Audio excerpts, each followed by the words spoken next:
Hey guys, welcome into my latest live stream where everything seems really low. Audio is going to be a little different tonight because I'm trying something different with a boom microphone. So hopefully everybody can hear me okay. Let's see if I can make a little adjustment here to widen that out a little. Let's try that.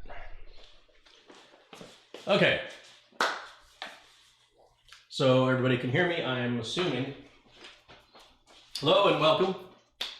And hello to John Huckabee and David Cribb, who are acting as moderators currently in the chat. I have to tell you, after yesterday, I had mentioned I really wanted this quad HDMI capture card. It's $900.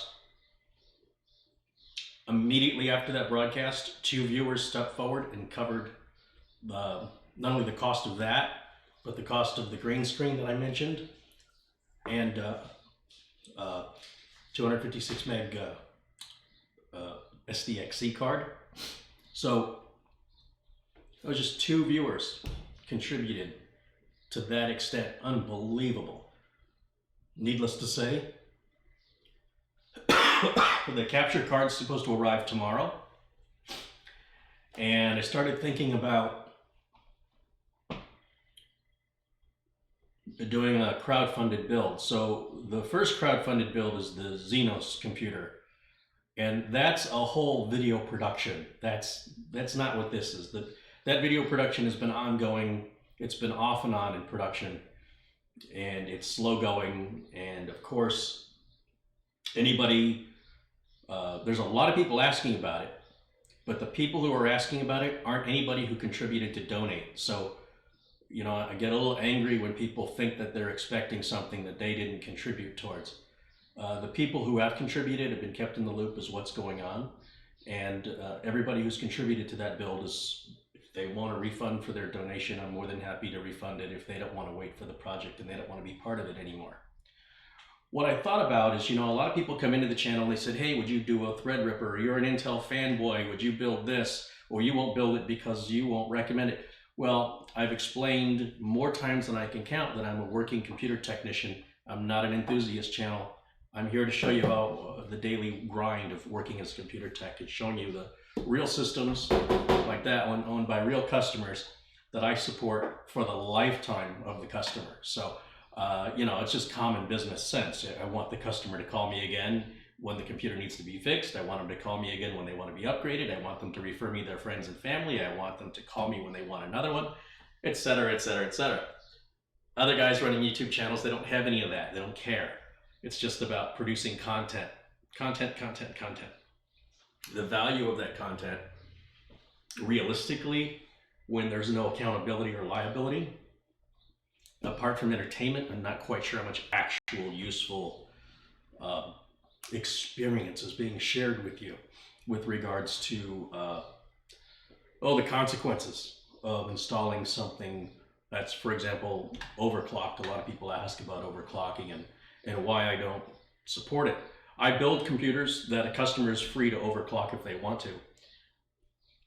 But if you can imagine, say you got a company that's got, I don't know, let's say 50 employees, and you work for the IT department for that company, and the boss watched some video on YouTube where he heard he can get about 10% more performance out of his computers by overclocking, and he tells you your job, on top of making everything run and do all the backups and make sure all the antivirus is updated and answer everybody's questions and be support and fix the phones and do the wiring, your job is to overclock all 50 computers reliably so they don't crash, and if they do crash, you'll be coming back out to fix them until you get it right. I don't know how you're going to get any work done. Then imagine when I worked at Intel, the Intel campus in Arizona has 5,000 employees. Now you got to do that to 5,000 computers. Your IT department won't have time to do anything else except tune and tweak and tune and tweak and go back out and fix it and go back out and fix it and tweak it and tune it. And so that's a hobbyist activity. Businesses don't do that. It's really stupid. From a business standpoint, it is completely stupid to spend $1 million on your IT budget. so that you can eke out a little 10% more performance out of the computer. It just doesn't make sense. So I try to explain that in my videos, that there's a huge difference between when you work for somebody else in a corporate environment and when you're just watching videos and building computers for friends and gaming. It doesn't make one right or wrong, but the idea is to make you aware of that differentiator, because if you want to become a technician, you've got to understand it's a different wants and needs and priorities to a business, far from any consumer needs. So anyway, it's unlikely I would ever build a Threadripper. None of my customers want one. No one's even mentioned it. So if the viewers want to see a Threadripper build, this is the way we can do it. My thought is it's about $4,000 when you piece it all together. But if we get the 1950 Threadripper with a GIGABYTE motherboard, that's another $300. We can put 3 M.2 Samsung Evo drives into a RAID 0, because the motherboard has 3 NVMe supported M.2s specifically, so they can be used in RAID 0. Don't need it, just be a fun video project. We get matching white cables for a matching white power supply from Seasonic, a 650 watt modular Seasonic power supply in white, using the NZXT H700i case, which is white and black. Just color coordinate the whole thing with Cable Mod's white cables to replace the black cables on the power supply. The memory, that's RGB, 4 sticks, 8 gigs a piece for a total of 32. The 6 terabyte Western Digital Black for storage. The Kraken X62, which I already have here, so I don't have to buy it, but it's in the list. What am I forgetting? It would be a great build. Now then people say, well, you're going to give it away. Well, as I explained in the video description, giving it away is not wise. Giving it away could destroy this channel.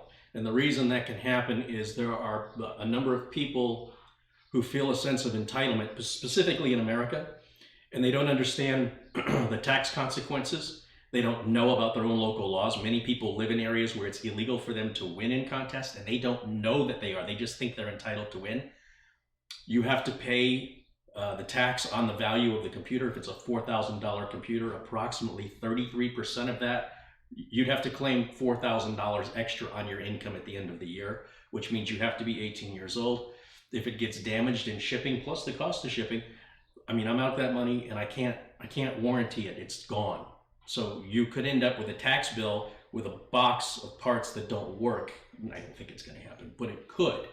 Then you have people that will read you the Riot Act with regards to United States contest rules and want the monetary value of the machine instead of the machine, which, unless there are disclaimers that have to be legally worded in such and phrased in such a way that in every county in every state it is legal and applicable, I could be sued for giving the winner the computer and they say, I don't want the computer, I want the cash value of the computer. All of us can destroy the channel. Then, of course, half of my viewers are outside the United States. That's a whole nother mess of, the likelihood of getting the computer there successfully in one piece, getting it shipped. The tariffs and import taxes that'll be assessed based on the value of the machine when it arrives in the country, regardless if it's working or not. And again, no warranty or support. So the winner is going to get a bill of at least $1,000. That much is guaranteed. Whether or not the machine will work and survive shipping, maybe it will, maybe it won't. Some winners who know the law, who are contest experts, will exploit every loophole in order to generate, just give me the value, I don't want the machine, which this channel doesn't have. So my thought was, we'll build it for the sake of making just a live video, and that way we don't alienate anybody. Nobody's going to win it. I was thinking I could donate it to a charity. There's a great charity here called Kids at Hope, and I really like what they do, and I already donate time to them, but they don't need anything like this. They would be better off with 4 $1,000 computers than one $4,000 computer. It would be a waste to give it to them. So I thought it'd be a good, it would be a great video content that you guys want to see, doing something I wouldn't ordinarily do with regards to a RAID 0 M.2 configuration, NVMe configuration. We use a Radeon Vega 64 graphics card rather than the NVIDIAs I normally use, just to show I'm not a fanboy. but it would require the viewers who want to see this to put their money where their mouth is and say, okay, we're going to support it. So it would require a minimum $100 donation from 40 people. And then I would put the names of all 40 people on there's like a white bar that goes down inside the computer. And I'm assuming that can be seen after it's built. And I've got a label maker, just a simple label maker that prints on a white label, black letters on a white label. And I would just, very basic, just put the names of everybody, all the donators on there, but it'd have to be a minimum $100 because otherwise there's no way I could fit everybody's name on it. And it would stay that way. It would be in the background in the videos. It would be used perhaps for editing. It would just, it's not really got any purpose other than to make the video, honestly. And then it would just be around here as a spare machine to use if I needed a spare machine. If I need to work on the streaming computer, it would step in as the streamer. If the streamer's down for some reason, it would step in as the editor.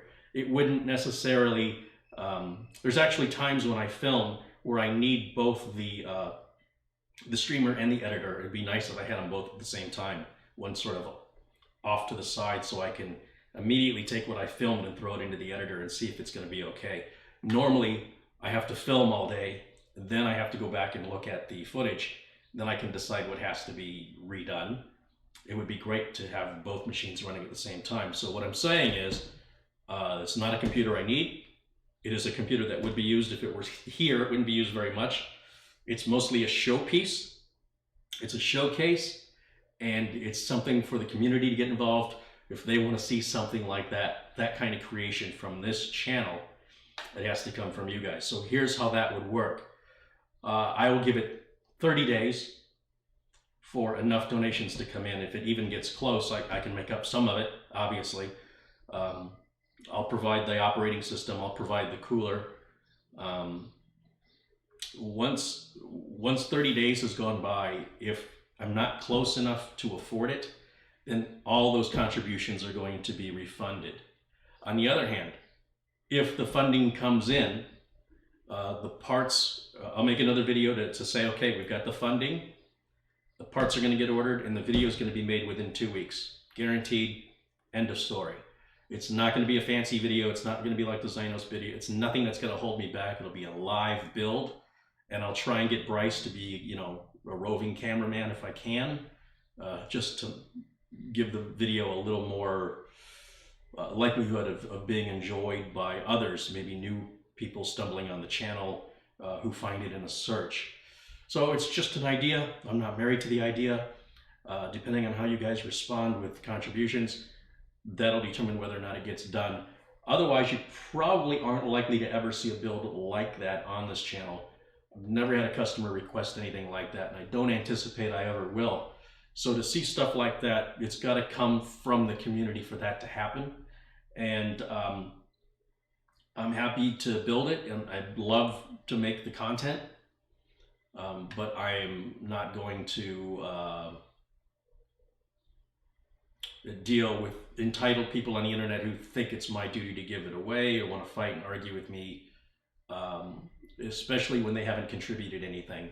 So if you're a viewer and you consume the content and you enjoy it, I thank you for that, and I hope to bring you more great content. If you want to be a part of creating that content, this is your opportunity to contribute and be a part, and not just a spectator, but to be a participant in the build process, if there's enough of you willing to do that. You know, the whole issue with the whole screwdriver giveaway thing, that was a huge mess. You know, the person that sort of made a big stink about it said, hey, I'm just trying to help you. You don't help me by vocalizing publicly in a chat room to the world what you think could be a problem, because now you've just poisoned every possible troll into looking for that. Whether or not it exists, whether or not there's an actual problem, is irrelevant. You did not help. You made things worse. That's why I say people with the best of intentions have basically paid for my car. They don't realize what they're doing is hindering and creating an obstacle. And then they get all upset when you call them out on it. Well, now you know how I feel. I'm just trying to help. Here I am just trying to give away some screwdrivers. Well, all I'm trying to do is tell you it could be against the rules. Well, all I'm trying to do is tell you you just poisoned the entire chat room and the entire video for anybody who ever watches it who would have never even thought of that. you've now put it out there publicly. You need to take that stuff in private emails to me if you're truly trying to help, because otherwise what you're doing is you're poisoning the well, because you're afraid the water might be contaminated, and you just contaminated it by saying that. So that is not how you help people. Just because you say your intentions were to help, the reality was it didn't help. It completely destroyed it. So I'm not going to go through that anymore. I have decided to give out the screwdrivers. I had 4 of them. They're already given out to people that I felt were deserving of that. And I've reached out to the company that makes the screwdrivers to see if they might be interested in working with me on something. And the reason for that is it's a $7 screwdriver with a $1 bit. And to ship these screwdrivers out cost me $8 for shipping for an $8 screwdriver. Shipping one to England, shipping an $8 screwdriver to England cost me $26. So that's not real smart. You know, that's not sustainable. But if I can work with the manufacturer or the distributor to ship directly from where they're doing it, because they've got better shipping deals, and they can do all the packing and the addressing and everything. I mean, I have to fill out a customs form for a screwdriver. So yeah, that you think something would be simple, and it gets complicated really, really quick. So let me take a minute to say hello to everybody in the chat here. I hope you blocked that person. No, I'm not going to block the person who did it. The person who did it thinks they did me a favor. You understand? They think that they were trying, that they were helping. So I'm not going to block them for it, but I am going to make them aware that that's not helping. That's the opposite of helping. That's hindering.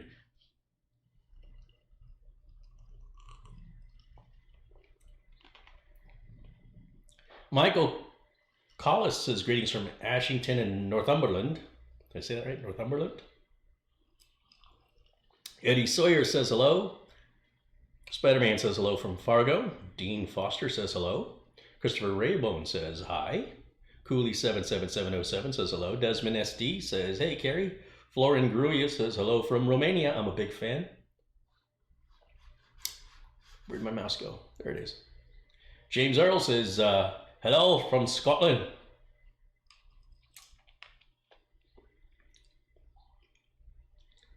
Philip Drake says hello. Malcolm Crab says hello. M1HA1 says hello from Romania. Faris El Mane says hello from Bahrain. Greetings. CC Tech Pro says, I'm doing a Threadripper now. Well, you should be filming it so we can see it. Okay, I apologize for that. I had something I had to take care of.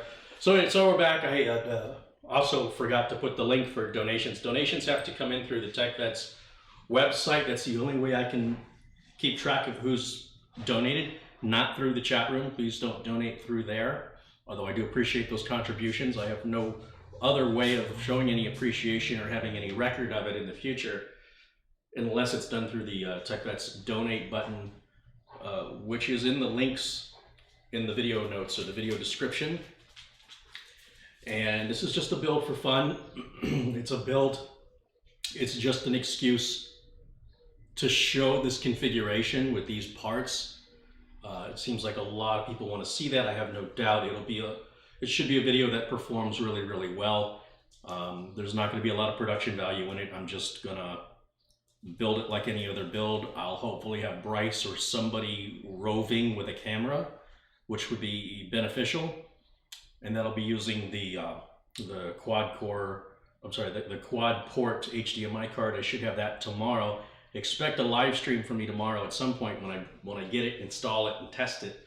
And I'll try and get all 3 cameras hooked up along with a desktop, the video output of a computer. And I should be able to just push a button and switch between the 4 feeds, which would be awesome if it really works that well, and dump all this USB stuff. It's just too flaky. I'm using a different microphone today just for the sake of experimentation. This is a shotgun mic on top of it's a Rode shotgun mic on top of the camcorder just for testing. I want to see how well it picks up. I know the internal microphones on these cameras are junk. Don't even consider using those.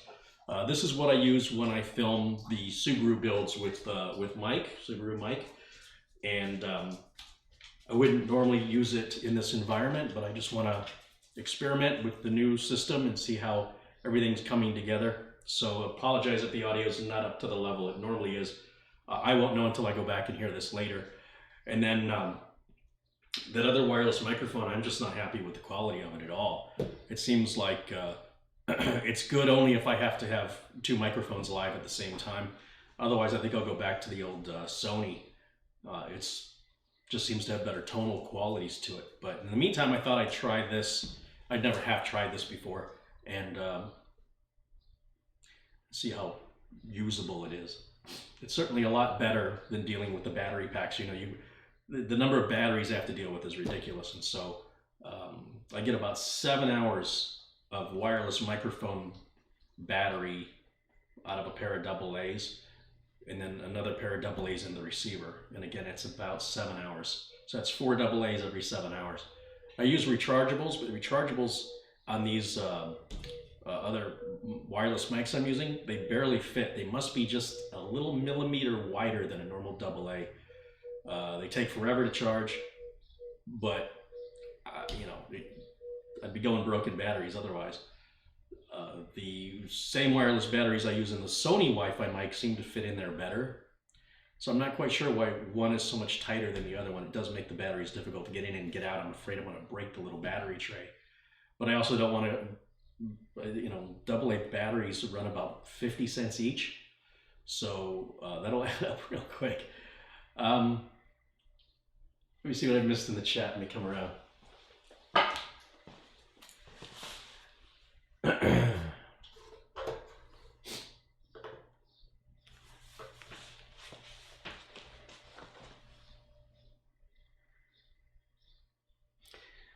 The X62 all-in-one cooler is not a good fit, as the CPU is larger than the all-in-one's block. Look at the Enermax Lictech TR4. You know, I thought about that. I actually got the idea from a review I read where somebody said this is what I'm building it with, and I thought, isn't the water block going to be too small? But maybe they make an adapter for it or something. And I already have the X62 and I'd like to use it. So I don't know. You know, it's going to be part of the learning curve on this build. I know that there are adapters sold by, you know, like if you had a Cooler Master 212, supposedly there's an adapter that it'll fit. I think I might be confusing the Ryzen chips with the Threadripper chips with regards to those adapters. So I will have to, you know, that's part of the learning curve on the video. And something like that, you know, during a live build, if it doesn't fit, then the build will have to be postponed. You know, it'll stop there until another part gets ordered. But it won't be delayed much longer than it takes to get the part, you know, ordered and arrived, and then the build will pick right back up again. So that is possible. The parts aren't set in stone, so if other suggestions come in for a better selection of even a different case or potentially a different motherboard, I'm open to all of that. This board looked really unique. I like the color on the RAM. That's all.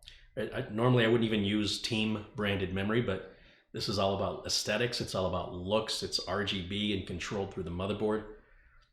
It's so stupid, but it's a showpiece, and it's you know, when you compare it to the price of other memory, it's just a couple dollars one way or the other. So I thought, why not? You know, if I have to deal with Team RMA, I'll deal with it. It's not like I have to support it, right? So the rules go a little differently when I don't have to support the computer. And you know, I try emphasizing that in my videos all the time. The things I build, I have to support them forever. So I'm very strict when it comes to protecting my brand and protecting my customers. I want my customers to keep coming back. I want them to order again. I want them to refer me. And so I'm not using my customers as guinea pigs. Never, never, never. If a customer wants to be a guinea pig, that's fine. That'll be their idea, not mine. But you know, a system like this is nothing I would build for a client. Would never do it, because it would be theoretically be a support nightmare, especially with a RAID 0 config on those M.2 NVMe's. One NVMe goes, the whole thing's wiped. So that's going to require constant backup, or you know, the Threadripper chip itself with 32 cores is insanity. it's really just a showpiece. That's all it's for. It's just to make a really cool video.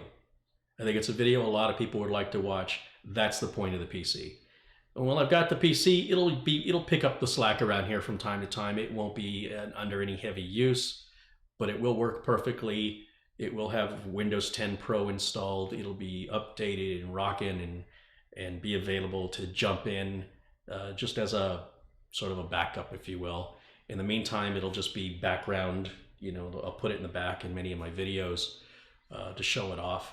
I'll have all the donators' names, everybody who's contributed $100 or more to the project. I'll be printing their names out on a label maker and placing them across the white bar down the side of a case. That will stay that way. I guarantee you it'll stay that way for a minimum of 4 years. 4 years guaranteed.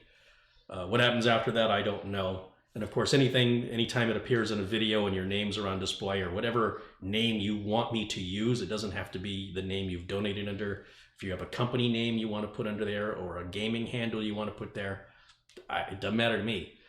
And it'll always be there in the videos for time eternal, unless I guess my channel gets shut down by somebody. But I don't anticipate that happening anytime soon. So I think that's about all of the little details, all the little caveats on that. It's just a fun little project. Like I said, if enough donations aren't here by this time next month, then I'm just going to refund all the donators' money and say thank you for participating. And unfortunately, just weren't enough people. With over 20 million views, getting 40 people to contribute $100 to a project, it's actually tougher than you think. But I'm very curious if that'll work out or not. I was talking about those screwdrivers. I've got a letter to the company. They're sold out of those screwdrivers. Apparently, you guys are buying them. I think if I were able to make a deal with the company, realistically, again, 20 million viewers, I think realistically we would sell between 50 and 100 screwdrivers. That's it. Now, I don't know this company's attitude. I don't know if they think that's a lot or if they think it's not enough to even be bothered with. I'm waiting to hear back from them. I'm pretty good at estimating so far, like the case badges, how many I figured I would sell and such. I think the screwdrivers would be somewhere between 50 and 100. And then after that, it would just trickle in after that. The main spike of it, with 20 million viewers, you can do the math on the percentages there. You're looking at, even if you look at 189,000 subscribers, you're still only looking at a less than 1%, a percentage of a single percentage of people that will actually go and do it. So I don't know if it's worth the manufacturer's time. If it is, I'll work with them on putting something together, and it'll just be probably temporary, probably be some kind of a coupon code. And, I don't know if there's a possibility of me putting together a little toolkit, including a number 2 bit plus the screwdriver plus, maybe a Torx bit or something else that you would use in computer repair. I'm waiting to hear back from the company, and I'm assuming I'll even hear back from them. I may not, but it's not going to make sense for me to buy the screwdrivers, have them shipped. I pay for the screwdrivers, I pay for the shipping, and then I have to rebox the screwdrivers. And the minimum shipping is it's $7 and change to ship within the United States, plus the trip to the post office, plus addressing it and keeping track of who paid and where everything's got to go. Never mind all that. And then shipping overseas, I've got to fill out a form. It's a form about this big, and I got to fill all this information: what I'm shipping, who I'm shipping it to, what its value, what its declared value is. That's just to get it out of the United States, and that form takes a good 5 minutes just to sit there at the post office. So for everybody outside of the United States that wants one, plus it cost me $23 to ship it to Europe. So it doesn't make any sense. There's got to be a better, smarter way. So I'm working on it, trying to figure out something here. Like I said, I didn't want to get in the merch business. It's not what I want to do. I just want to continue to make videos and show real work.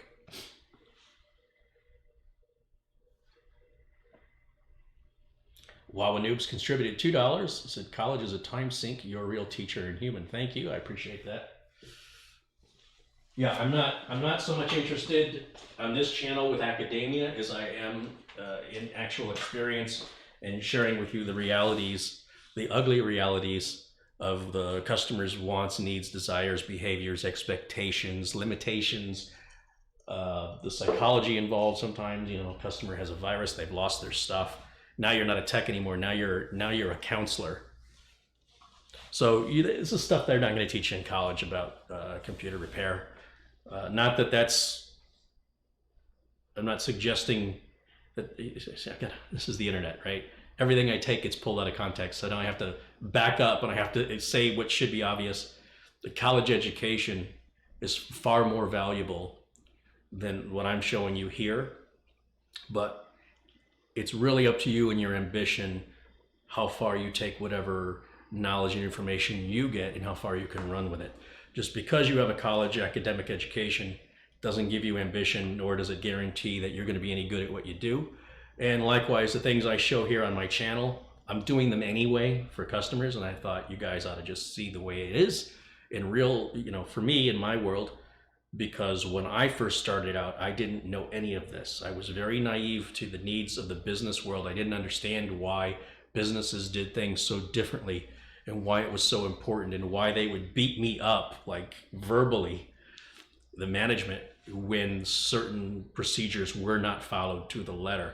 I have since, after I became self-employed, all of that started to click into place.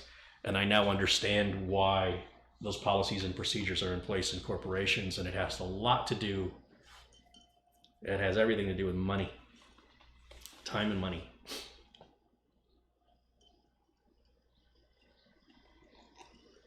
I'm not absolutely, there's a lot of discussion right now in the chat about the GPU.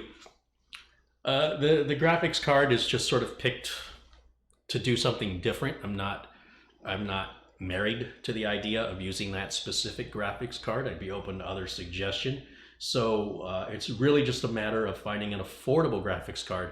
I don't want to exceed $4,000 on this build. It's just a build for fun. It's a build that you probably aren't going to see anywhere else. In the configuration is going to be very unique. Like I said, my intent is to do a RAID 0 array with 3 M.2 NVMe drives, and to get the cable mods cables that'll match for that power supply. Some people think that power supply is a little weak. I disagree. I think that power supply, computers don't use as much power as you think they do. The difference between a 650 watt power supply and a 750 watt price wise is only about $10. I want to say it's about 10 bucks. So it's not going to break the bank to bump it up to 750, and it won't hurt to have more than you need.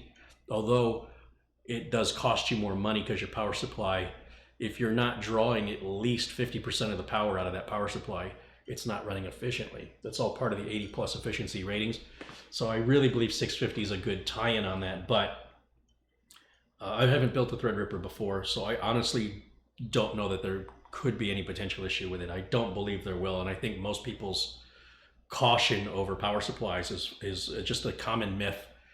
Computers use far less power than most people believe that they do, and you can use a kilowatt device that plugs in the wall and plug your computer into it, and you can actually see how much power it's drawing at any given time, and it'll actually measure, like when you're really working the system and pushing it hard, it'll maintain the peak amount of wattage that you've pulled. And it's everybody who's ever run this, who actually did it, not just the people who watch videos, but the people who actually plug a kilowatt into their computer and watch it for 24 hours, are always surprised that their computer uses a fraction of what they thought it was using. It's not even close to what people think their computers use. It's a strange phenomenon. But again, I'm not married to any of these parts. It's just something I threw together last night as an idea, as to do something out of my comfort zone, something I think would be a popular video. I think a lot of people would watch it just because of the parts that it's made up of. You know, a lot of people that watch car reviews watch a lot of Ferraris, but not very many people can own a Ferrari. They can't afford it. But yet they remain one of the highest viewed videos of cars, despite the fact they're one of the fewest cars ever purchased. So it's a strange phenomenon, because I much prefer to make videos for things that are attainable for the viewer. But there's clearly some entertainment there, and maybe some wishful thinking or dreaming on getting this level of hardware. And if people really, really want that, This is my opportunity to say, okay, if you people who are so loud and vocal who say you want that are willing to put $100 forward, then let's do it. We'll do it. But if you're not willing to, then please stop asking me. I think that's right. So I think that's the only fair way to deal with it.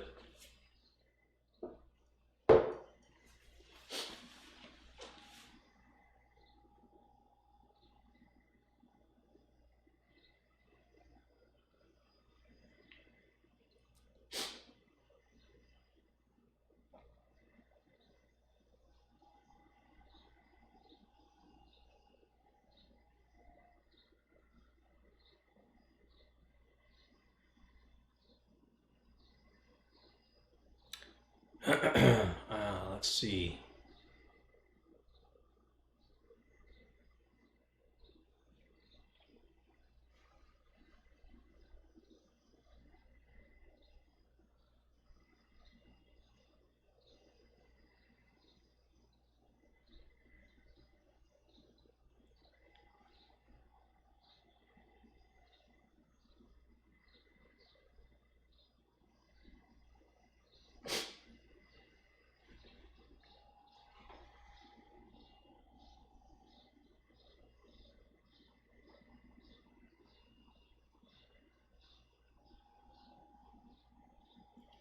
I am trying to configure something right now, so just give me just 1 second. I'll be back with you guys here. I'm in a different screen.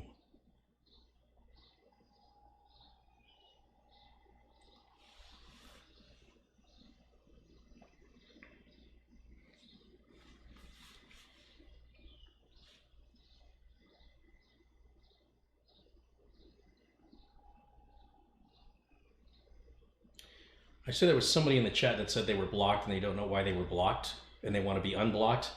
It's scary to unblock somebody who has no idea why they were blocked, because chances are they're going to do that same action again and get themselves blocked again. Usually the reason people get blocked is they share links to other sites or videos, or they try and tell me how to do my job. They tell me I'm an idiot. That'll get you blocked. Or they tell me how to do something I've just done. Go make a video and show people. Don't tell me how to do it. It's really offensive. People swear. Swearing's uncalled for. It's not necessary.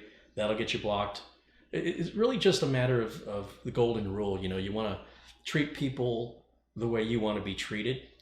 And it's okay to be critical of something as long as you do it in a kind and thoughtful manner. And a lot of people, sometimes they'll put jokes and it is not clear it's a joke, and they'll get banned because it appears to be serious. What they're saying is serious. That's what emojis are for. So if you didn't add a little winky face or something to imply that what you did was a joke, it won't come off as a joke and it'll get you banned. So the idea that people are getting banned and they don't know why they're banned and they request to be unbanned suggests to me they can't be bothered to learn the rules. They did something they shouldn't have done that should have been common sense, and they don't think they deserved it. And so I'm afraid if I unban those people who did those things, and I can't tell you what any specific person did to be on the ban list. The moderators can ban people too, so it's not just me doing the banning. It's how we keep it civil. It's how we're, every time we go live, we're having fewer and fewer trolls because the ban list is getting bigger and bigger, and it's whittling down those troublemakers. Regardless if their intention was to make trouble or not. Maybe they've got a twisted sense of humor, or maybe they just don't communicate very well. I don't know, and I don't have time. So I'm actually looking in a list right now for somebody that's asked, and I don't see their name in the list, but it's a big list. It's just, I don't know, it's common sense. I don't know how else to explain. People, what are the rules? Well, the rules are pretty common sense. My platform is not for you to jump on and promote something. It's not there to promote your channel. You're not to jump on my cape, on my popularity, and use it to your agenda. That's not what my channel is for. You can make your own channel, and you can do that there. I have no problem with that.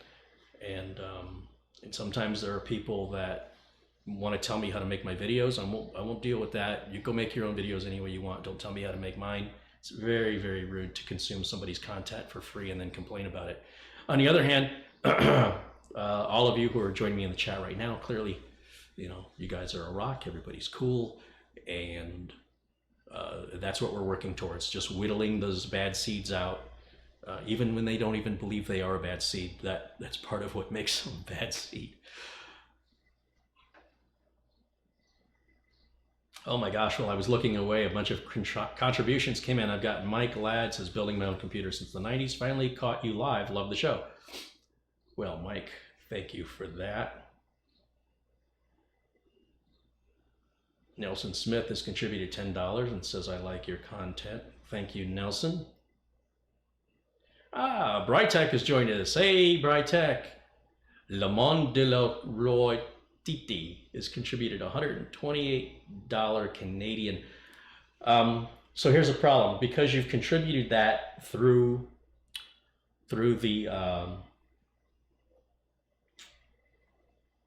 super chat, I have no record of your contribution. So I need you to, Le Monde, I need you to, because I want to give you credit for this upcoming build. The donations need to come in through TechVets. I don't know if you have a way to retract that contribution. If you can, I'll ask you to retract it. If you can't, then you need to send me a private message here on YouTube with your email address. And I have to, this is, it complicates things because now I have to go back and I have to create a separate notation for you. So if you can retract it, go ahead and retract it, submit it through TechVets. If you can't, send me a private message on YouTube with your email address and I'll reach out to you that way and we can get this all sorted out. And thank you.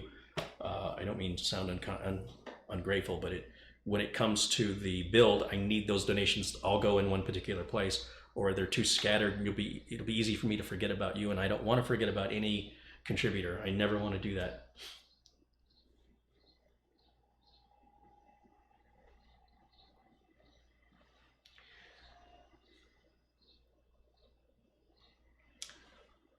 Or your MTLs contributed $5 Canadian. Thank you for that.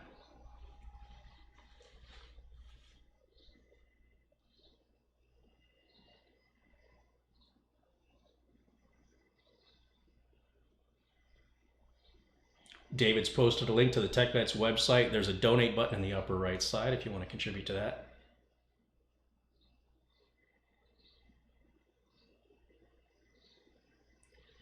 Carrie, have you ever had something you can't fix? Well, yeah, I've shown that in videos. It's not a matter of whether or not it can be fixed, it's whether or not it's worth fixing. I used to work for a guy and he said, he used to bother me because I didn't think it was funny. But he would say, you know, customer says, can you fix this? And he would say, this was his thing, I can fix it if it takes every penny you've got. Personally, I didn't find that to be funny. The customers all laughed, but didn't see a lot of customers twice.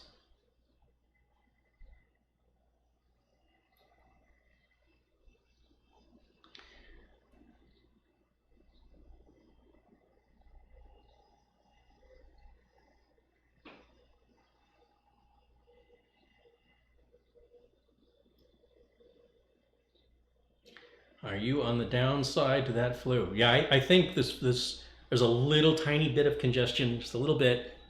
You know, I'm still sniffling a little bit. I think by Monday, I should be back to my annoying self.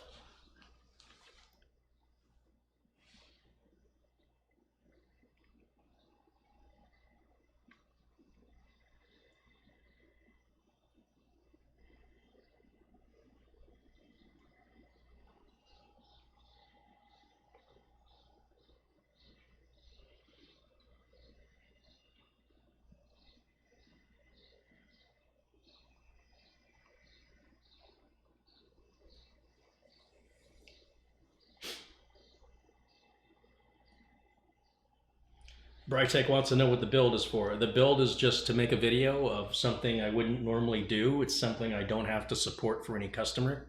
Probably wouldn't build something like this for a customer because of the potential support issues. It's just the idea, Brian, of, you know, a lot of people, they say, would you do a Threadripper build? And I explain time and time again, I'm building what people order. So what happens when you have a whole ton of people constantly asking you to build a Threadripper? and you've got no customers ever ordering one and don't anticipate ever having a customer order one, what do you do? And I got to thinking about this the other night, and I thought, why don't we, it would be a cool video to make.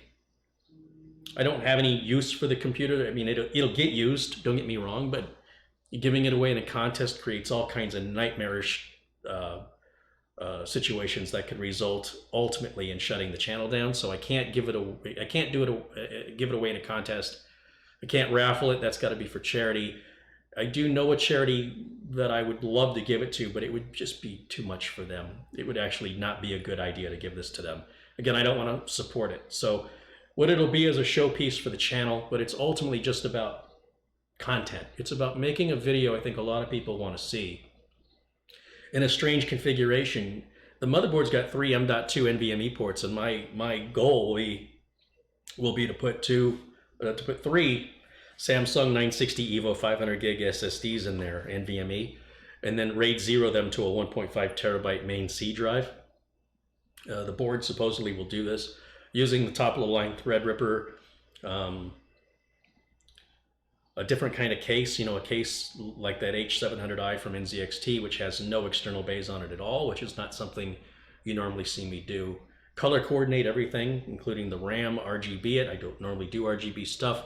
It's really just for fun. That's all it is. It's impractical. It's expensive. But I think the video will get a lot of views. I think it'll be good promotion for the channel. I think a lot of people who are going to be new to my channel will stumble on it just to watch that build because of how outrageous it is. And yeah, that's the only reason, Brian. That's it.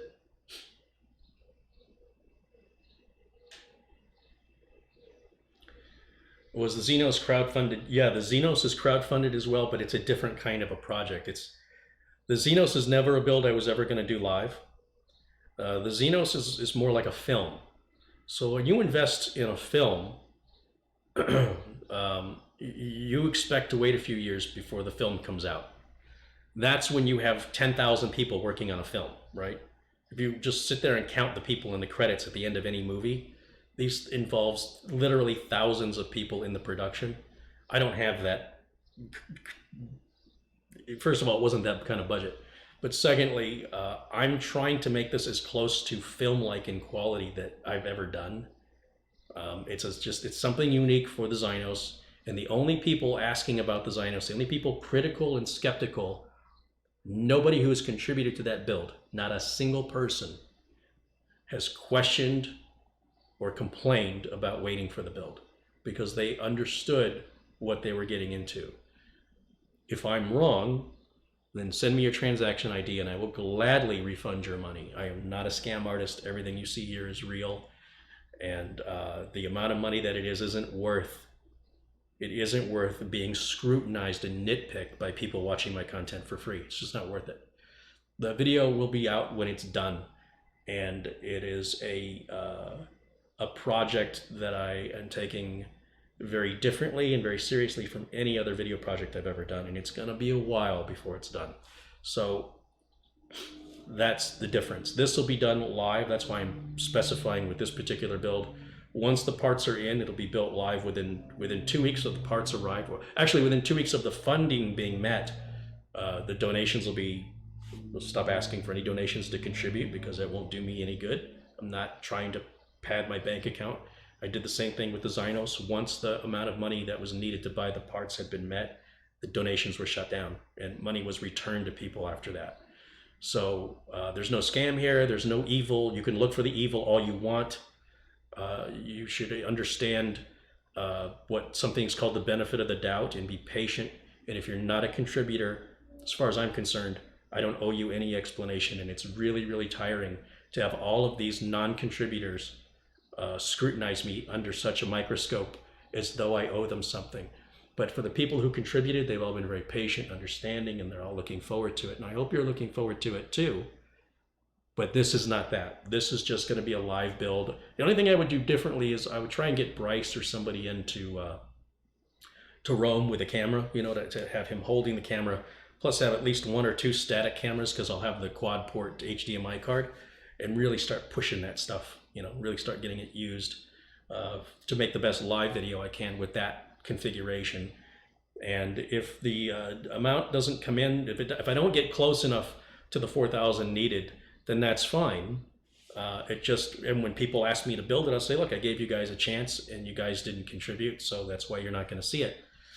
I'm trying to work with the viewers, with what the viewers want, but if the viewers are just going to take and they're not going to give anything, well, we're going to find out with this opportunity right now.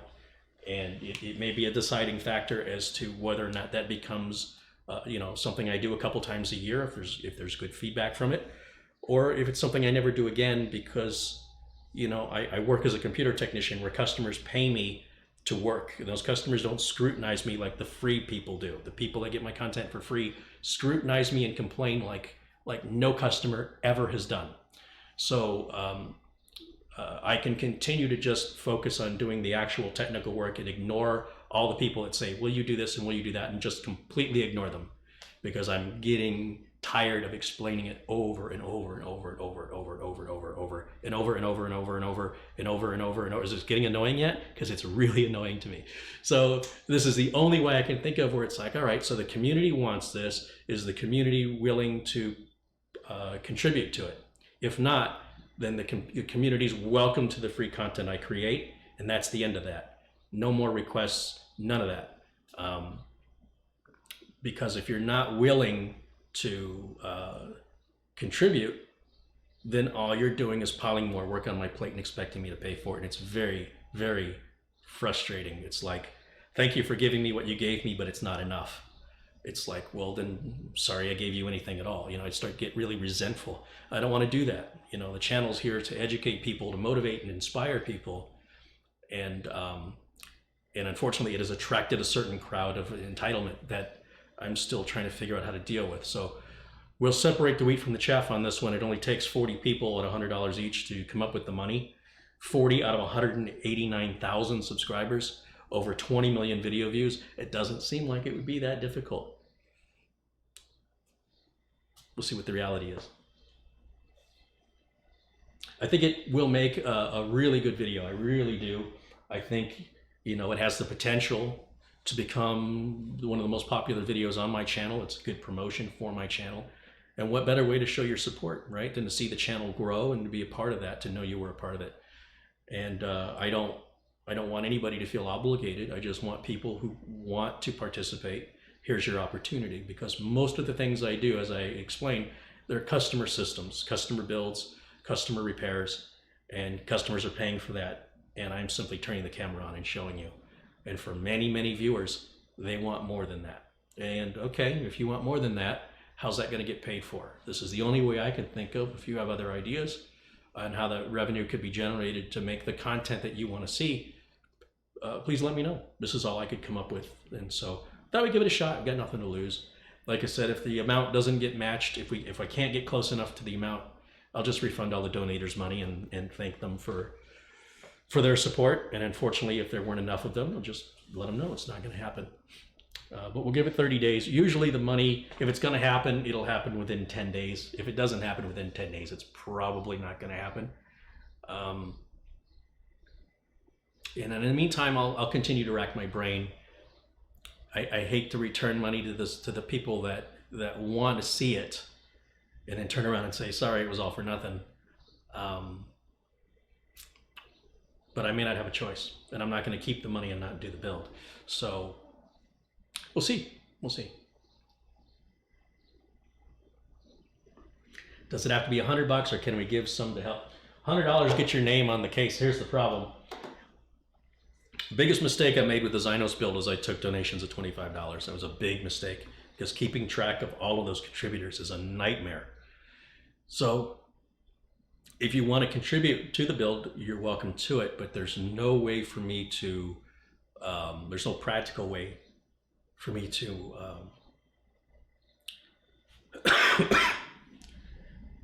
make your contribution known to everybody, which I think most people would like to. I mean, I think it'd be cool to have my name on the side of the computer. There are enough contributors. I know there are enough contributors that would contribute $100 for the content. There's easily 40 of them, 40 people out there that would do that or better. And their names will be included. I want to, again, when people give, I want to give back. When people just take, yeah. So when somebody says, well, look, I don't have $100, but I want to throw 20 bucks at it, I appreciate that. There's nothing I can give you in return. So if you're not going to get anything in return, I don't know, if I was you, maybe just save that for a future case badge or something. Like I said, I'm completely out of the case badges right now. It may be another month or so before I get any in. But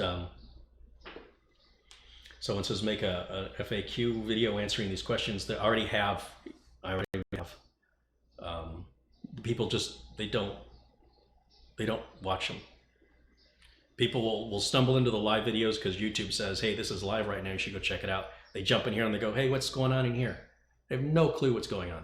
And then they just start all over again from square one with all the questions everybody's asked for years. So to just keep pointing them to FAQs, it's a whole moderator job that could distract me from the video. There won't be any content. It'll just be the same content posted over and over and over and over and over for every new person who comes and visits the channel. So that's not an effective means of dealing with it, unfortunately. I thought of that already. FAQs go all the way back 6 years ago. They're some of the lowest viewed videos I have.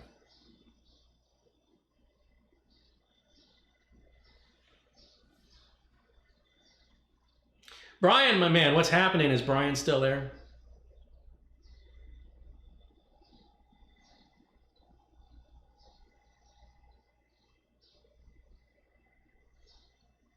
This build would make a great tutorial for Bryce. This is a build I would do. Bryce would be the cameraman if Bryce was going to be involved.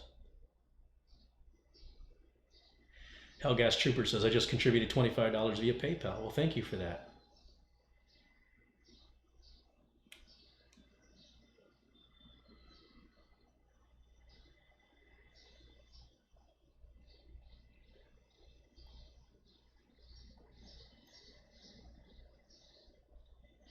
So Brian, Brytech, what's your latest video? Promote yourself, my friend. I'm always happy to promote my other YouTube creators, the other people that feel my pain, the other people who know what it's like to put yourself out there so people can attack you and tear you down, all because you're just trying to share some knowledge. Right, Brian? What are you working on? What's your latest video about? What Coke are you drinking? Should we do a cola for Carrie campaign? I don't need any more cola. God, no.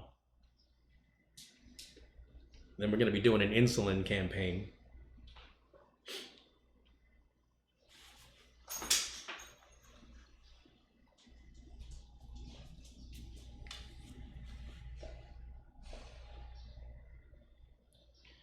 Does overclocking reduce the life of a CPU or a GPU? That's Brian's latest video. Brytech09 is who I'm talking about. YouTube creator Brytech09 has joined us. He's from the UK, and a lot of people don't know this, but Brian actually doesn't have a torso or legs. He's just a pair of hands and a voice. If you watch any of his videos, you'll see I'm telling the truth. It's just hands and a face. Here's my impression of Brian. Watch it, guys. Oi. That's it. What do you think, Brian? Is that good?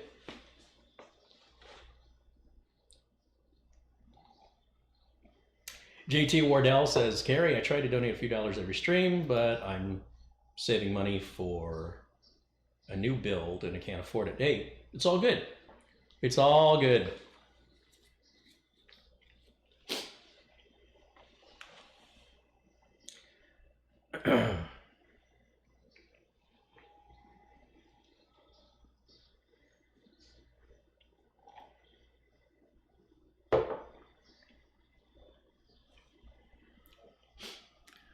All right, Sharon.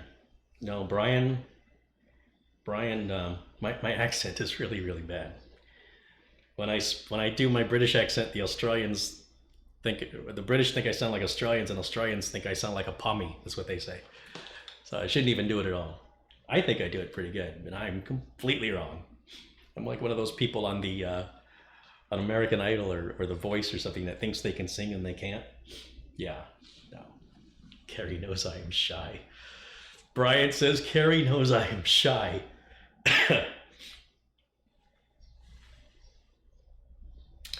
Lamont says, once my water cooling loop is done, can I send you the video about it? Yes, in fact, if anybody has made a video about your build, talking about, well, first of all, ideally showing the build in process. Doesn't have to be every little detail and step, could be just sort of jump cuts and things like that. Or perhaps just an overview of your built system with you talking about what inspired you to build it and why you selected the parts you did. And if you would give me permission then to put that video on my channel, you'll get a big number of views. And if you want to use that then to promote people to go to your channel because you're making content, that's fine with me, no problem. In fact, I encourage it.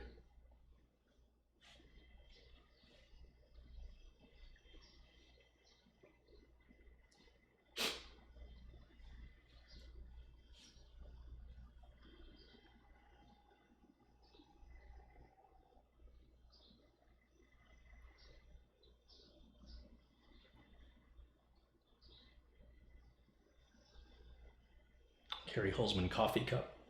If there's anything you're going to know about me, there's one thing, is I don't drink coffee. So a Carrie Holzman coffee cup couldn't be more anti-Carrie. It has nothing to do with me or anything that I do or any part of my life. I don't drink coffee or tea. Nope, nope, nope.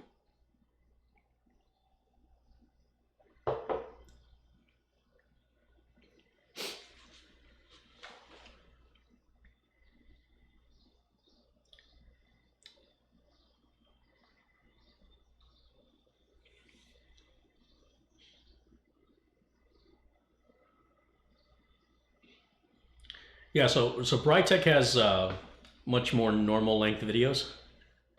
You know, the ones that just get to the point and don't faff about. And if you haven't subscribed to Brightech's channel, you should. He's a wealth of information. He's a real working computer technician with many years of many, like going way back. Like he was fixing abacuses when they were broken. He's a old school tech.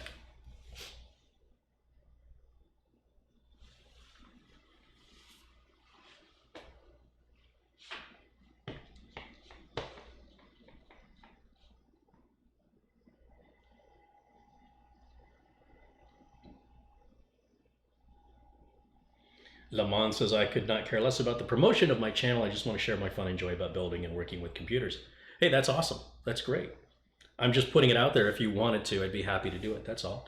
And you know, that's what I'm all about. I'm here to share the joy and fun and hopefully inspire people, you know, to do it themselves, especially people who don't think that they can or sitting on the fence. Like, oh, he says I can, but I don't know. Sometimes when another person makes a video showing that they did it, whether it's an older person, a younger person, a male, a female, that could relate to a viewer more than I am relating to that viewer. And that could be the trigger that they need to go ahead and make the jump, to take that leap of faith in themselves, to know that they can do it. So I'm all about you guys sharing your stories, because you have no idea what sort of an impact that can have on somebody else who says, wow, you know, that guy reminds me of me, or I can really relate to that guy. And so they might enjoy my content, but they may not relate to what I'm saying like they could if you say it. And that's the beauty of it.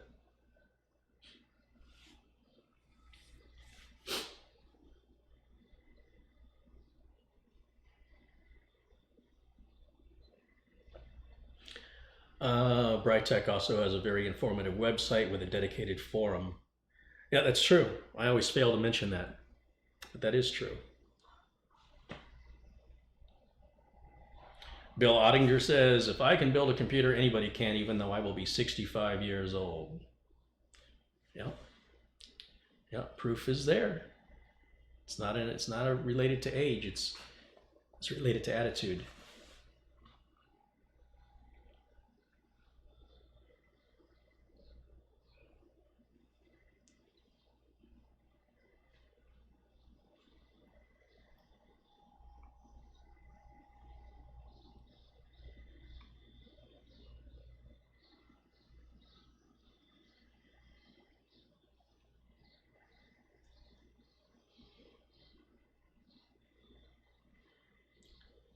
Mike Ladd says, I'm 60 and 60 is the new 40. It is? Is black the new white and wrong is the new right? That always cracks me up. What was I watching the other day? It was Britain's Got Talent. Comedian comes out, well, this guy comes out and he says, they said, how old are you? And he says, I just turned 30 11 years ago. And that was a good response.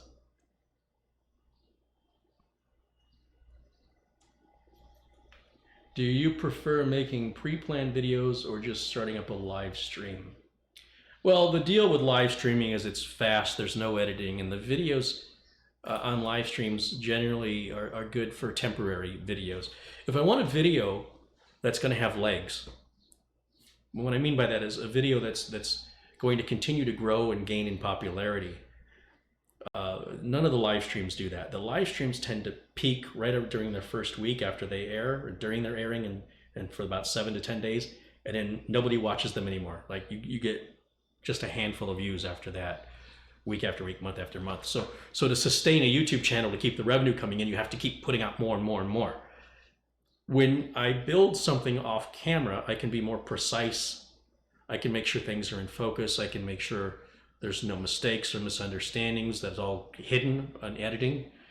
And it comes off much more, it always comes out perfect in many cases to the viewer, which is what the viewer expects. The viewer doesn't expect to tune into a sitcom and watch the people flub their lines. They do it over and they do it over, and it looks like every time you watch your favorite show, everybody's always on their marks. Everybody always knows their lines. All those mistakes have been removed. So there's a certain percentage of viewers who expect that type of video. And the live stream is much more realistic. It's much more authentic and genuine. And there's a certain amount of viewers who enjoy that better. They like the authenticity or the, I don't know any way to explain it. It's just very real. It's clearly not something that's been, where mistakes have been hidden, and where there's a really high production value to distract you from the information. It's really primarily about the information. The other thing about the live streams is it enables me this live back and forth with you guys that, you know, what's the point of having a YouTube channel if you're not going to communicate with your viewers? That's what TV is for. You know, go try to talk to one of your favorite people in a television show. Good luck. Even on high cable, some cable television show on some real high end, real super high channel, way up hidden and buried in all the hundreds of channels you have. Just email them and see if you get a response. You're not going to. So here I'm trying to always be approachable and communicate back and forth, which is what one of the reasons I like the live streaming. I don't like one better than the other. Each one has its pros and cons. Live streaming's faster. You get a more instant sort of reward for it, but then it just fades out real quick. It's perishable like a banana. It just kind of, it's fresh and it's good, and then it goes bad pretty quick, and then nobody wants it anymore.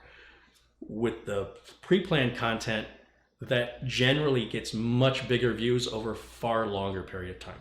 That's the best way I can explain it.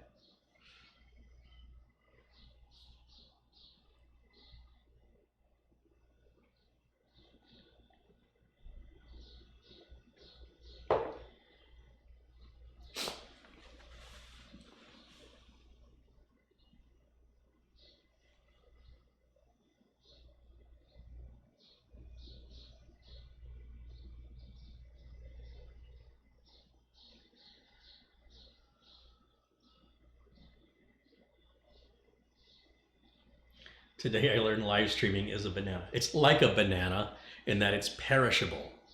Perishable is the word you should have picked up on, not banana. Take any fruit at the grocery store, any fruit, and go buy it today and let it sit on your counter for 2 weeks and let me know if you're still going to eat it. That's called perishable. Someone donated while you were talking. Christopher Ash just donated again, €2. Thank you. I keep calling him Christopher. It's Christoph. I will get there, I promise you. Thank you, Christoph.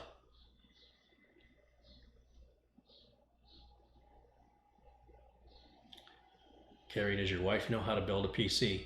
No.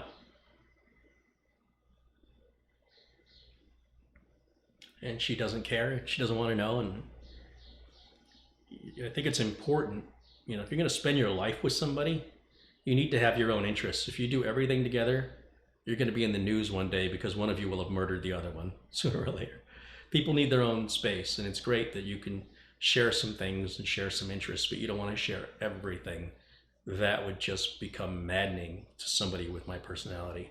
I still like to do the things that I dated somebody that was a Linux administrator, and I'll never do that again. She was very defensive. So I much prefer to keep my work and my relationship completely and totally unrelated. My wife knows nothing about computers, and that's exactly the way I want it. Sterling 3371 says $100 coming in via TechVets. Well, thank you, Sterling.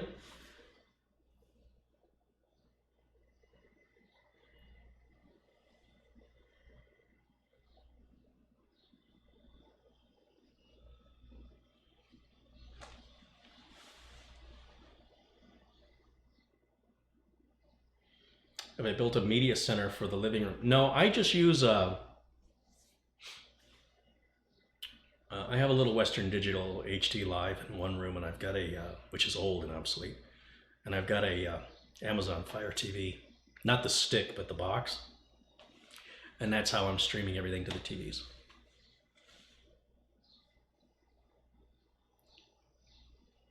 In fact, the Amazon Fire TV, they're fighting with Google, and YouTube doesn't work on it anymore. But thankfully, the TV has its own YouTube app, so I can watch videos through the YouTube app on the TV. Since otherwise, I would have to go to the Fire TV and then bring up the Silk browser. It is so stupid. Amazon's using their clients as pawns in a greedy game of pettiness with Google, and it's just disgusting. Brightech says, I did an HTPC. Yes, Brightech did. In fact, I think Brightech's done a couple. I even made a video talking about Brian's HTPC a couple years ago. And of course, I built the Nook 5 years ago. The Nook would also make a great media center PC. And I've also showcased the Azul and the G-Box, or what is it called, a Q-Box G3? Or is it a G-Box Q3? All of which is an Android-based box, which would be great for Kodi or any sort of media streaming purposes with no fan. It's perfectly silent, and it's not too big to have, you know, in a media room. You don't want a PC in a media room. My wife wouldn't have it, I'll tell you that. Have you resolved the audio issues you had? No, everything's still being fine-tuned and tweaked at this point. I did most of that yesterday, but there's still a little bit more to go. Today I'm using the shotgun mic, my Rode shotgun mic, just for the sake of trying it to see what the audio quality is like. I get tired of being tethered to a microphone all the time. The Sony mic pack that I normally use, I haven't used it in a couple of weeks. I think I'm going to go back to using this very soon because the audio quality on it is superb, especially when compared to the other unit. The other unit's $400. This unit was $500. And it's starting to age. You can see the cable's cracked. This cable right here, all it is a microphone cable, right? It's got a lapel mic on one side. Nothing's modular. It's all molded into one cable. And then the cable, it's got a base here that unscrews, and it's just a little 1/8 inch jack that comes out. That cable is $160 to replace this. And I don't really want to spend $160 for a $13 lapel mic. So this stuff gets really, really pricey real quick. And Sony has updated that to a new model. It's $600. But my main concern right now isn't my audio. My main concern is getting that quad port HDMI capture card. I expect to have that in due tomorrow. And I can't believe I had one contributor basically pay for the whole card. Somebody said in the chat room they were going to do it, and I didn't believe them. I'm like, yeah, sure you will. They did. They actually did. Can you believe it? That's insane to me. Obviously, I sent him a little something to say thank you. Got a little something in the mail coming his way. But and then somebody else contributed a nice chunk of change, and then I used that to pay for more memory cards and the Elgato green screen I showed you that's out of stock. It's ordered now, so when it comes in stock, I'll have it. So I don't take any of the money that's donated to me and spend it on liquor and hookers, just in case you were wondering. It all goes into the channel. It doesn't pay my electric bill. It doesn't pay my internet bill. Although theoretically, you know, that would be supporting the channel. That's not how I use that money. The money is always used for equipment, hardware, software, so I can make videos of better quality, make videos more often, make videos, you know, with the other system, with this one here, this thing was just blue screening on me and it was just driving me crazy. Be in the middle of an edit and then the whole thing would crash and I'd lose everything I was working on. So then I was constantly make an edit, save, make an edit, save. Do you know how long that takes? Keep saving, file save, file save, file save. And then when I do that, it never blue screens, right? Then I go, okay, I'll do 2, 3 edits, 4 edits, 5 edits, 6 edits, 7 edits. I should save this blue screen. Oh, lost all 7. And that was delaying getting content out.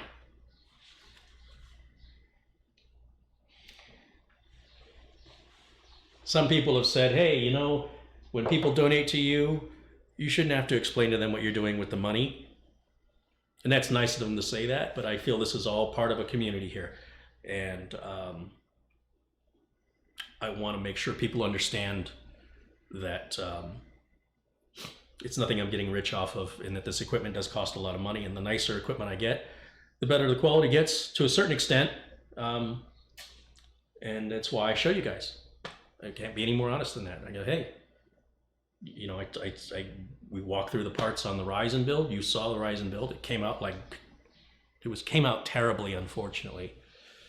But that was just a consequence of not having a backup computer strong enough to stream. That won't happen if we do this other project. That computer, I think the Threadripper will be just fine as a backup streamer if something should happen to this system. Chunkier Fish has contributed $2. Convince someone to stop using a Chromebook. I don't care if people want to use a Chromebook. It doesn't bother me. I don't have to support it.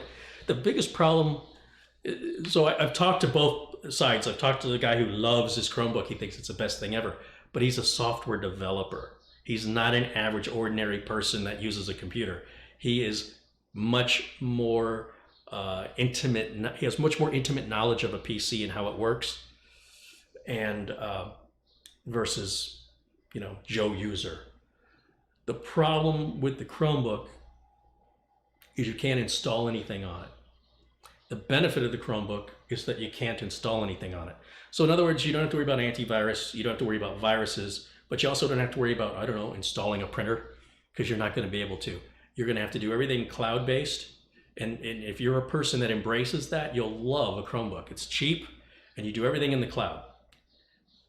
But if you want to download things off the internet and play games, you're not going to like it, except for what you can do on the cloud. And then if you want to start saving your own stuff and you're worried about privacy and things like that, then the cloud is not for you, and therefore a Chromebook is not for you. For the most part, people don't like the ability of not being able to add, you can add certain printers to a Chromebook, but for the most part, the Chromebook doesn't save anything. It's just like embedded. And then after a couple of years, Google says, we're not supporting this Chromebook anymore. Even though it works perfectly fine, you can't use it anymore. It's not supported. And you have to go buy another Chromebook. I'm not a big fan of that. But what if your Chrome account is hacked? Yeah, if your Chrome account is hacked, like any other cloud-based account, it's no different. They've got everything.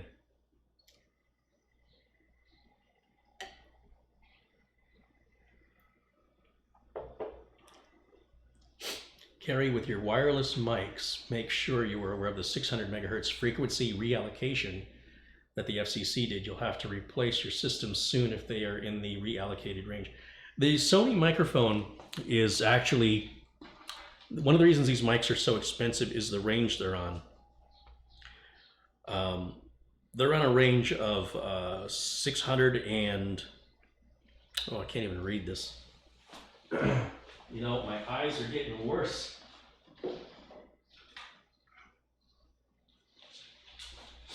The older I get, the harder it is to read stuff.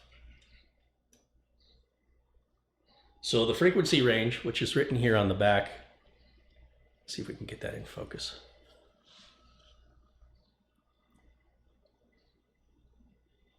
Am I covering it like an idiot? I'm looking at a delayed feed, guys. I'm sorry.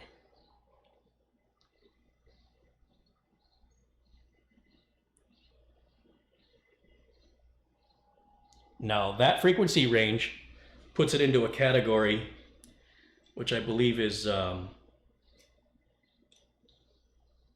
think it's UHF. And UHF, I always confuse UHF and VHF. UHF is very expensive to broadcast on, and it's clean, and I can go a good 100 meters. I've taken this outside and walked to where I'm this big on the camera, and I'm walking towards the camera just using this, and it picks me up clean, no static, nothing. It's pretty cool. Very impressed with that.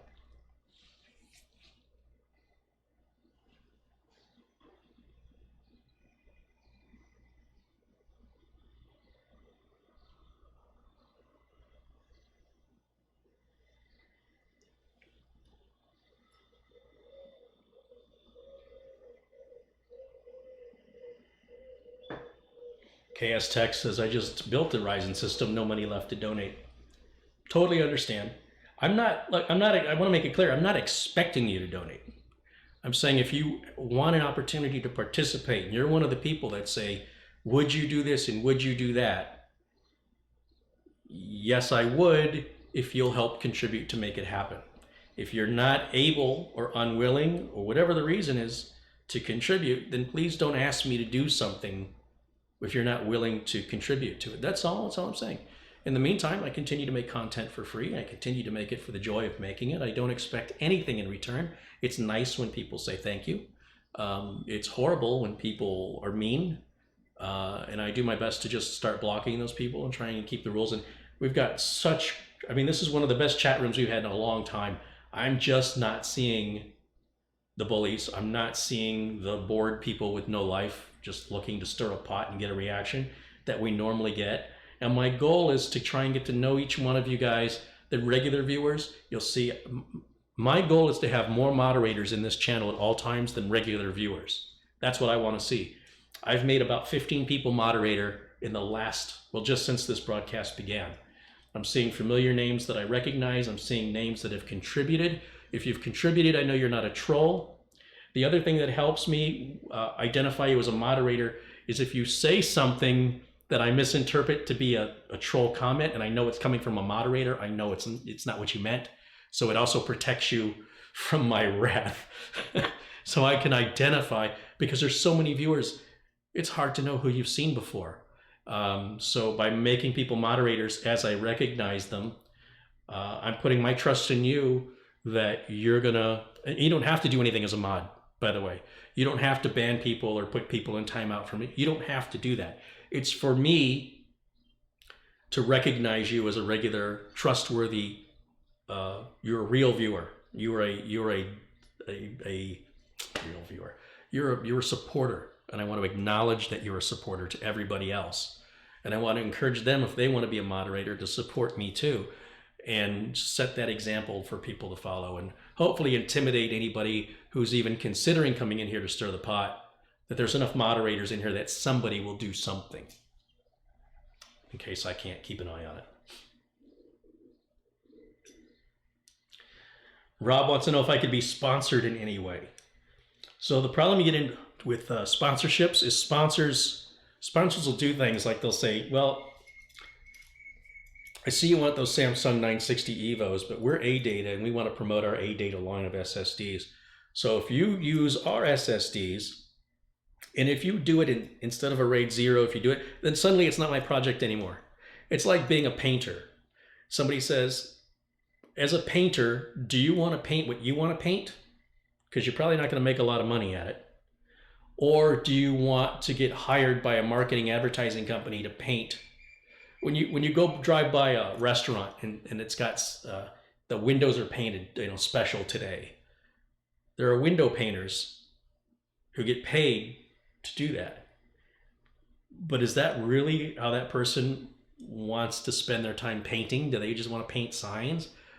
For me, it's about the artistry, right? It's about the self-expression. And the minute you get involved with sponsorships, you start walking a very fine line about meeting their demands. And if you fail to meet their demands, they'll never sponsor you for anything in their family of products, or the marketing company that's being paid by the company won't ever sponsor you for any of their other clients. So it can backfire. By not having sponsors, I'm free to be honest about product reviews, and I don't have to worry about any consequences. So yes, I could be sponsored, and it scares me to death to go that route based on past experience.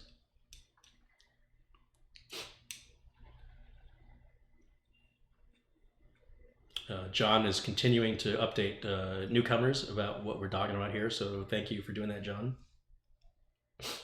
Sterling3371 says, I'm a truck driver and the money donated to you is money well spent. That's awesome. Thank you.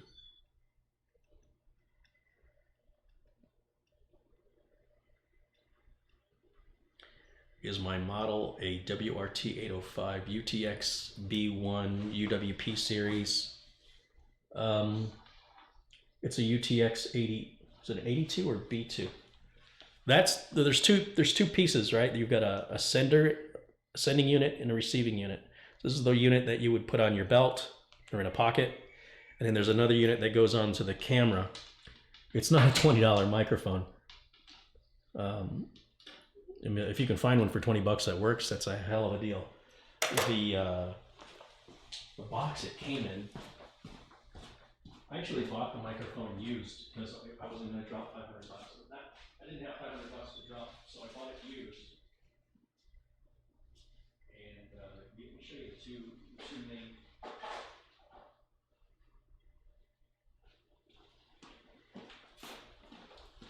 Sorry, I realized I was still talking as though I was wearing a wireless mic and you guys couldn't hear me. So this is the Seasonic set that I have. So this is a $400 microphone, and it enables me to have myself and a guest each wired separately into one receiver. So the receiver's got two antennas on it, and then you can record in mono or in stereo, and it's very close in all the design features to the Sony. It's almost a rip-off of the Sony, but the quality is just not as good as the Sony. But when you need two microphones without a mixer, this is the simplest fix for that. So that's $400 off Amazon. And then this was bought used. You can see the box is pretty dusty. This is the UWP V1. That's the actual model. And that is the sender and receiver unit shown on the back here. This is all you get. You don't get any of the other stuff shown on the back. And I can't tell you just how impressed I am with how well this works. But it is an older model that's since been replaced. It's now like yellow now. Instead of black, it's like black and yellow. So it's somehow been improved. I'm not exactly sure. And it's UHF. So the VHF Wi-Fi microphone, or Wi-Fi, the VHF wireless lapel mics are very inexpensive. You pick those up 20 bucks all day long. They're very staticky. They get a lot of interference. Nothing is really compared. I haven't used anything better than this. If anything better than this exists, I haven't seen it. I will say at Newegg, they used Sennheiser lapel mics into a microphone pack going into a receiver unit that's as big as this box. And then that receiver unit has an antenna on it, and it's got an LCD screen, and then it plugs into a mixer. And then so you can add as many of those as you want. You have another box running another wire into a mixer, and then they would run the mixer output into a set of headphones and into a digital recorder.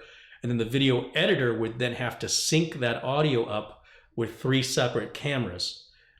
I'm glad I wasn't their video editor, because that guy did not envy his job at all. But you can, hold on.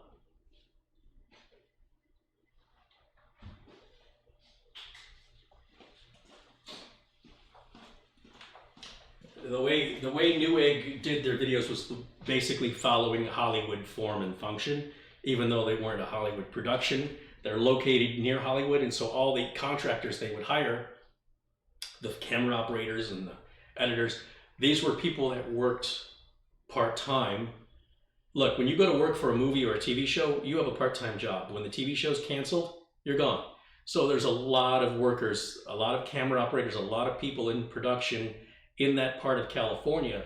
And so every time I filmed with Newegg, we had a different crew every single time. And every crew does things a little differently, but there's certain things that are done in Hollywood that were, as far as I'm concerned, way overkill for what Newegg was doing. But I guess it made them feel important. You know, it made it feel like it was a big deal. And they spent a lot of money for it. I can tell you that you had about 6 people on each production crew. And, you know, from a producer and director to an editor to the person who oversaw the project and approved it, to the camera operator, to the sound person, to the person taking notes. They had to, every time I'd screw up, you know, that was a bad take, they'd have to note it. And in the notes at the final end, they would, you know, okay, these are the good takes. See, to me, that's all a waste of time. To me, if you're the editor, you don't need to be told where the good takes are. You'll see me repeat it over and over and over again. And the last time I do it, that's the one that worked. So you just fast forward through the footage until you get to the point where I stop doing it. The last time I did it, that's the good take. Sometimes though, I'd nail the take and they'd say, well, let's do it again just for safety. And then that was always the one that screwed me up. I'm like, well, now I got to do it again. And I just nailed it, you know, and then it would take me 4 or 5 takes to do the safety take. Completely unnecessary and a total waste of time. Fizzy Water's contributed $1.99, says it's not much. I hope to donate more in the future. Thank you, Fizzy Water.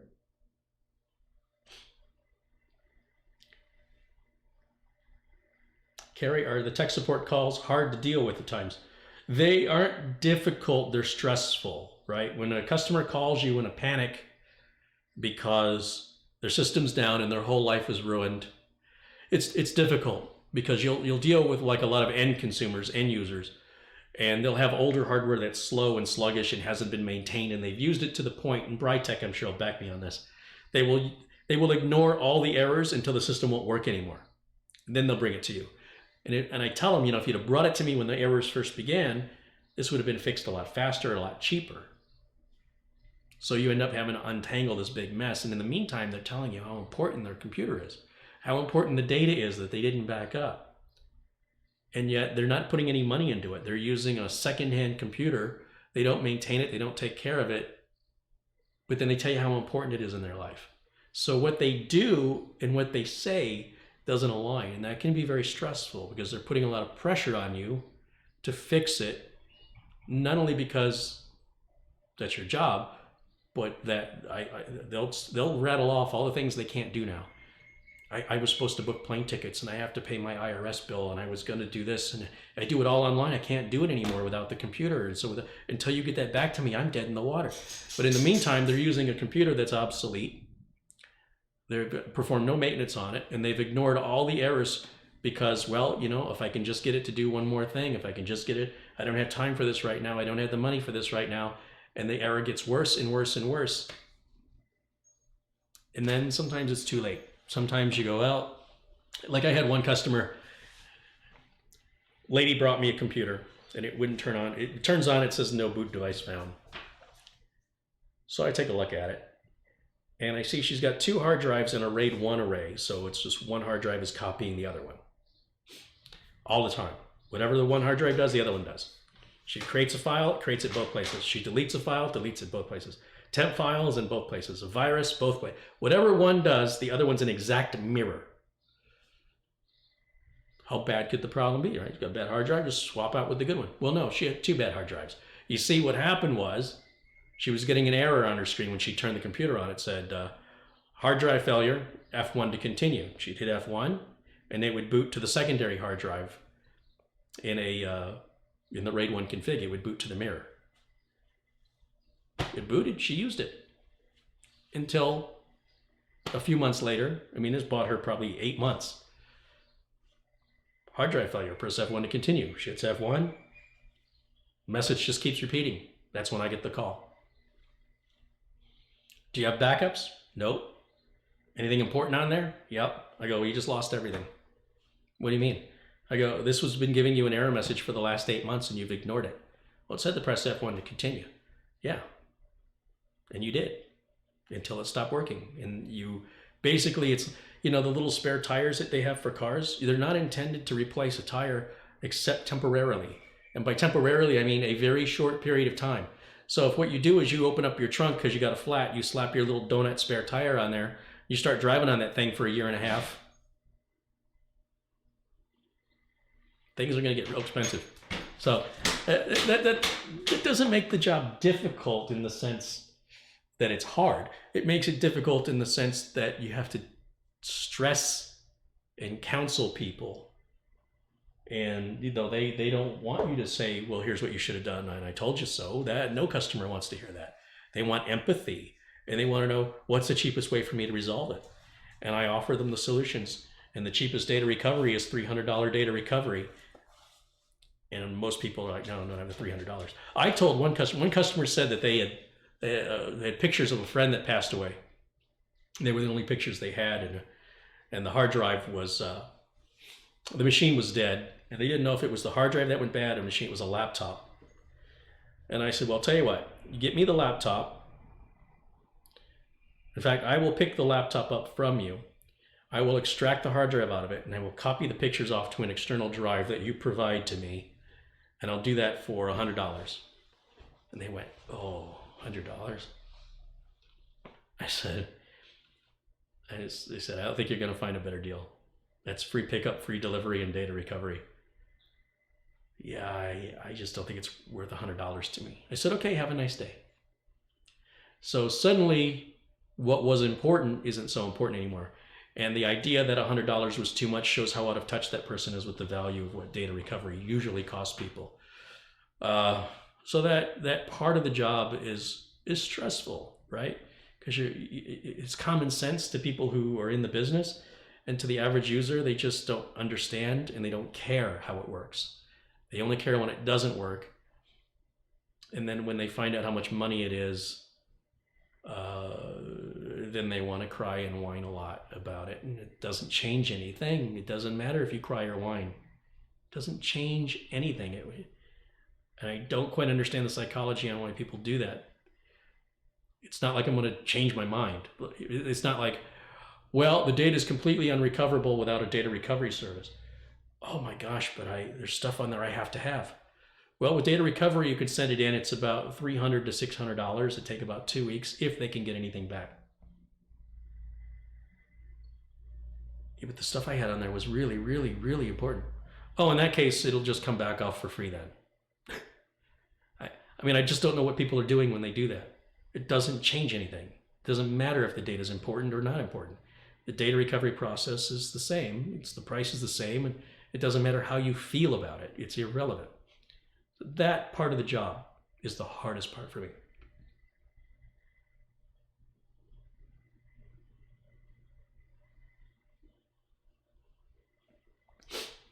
KS Tech said, what did he say? It was a good line.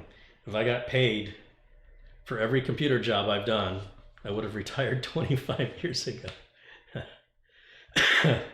That's funny. Brian Henry says hello from North Carolina.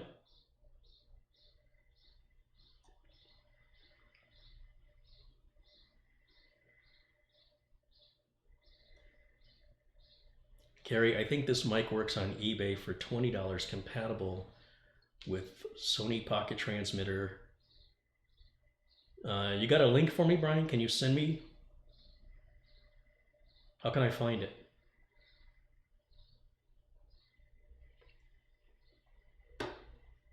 I have a couple of incredible contributors to my channel. And ironically, they're not American, they're British. And, you know, I've mentioned Bill Leatherland time and time again. Bill's been a very generous and continuing supporter for many years to the channel. He's always he's a good friend of the channel. And the type of generosity that I'm seeing from some people is blown me away. And I just want to take a minute just to give, in the chat room, somebody I've made a moderator, Colin Hilton, has proven that I didn't believe him the other day. and he came through, and never in 1,000 years would I imagine some stranger on the internet would show that kind of generosity. So for you, Colin, thank you. That's my least I can do for what you've done for the channel, and for the viewers will have no idea how your contribution is impacting the quality of the videos that they're seeing.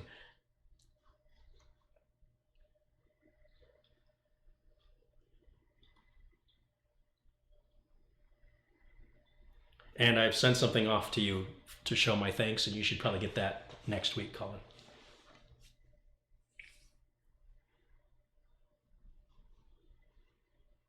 Brian's giving me the link. Let's check it out. Oh, Brian's giving me the link to the microphone wire for $20. Right. Yes, there are Chinese manufacturers that are selling just the wire, and I did buy one of those, and it's sitting in a package. I think I got it off of Alibaba, AliExpress. It may be made in the same factory. It may be a complete knockoff. The quality of the microphone may be really bad. I haven't tried it yet. That's on my to-do list. This microphone's about to break. You can see the wire is about to break here. And I'm just sort of waiting for that to go. And when that goes, one of the things I notice is how flexible this cable is. And the cheap knockoffs, they're thicker, they're not quite so malleable. So it's clearly not the same thing, but is it close enough? I don't know. For 20 bucks, I did buy it, and I just haven't had the guts yet to try it yet, but thanks for the suggestion. Did he say Colin Smith? No, I said Colin Hilton, like Hilton Hotels, like Paris Hilton. Brytech says it's worth the risk for 20 bucks. I agree, and I did take the risk. In fact, I've got a special place back here.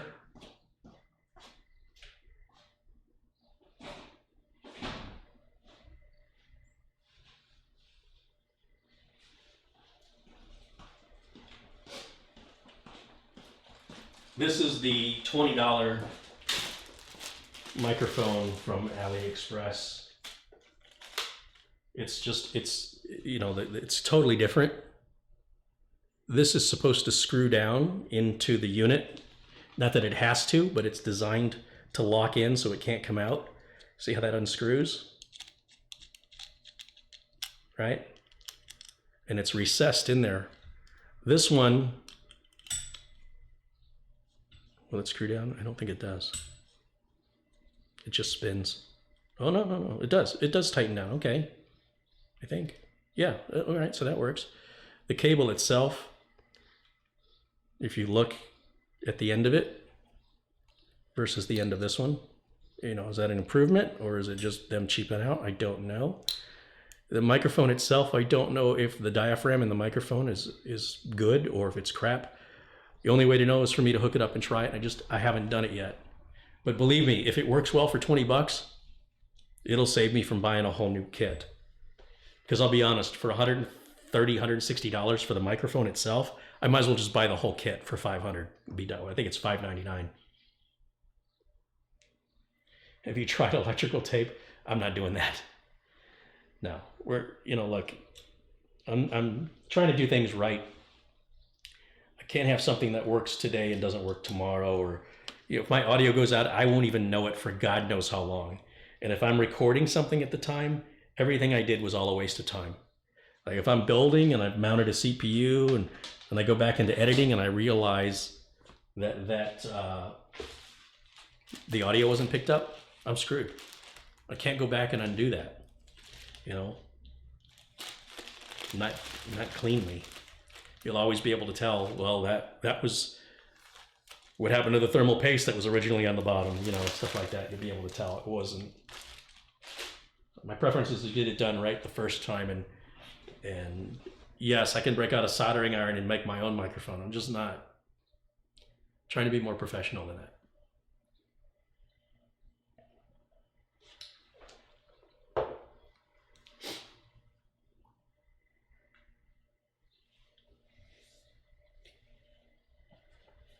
Yeah, Britex with me says they wouldn't pay $130 for a replacement either.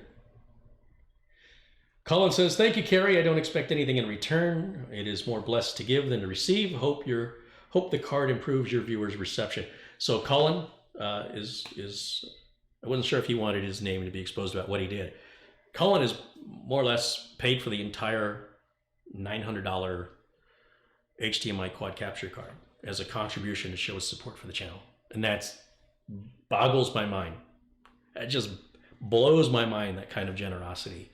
Never met the person in person, and that's very uncommon, and I have such an amount of gratitude and appreciation for viewers like Colin that have the means and the generosity to do that. And it's because of that type of generosity that, like I said, my goal is we'll have a 3-camera setup here with the ability to go right out of a desktop simultaneously with 4 video inputs. Combined with the green screen, it should make it very easy for me to not have to have a camera operator and just preset the cameras in the locked positions and use my my Stream Deck to just switch between.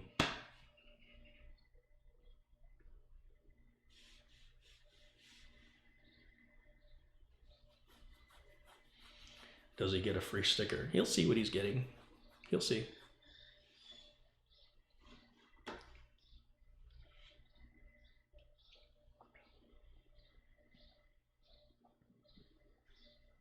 It's amazing how one viewer can have an impact.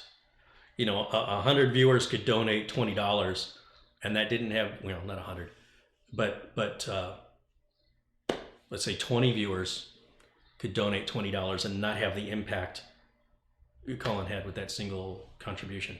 And so tomorrow, I ordered the card yesterday. It's due to arrive tomorrow.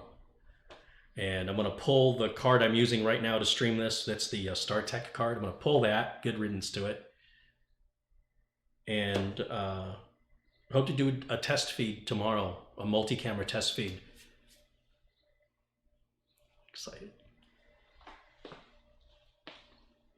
Looks like Brian's taking off. Hey, Brian, thanks for stopping in. Always good to see you, buddy.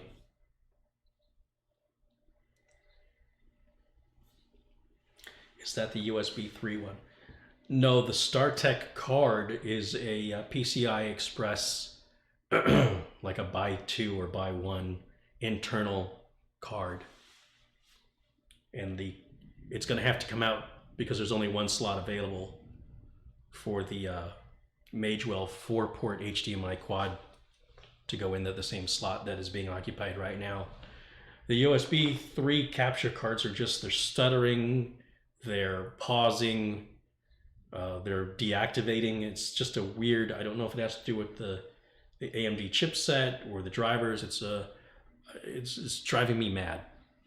So this stream has been really good so far, and it was good yesterday using the internal capture card that I'm using now, but it's a little wonky in that the audio has to be kind of set up custom, and it requires special drivers. So with the Magewell, all that should resolve itself. And I just hope it lasts a long time because I don't want to have to replace it anytime soon.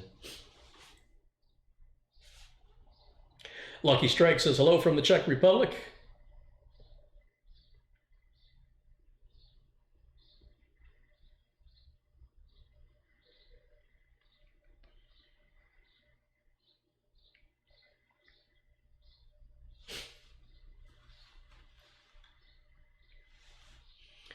Jeffy Steed says, I really enjoy your videos. Thank you, Jeffy.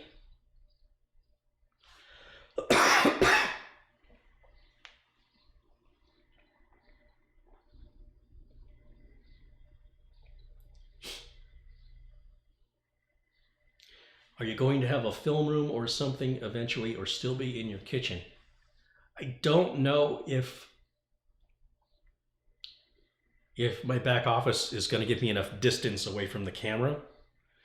And the only way I'm going to know is the whole office has to be cleared. The window has to be covered to block the light, or you're just, because the window's behind me, you're just going to see a silhouette. So I'll have to come up with some kind of a blocking material to block that. Then I have to bring in some shelving units, and everything in the office has to be organized on the shelving units and pushed off to the sides. Then I have to bring in some kind of a counter, something on wheels I can move around. Then I can bring in the camera and I can see if I'm going to have enough room. If so, then that'll be my new studio. I don't think there's going to be enough room. I don't think the room is wide enough for me to get far enough away from the camera.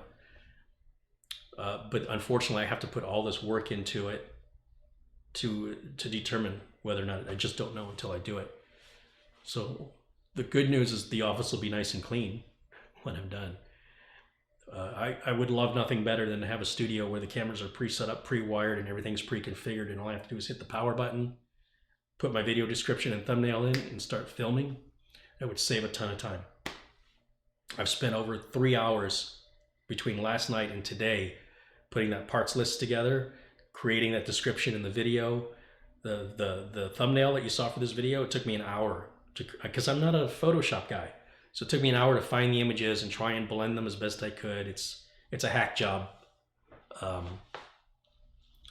And that's all just prior, just preparing to go live, all of that.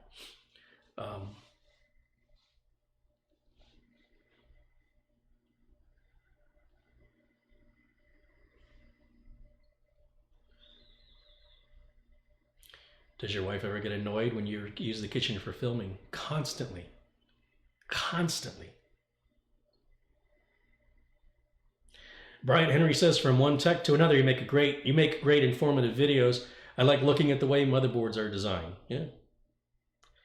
David Harkin says hello from Devon in the UK. Jeffy wants to know if Bryce will be in future videos. That's up to Bryce. I don't know.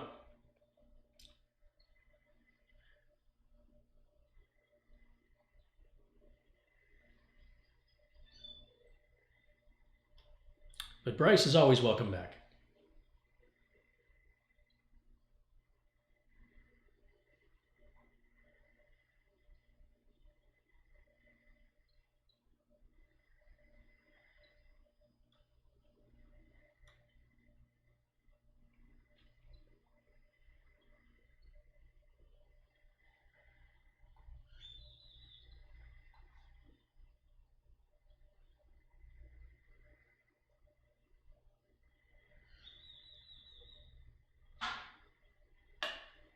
If only Bryce can be a cameraman. Bryce could be if he wants to be.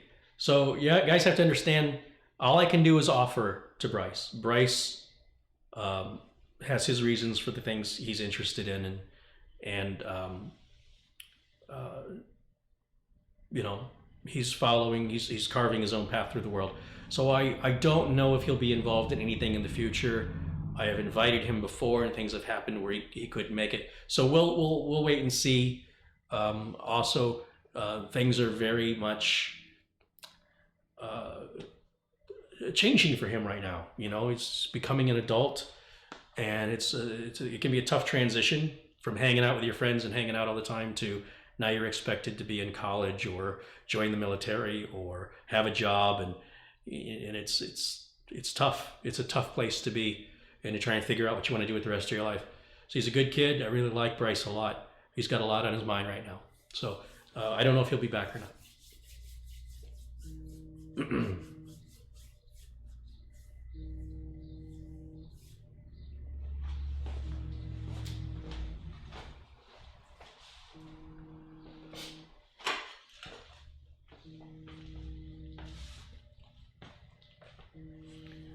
Somebody says it's a shame Bryce doesn't show interest in PC repairability. He does show interest in it. He does. He enjoys it. He really does like it. But there are some other conflicts and other things going on in his life that, you know, we always can't do everything we want to do, or sometimes things come up. He's like anybody Bryce's age, most of us, he's got a lot of decisions to make about what he wants to do and where he wants to go. I'm not judging him on that. I really like him. I think he's going to be a real sharp, well, not going to be. He is a sharp, intelligent, he's a good worker. And whatever he decides to do, I'm sure he's going to do it well. But I can't sit there and pressure him. I don't want to do that to him. All I can do is extend an invitation and he can take it or leave it. That's the bottom line. And you know, when you're working to make these videos and you're relying on somebody else, and that person says they're going to do it, and then the last second they back out, then what do? Do you move forward doing it on your own, or do you cancel the project until you can reschedule? And that means, you know, potentially thousands of people were looking forward to it. And I'm not saying Bryce has done that, but that opens that opportunity up when you start relying on other people. It's bound to happen for one reason or car doesn't work or something came up, whatever it is.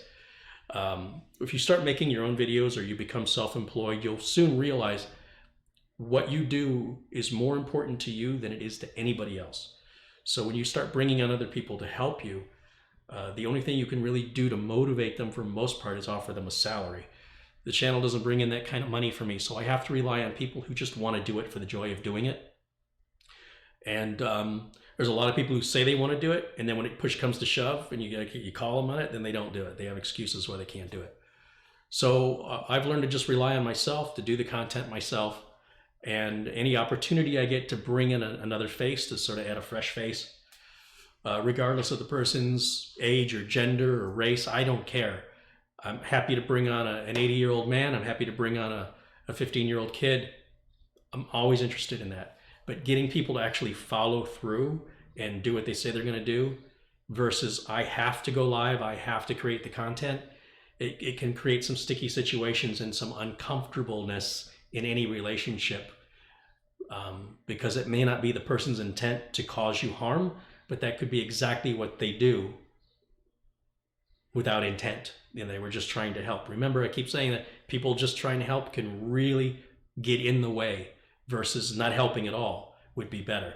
So anyway, I extend the invitations now and again to Bryce, and hopefully in the future he'll take me up on one of those and join us again. But I can't, you know, he could be moved to another state for right now. I don't even know. Ideally, nothing has changed much, but with him, just a lot going on.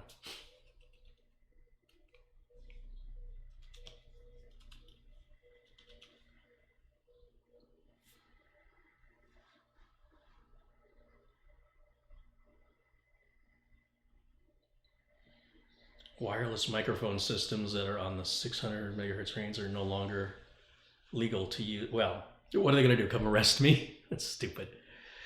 They can't make it illegal to use them. What they can do is they can make it illegal for manufacturers to manufacture them. There's the interpretation of the law is so far-fetched by people that aren't lawyers. Often the imagination of the lawyer's interpretation can be interesting as well. Like tearing the mattress tag off a mattress, it's not illegal for the consumer to do that. It's illegal for the retailer to do that, or the manufacturer. So when it comes to stuff like that, they can't make something illegal that broadcasts on a range and they decide that it's just not possible. It's an impossible. If you have a rule that can't be enforced, it's not a rule. Sorry. If it's not enforceable, it's not a rule. So generally, and they're aware of this. So what they do is they say, we're reserving this range for something else. And then they tell the manufacturers, you can't make your wireless mics in this range. And then they just wait for time for the other older mics to eventually fade out. And the ones that continue to work 20 years later, there's still not a big enough range or distance that it's going to interfere with anything or anybody. So it's not like the FBI is going to come knocking on your door. Mr. Holzman, we're here with a warrant for your arrest because you're broadcasting live on YouTube with a 600 megahertz Wi-Fi microphone. And that's illegal, and here's your subpoena. Think about it. It's not going to happen.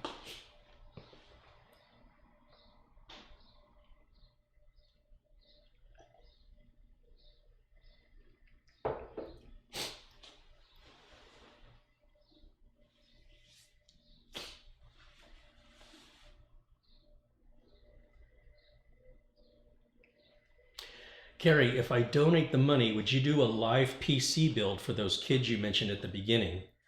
I'm a 75-year-old pensioner. I'm not rich, but I like to give children a better quality of life. Colin, I don't build the computers for kids. There's a charitable organization, and it's called Kids at Hope. instead of kids at risk. And, you know, I had a big issue with bullying when I was growing up. I made a whole video about it. I was very ashamed of myself. I was miserable. I wanted to die. It was a very difficult time in my life. And now with organizations like Kids at Hope, they call themselves treasure hunters, and their goal is to find the treasure that every kid has inside of them. And they're there to put an end to the bullying and to make the kids who have self-esteem issues or bullying issues, to show them their own self-worth. That's an organization that really means a lot to me. I mean, I wish there was an organization like that. I wish in the 80s when I went through my problems. They have an office with about 4 or 5 employees, so they have about 4 or 5 computers. And you know, when I had mentioned doing this crowdfund build, you know, that's the only charity I'd be interested in giving it to, but it would do them no good because they don't need it. They don't need a $4,000 computer. They could use 4 $1,000 computers. That would be beneficial to them. You know, they don't need anything more than just opening up Excel, opening up email, scheduling the talks for the president of the organization. He goes to schools and colleges. I believe he's a psychologist or psychiatrist or a sociologist. He's got a very impressive academic degree in that area. They don't need any computers there. They're not hurting, but they're not running the latest and greatest. But all I was saying was, if there was any charity I was going to donate to, that's number 1 on my list. I just really like what they stand for.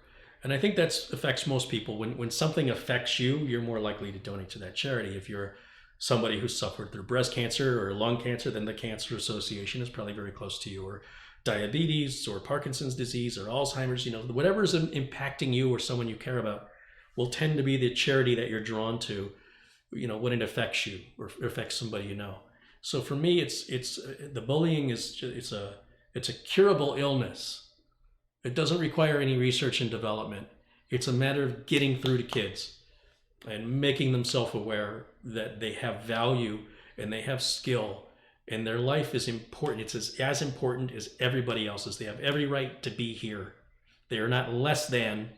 They are not less worthy. They are not stupid. They are not incapable.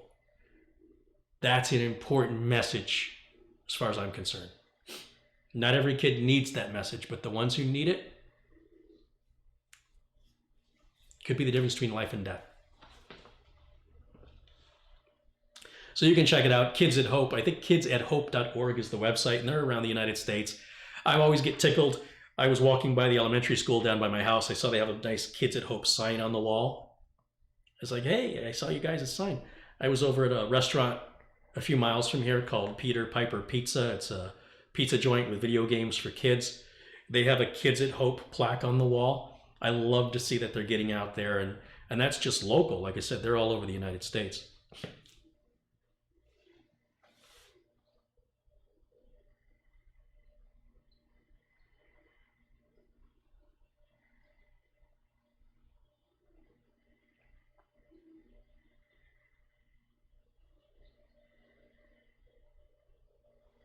Maybe they could raffle it off.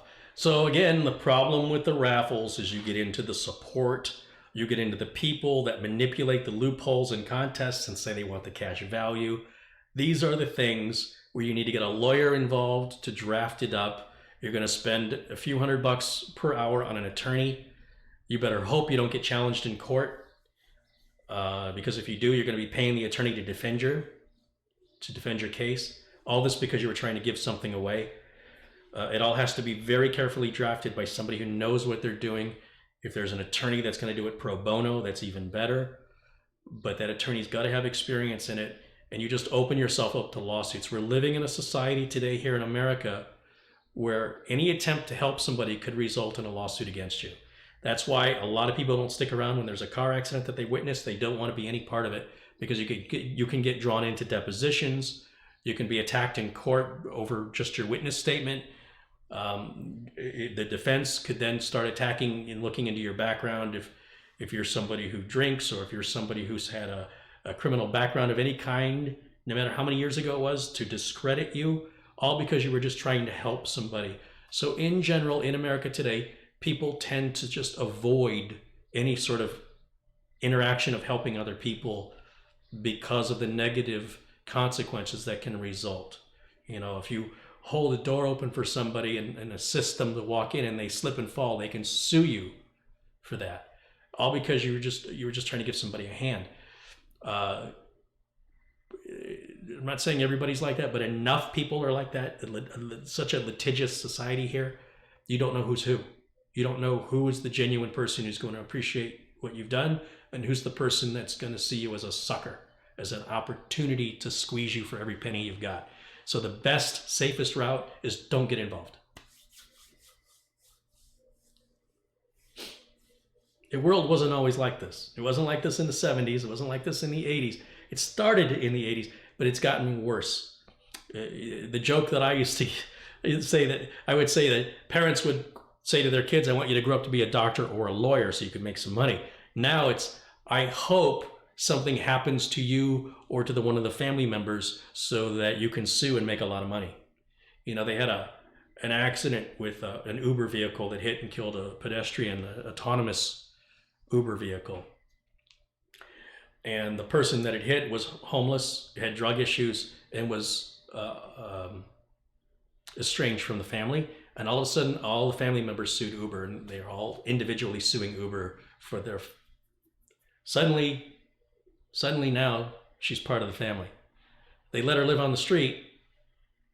I don't know. I'm not part of the family. Maybe they tried to help her. I don't know. It's just awfully suspicious to me. There's an opportunity. It's an accident. Nobody happened on purpose.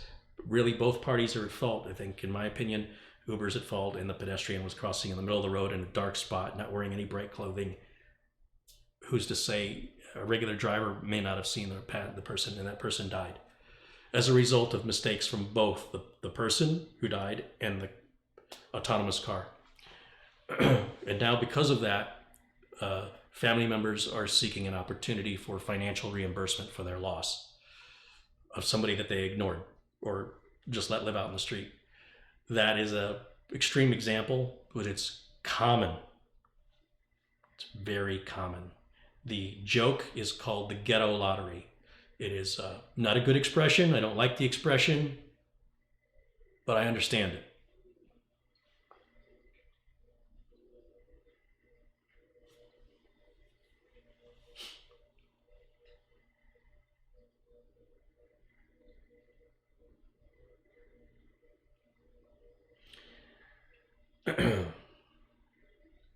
If the person was crossing the street where they were supposed to be crossing, it probably wouldn't have been an issue. If the technology that was powering the car did what it was supposed to do, there wouldn't have been an issue. But when you have both parties at fault, and one party has deep pockets from investors, you open yourself up to litigation.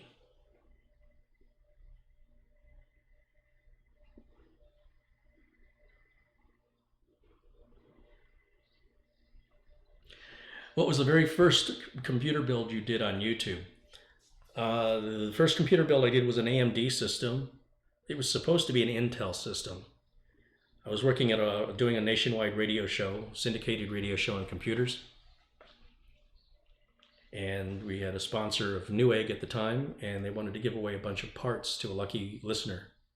And I said, well, what good is this if they don't know how to build a computer? I looked on YouTube for build videos, and I didn't like anything I saw. And I said, why don't you send me the parts? Let me build a video showing people how to build a computer, and we'll send the build computer to the lucky winner. Newegg said, that's a great idea. We'll do that. So they sent me the parts. I built it. And the whole time I'm thinking, I thought this was supposed to be an Intel. And I built it. And then Newegg contacted us and said, we sent you the wrong system by mistake. I already built it. I said, that doesn't matter. We'll send you the system we meant to send you. So now we had two systems to give away. So what we ended up doing is, as I built the second system, I made a video out of that. And I was just using an SD camcorder with the in microphone built into the mic, built into the cam. There wasn't really any good close-up shots of the wiring. I did the best I could. And one computer was given away on a cruise ship, and the other computer was won by a listener of the radio show. And those were the two build videos, and that's why that came about. Did you build any DOS computers? Well, of course, but I wasn't doing it for a living. I was doing that for fun. That would have been in the 1980s. My first computer was a 286. My first Intel compatible computer was a 286-12. I think it turboed to a 286-16. It used to have, computers used to have a little turbo button on them, if you remember. I don't know why you wouldn't run it in turbo. To access any memory over 512K, you had to use a program called QEMM386, and you had to configure it for either extended memory or expanded memory. So if you had, like, I don't know, an ungodly 4 megabytes of memory, the only way you could get above that 640K, which was really like 512, was through this software that had to load it boot up.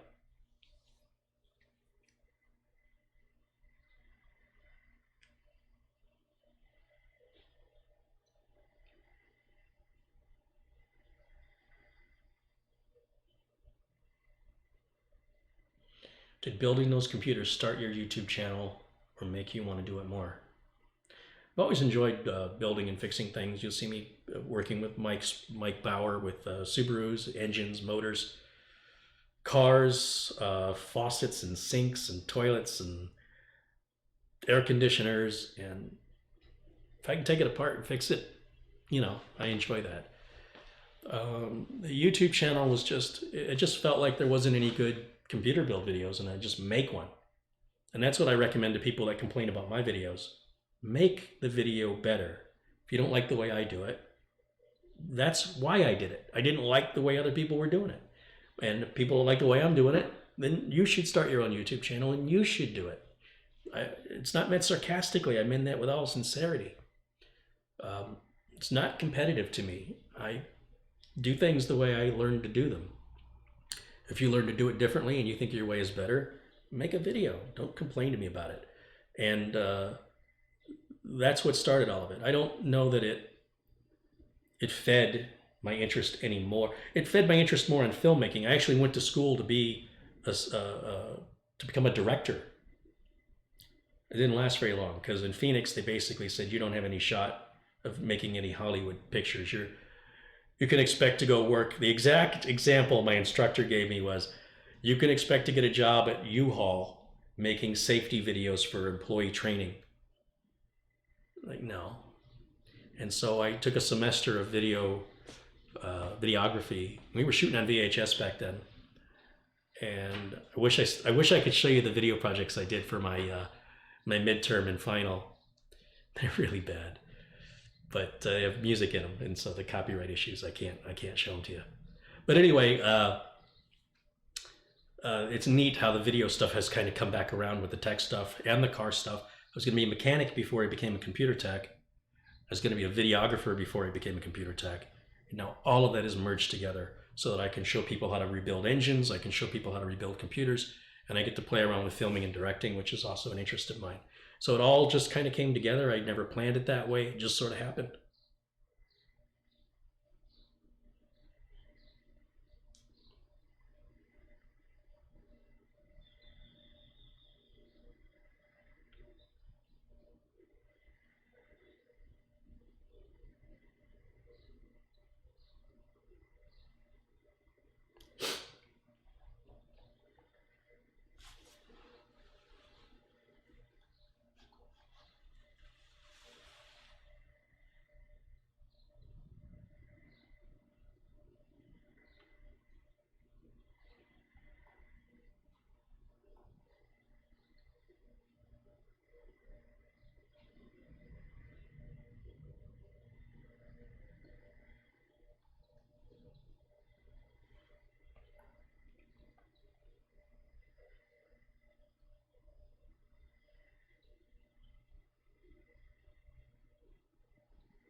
So Yeah, so the win-win situation is to just go, hey, look, customers are paying me to do these fixes anyway. Why don't I just flip a camera on and show people how to do it? Some people think you're crazy to give away what you know because it'll put you out of business. I think that's very short-sighted. I think that when you teach people what you know, you earn their trust. And not everybody who can do something will do it. A lot of people will say, yeah, I could probably build my own computer, but I'm just really busy. I really don't trust myself. I'd rather have you do it because you seem trustworthy and I don't know anybody else to do it. It's a lot of money. And you end up getting the job. The people that you're worried about are going to take the work were people that would have never hired you anyway. They're people that would have ultimately done it themselves or found some other shortcut. And there's so many people on the planet. Only half of the planet is online. So if we got 7.5 billion people, and less than half of those people have internet access, YouTube and the instructional videos that I create here haven't scratched the surface of the empowerment that can enable all these people in these other countries that have yet to come online. And when they do, there's going to be a wealth of information available to them that they would never have been a customer of mine ever. Anybody in another country would never be a customer of mine. And if that enables them then to gain the confidence to be able to start fixing computers for their local community and create a source of income and revenue for them, that's just a win-win-win situation all the way around. Nobody was born with this knowledge. Somebody had to teach it, whether that was a person hand teaching, tutoring personally, or it was somebody like Scott Mueller with his books, Upgrading and Repairing PCs. I learned a lot through those books. The idea that the knowledge should be kept to yourself for the sake of making money, I don't agree with it. And I think the knowledge should be available to anybody, anywhere in the world who desires it. I don't believe that you should have to afford to go to school or you should live in a community that provides it to you. The internet is the community that provides it to you. If you can get internet access, then you have access to anything you want. The only thing I cannot do is motivate you. I can't give you the ambition. But if you have the ambition, you can watch these videos and you can start fixing computers and start charging people for it. And the more you do it, the better you'll get, the more confident you'll get, the more you'll be worth, the more you can charge, the more you can do in a day, the more money you can make. And it all starts with just a little bit of encouragement and free information. And the letters I get from people that were aimless and now they have a direction and they have a purpose, they're worth more than any amount of money could ever pay for. And that's why I do it. It's very altruistic. It's very hippie-like. But that's important to me. It's more important to me than trying to squeeze out every nickel and dime I can out of everything I do. That's just too common. I don't want to be like that.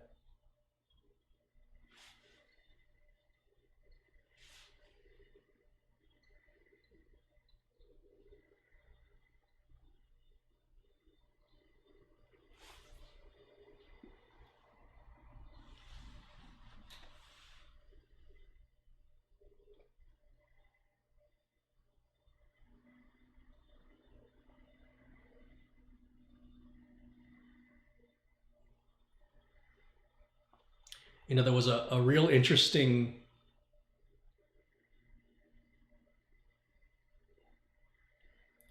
when I was learning how to fix computers, when I was 15, 16 years old, and I was just doing it for fun, nobody would ever let me touch their computer. Oh God, no. No. And I was a dumb kid. My parents had no support in anything I did. Nothing I did was right. Nothing I did was normal. And the computer was a complete waste of time. It was interfering with my schoolwork. And they actually pulled the computer I paid for with paper out money. They took it from me to punish me and said I was wasting my time.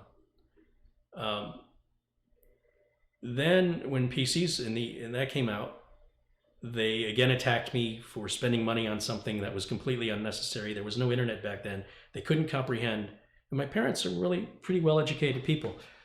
But they were absolutely convinced this whole computer thing is it's all just games, and you're not going to get a job with this. You're wasting your time. You're wasting your money. You're very irresponsible. We're very disappointed in you. So that's how I was raised.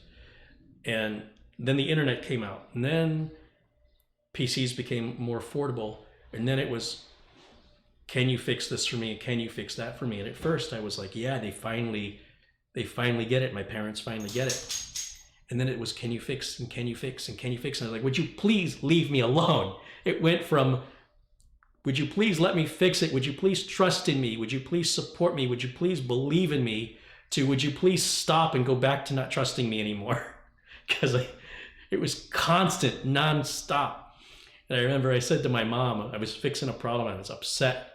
And I said, don't you remember all the times you told me this was a waste of time and how you took the computer from me? And don't you remember when you punished me for using the computer too much? And she goes, you need to learn to let things go. You scarred me for life. You tortured me mentally. And now you understand I was right the whole time. Do you give me an inch? Nope, not even an inch. So if you wonder why I'm the way I am, you just need to look at how I was raised. It probably all starts to make sense. It's a really strange phenomenon. It's a really strange phenomenon that you're too young and you're too stupid and we don't trust you. To, I need you to fix everything for me for free. Stop what you're doing. And you're like, Mom, Dad, I love you, but I have other work to do. I don't have time for this. I don't know how many times I have to keep explaining this to you. I'm your mother. I fed you. I wiped your diapers. I taught you to walk. You can fix the computer. You cannot win. You're like, please, let's go back to when you didn't trust me and I was an idiot. Can we do that? Because then it just takes all the stress off. It's funny. Guys, I got a call coming in. I'm going to put you on hold, and then I will be back here in just a minute. Hello?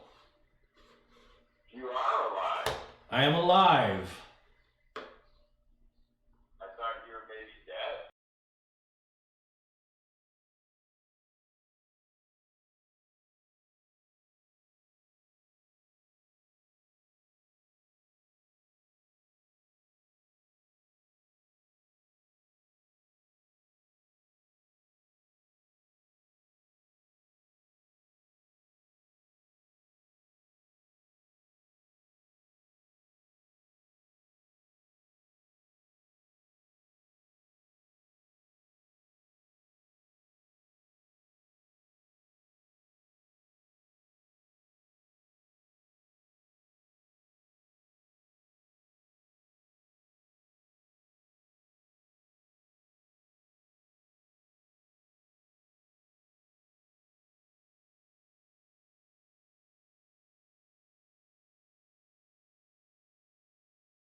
All right, sorry about that, guys. That was Subaru Mike giving me a call. He's checking to see if I was dead. Not yet. Is there any way to donate through PayPal on this channel? In the video notes, in the video description, there's a link on this channel underneath the video that'll take you to Tech Vets. YouTube and PayPal don't cooperate together in that manner. YouTube does its own thing, and YouTube will take up to 30% of whatever you give me. PayPal takes less than that. I think 2% or 3%. So I get to keep more of what you give when you go through PayPal than if you try and do it through YouTube. Although all contributions are appreciated and welcome, do know there's a difference on how you make the contribution, on how much of it the processing company keeps. So like, for example, on these videos, that YouTube pays nothing for my videos. YouTube doesn't provide me cameras or electricity or internet service or memory cards or lighting or microphones or batteries. YouTube provides me nothing but the platform. And they take 45% of all the money the channel makes. So if the channel makes $2,000 in a month, YouTube takes $900 of that and gives me the rest. So that's why it's so hard to make money on YouTube. If YouTube was acting like an agent, they would take 10%, maybe 20%. But YouTube isn't just making money from the advertisers. YouTube's also making money from the content creators. And when you do the super chat and you make the donation, they take a 30% grab of anything you give that way as well. So obviously the smart money is to be YouTube. Just maintain the servers, keep adding more storage, make sure you have enough bandwidth, hire people to sell advertising, hire people to monitor videos for advertiser friendly content, or just segregate content that's not advertiser friendly. I'm sure that starts adding up and costing money, but without the content creators, YouTube doesn't have a platform. And I don't agree with the significant percentage that YouTube takes. And given that for each video view, the average video view makes 1/4 of 1 penny each time a user views it, with 45% of that quarter penny going to YouTube. So that's when a penny hasn't. So a penny isn't a small enough figure to understand the value. You have to cut a penny into fourths and then take that fourth and cut it almost in half, and YouTube takes the smaller part of that and gives you the rest. So it's a difficult platform to make enough money to say I could just do this full time, unless you really invest into a studio and hire people to get your own sponsors, get around YouTube, go directly to manufacturers, and then you sort of become a sellout in a way, because a manufacturer who really takes care of you, you're not going to want to throw them under the bus. Even if the product's bad, you're not going to be as upset about it as if you would spend your own money on it. When they give you the product and you don't like it, it's a tough spot to be in. And then if you upset them, if you disrespect them, like I say, you not only jeopardize the relationship with that sponsor, but whoever the marketing company is for that sponsor, anybody they work with, you're off their list. So I like the independence. It's difficult to be independent financially, being independent on YouTube. It can be done. PewDiePie's done a really good job at it, and he, as far as I know, still edits all his own stuff. He doesn't hire nobody, but and even his equipment, he doesn't upgrade very often. He's got some pretty basic equipment. Like, he's just spending the least from what I can gather, he's spending the least he can spend to generate as much revenue as possible. And I don't know what he does with it, but I wish I was in that situation. A little jealous, but that's an exception to the rule. There's always exceptions.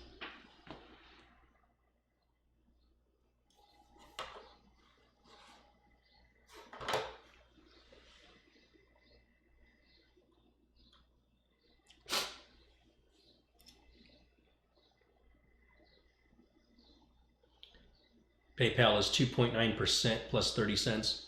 Yeah, it's decent.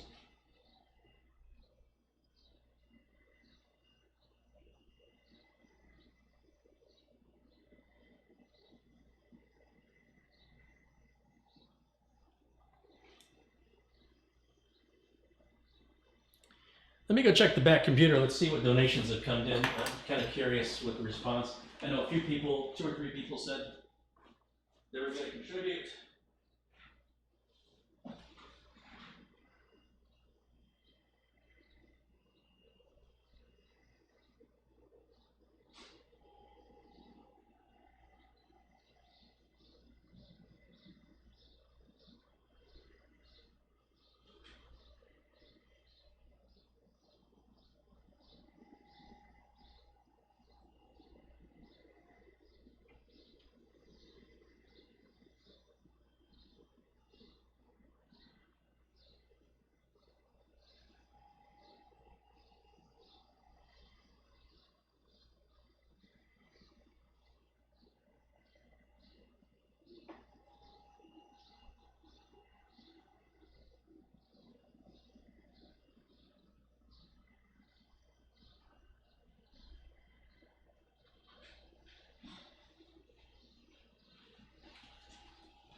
Okay, so I'll give you guys an update. There's about, I want to say about $825 that have come through in donations, which is a quarter of the way there, which is a lot considering that's just since the stream started. I'm going to create a separate folder in my email. I'm going to title it Threadripper Build. So all those contributors are all going to go into that folder so I can keep track of who's giving for what. And like I said, there's going to be, until about this time next month, if the money just doesn't come in, that money will be refunded back to you. If we can get close enough, you know, I think if we can get to 3,200, 3,500, I'll put it on a credit card. I'll find it somewhere because at that point we'll be so close. I'll just do it. And then I'll hope and pray that the video will take off like a rocket and will create revenue to offset that. You never know with YouTube videos. You never know with a movie. You never know when you make a movie, is this movie going to be a big hit or is it going to be a flop? The people who make it, the editors, the directors, the actors, they all think they're making a great movie, usually. The people that made Star Wars, they thought it was going to be really stupid. But mostly thanks to editing and special effects, it was fixed. And Star Wars, just in the editing alone, the way George Lucas had it originally, it was horrible, would have been a horrible movie. So much of the story had changed, was rewritten, characters were cut out. But it just goes to show you, sometimes it's not the content, but how the content is affected in post-production. So I think the video, regardless, it'll do well. Whether or not it'll do like Cosmos 2 well, the Cosmos 2 build remains one of the best builds I ever did. And it's funny because that was somebody who reached out to me and said, hey, I work for Intel and I live in the Phoenix area and I film for, I do cinematography for Red Bull, the competitions where they race the classic like P-51 Mustangs and stuff. I forget what it's called. And he had this budget from the Red Bull team, or the team that participates in the Red Bull air challenges, air races, to build an editing rig for their YouTube channel. And he had bought all the parts. And he asked me if he could pay me to build it because he didn't have time. And he lived way on the other side of town, and I drove all the way out there, picked up all those parts, and made the video that you all well know today. If you haven't watched it, you really should. It's a great, if I don't say so myself, there's a lot of editing in there. It took both of us to pick it up and bring it back out to the guy's car when it was done. And then he recently brought it back because the liquid cooler pump broke. And that was 5 years since I built it. I did not know when I was making that video that that would become one of the most popular videos I ever made. And it was just by the things that were beyond my control. Somebody reached out, here's what I've got, I could use your help. I thought, I think that'll make good content. What do I know? My hope is the Threadripper build will be one of those builds like the Cosmos that people love it. But you know, the same can be said for that $6,000 build I did for Newegg. I thought that thing was going to be the most popular video ever, and it's hardly been viewed. I don't know if it's search engine optimization issues, thumbnail problems, titling problems, or if people just aren't interested. But I go back and I watch that video. I love the way it's edited. I love how unique. There's just nothing like it that I've ever seen on YouTube, and I just don't understand why it's buried and more or less goes unrecognized. It didn't get 1% of the views I thought it was going to get. So the bottom line is you just don't know. You just keep making content. You keep making content, and hopefully something sticks. And then you'll always have that to compare to do better, right? So as good as that's the punishment you get for doing well is how do you do better next time? It's the same problem a movie has. How do you make the sequel as good as or better than the original? How does an artist come up with another hit song time after time after time? You become your own worst enemy in that. But these are problems that I want to have. These are the kind of problems I'd like to rack my brains on. And I just think it'd be fun. You know, I think it'd be fun to build it. It'd be fun to have a spare computer, just to have it around, leave it in the background, be a nice clean build.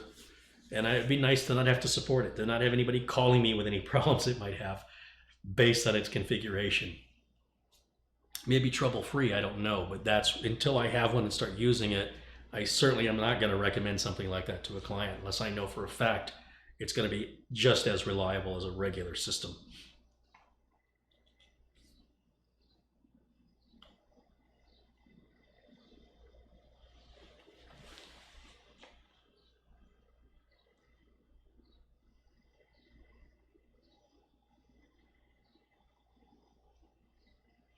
May I suggest instead of having a 3X RAID 0, only get 2 and use the money saved for a 1080 Ti. I really don't like the bang for the buck on the Vega. You know, the 3X RAID 0 for an NVMe drive is so unusual. Anybody can do 2. To do 3, that's really few and far between. In fact, I'm sure somebody's probably got a video on it somewhere, but that's more important to me than a 1080 Ti. That being said, if a lot can fluctuate between now and the end of the month when the money comes in with regards to RAM prices and SSD prices and video card prices. It may be possible that that money could pay for a 1080 Ti as is if other parts prices go down and the availability of graphics cards and such become available. The price, when it comes time to order, I'll be doing a live video. I'll probably, put all the parts in the cart like I did on the Ryzen build, and you guys will watch me put it together, and I'll be taking any suggestions at that time and doing a little more research. I really want the best of everything. I'm not really looking at the best value. I'm looking at just sort of what's a video somebody's going to really want to watch and tell their friends about. That's the kind of video I want to make. So practicality goes right out the window when you make that kind of content, which is obviously the opposite of what I do for a living. What I do for a living, practicality is the #1 most important thing. This is exactly the opposite. This is just doing it because we can. We're doing it because it's a challenge. We're doing it because it's pretty. We're doing it because it's something we really haven't seen other people do. So that's why we're doing it. That's it. That's all it's about. And the idea is that it's going to be something you haven't seen before, something you might learn from, something I'm going to learn from, and something to aspire to know what's possible, and to see how much more complicated or is it to build something of that caliber.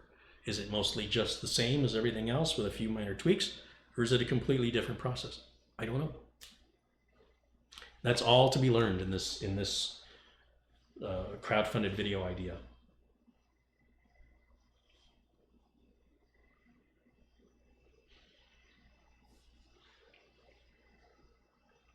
Someone says they saw a system done with a 3X NVMe RAID 0 on an X99. Yeah, but this is an X99. This is Threadripper.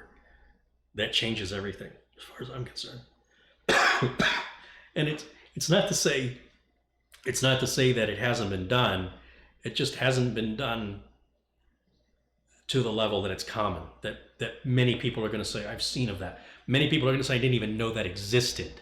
Didn't even know that was possible. I never even thought to think to look that up. For many viewers, that's what that's going to be. So, you know, it may not literally mean it hasn't been done before. Clearly, the engineers designed it, so somebody did it. Somebody probably tested it and reviewed it. But to actually build a system with it and introduce it to a bunch of regular folks who, you know, have an interest in computers, I think it'll open their eyes a lot wider, and they'll go, wow, that's impractical but interesting. And I learned something new today. And that's the idea, is to keep people interested. And I teach all kinds of stuff that's boring as heck that you don't even think, well, wow, what good does that information do me? At the very least, you could be entertained and say, well, it's nothing I could afford, or it's nothing I would have, but I was interested in it. I couldn't stop watching it. Which almost could be the same effect of an accident, of a really horrific, terrible mistake. I couldn't look away.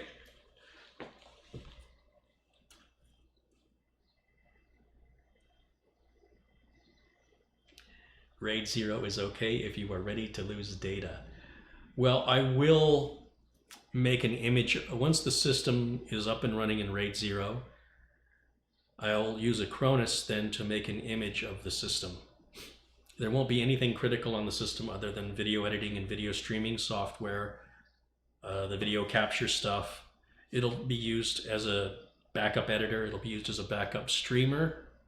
That'll pretty much be its whole existence in life at this point in where my channel is today. It could take on a whole nother role depending on how the channel moves and shifts over time.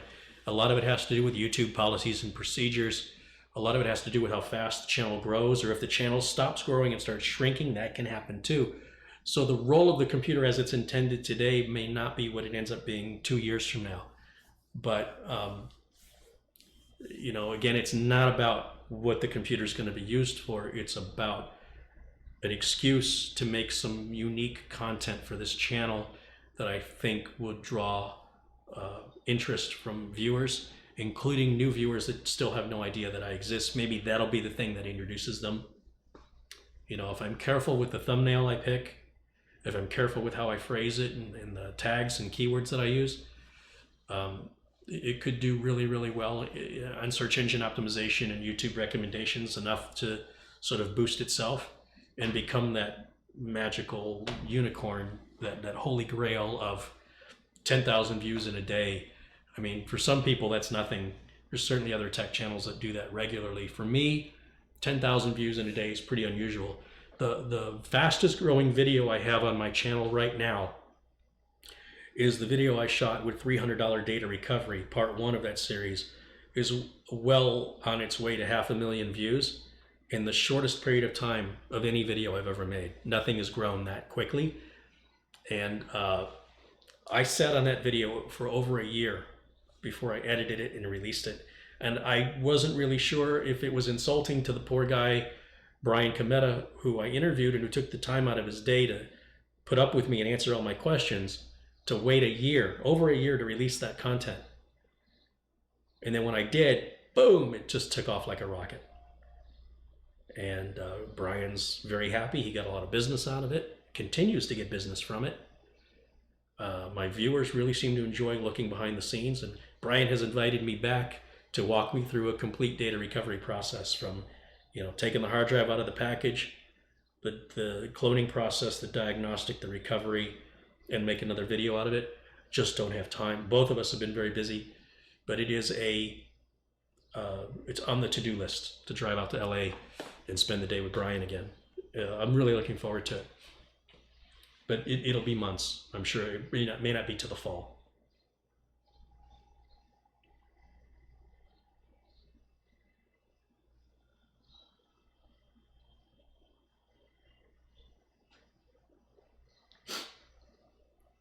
The Zynos computer is a separate build. The parts for that have already been decided, and it's already in the filming process, so I'm not going to take it apart and start over again. The Zynos build is its own unique production. It's unlike any other production I've done. It's going to be a while. To scrap it and start over again after so much work and effort. You guys haven't seen anything, so you just assume nothing's been done. You couldn't be further from the truth. Is a huge undertaking. I am not looking to do that with this Threadripper build. I'm not looking to make a huge undertaking with it. I'm looking to go live with the build and hopefully have someone like Bryce, somebody who can hold the camera and sort of roam around for good close-ups during the live build, in the hopes that that will stand on its own as a a good video. And assuming I have all of the equipment that I need to switch the cameras and such to make the live build as interesting as possible, with different camera angles and close-ups and cameras that can move. Imagine that. That's my goal on this build, and it's not to postpone it. It's not to perfect it. It's not to edit it. It's to just slam it out in a fun, entertaining, and interesting and educational way, in as timely of a period as possible. I want to, from the time the funds come in, once the funds are there. I'm sorry. Hold on, guys.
Okay.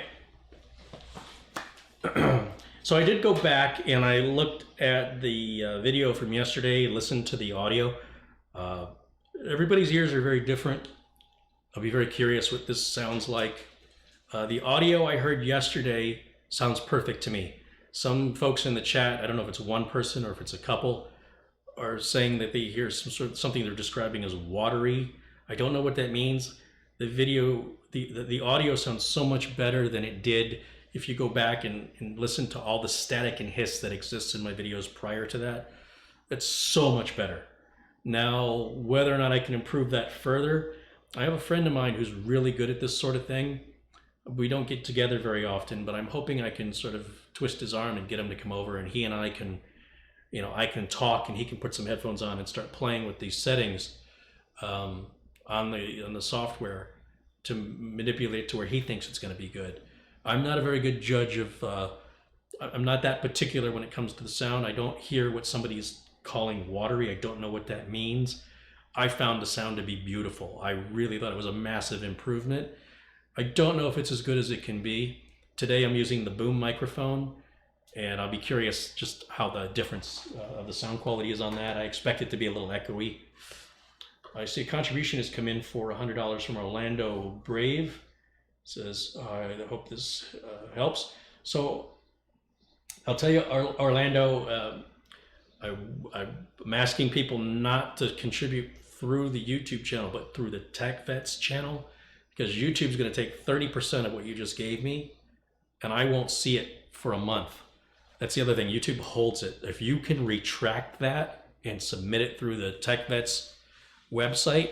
The other problem I have, Orlando, is I have no way to acknowledge you of this contribution. There's no receipt given to me for it. So in 3 or 4 days, I will have forgotten that you've contributed. I have no record of it.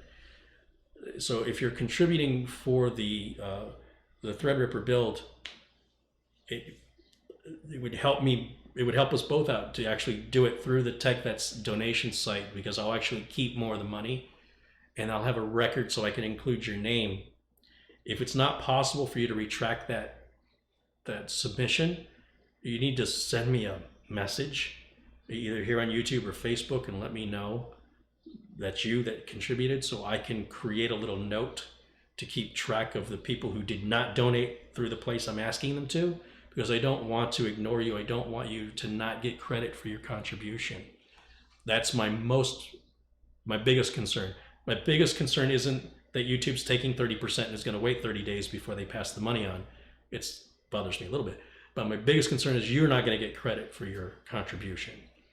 That's my biggest concern. I want to make sure everybody who contributes gets recognition for that. And thank you for your generosity.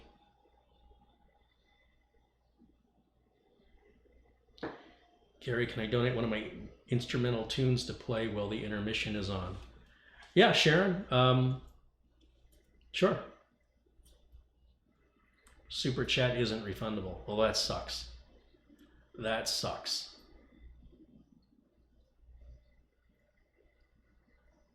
That's the other thing about, this is the other problem. So let's say donations stop at $2,000 and I'm still $2,000 away and it doesn't look like any more is going to come in. I have promised I'm returning all that money to the people who contributed. I can't do that this way. And with YouTube taking 30% of it, now it's going to cost me money to give you your money back, significantly. It'll cost me $30 to give you back your 100. So I'll be paying you back 130. And then when I do that, then PayPal takes 2% off the top. So the best way to contribute is through PayPal, and that way there's a receipt, there's a refund process, there's a retraction process if you change your mind. There's a little more protection in there, and that's just better for everybody.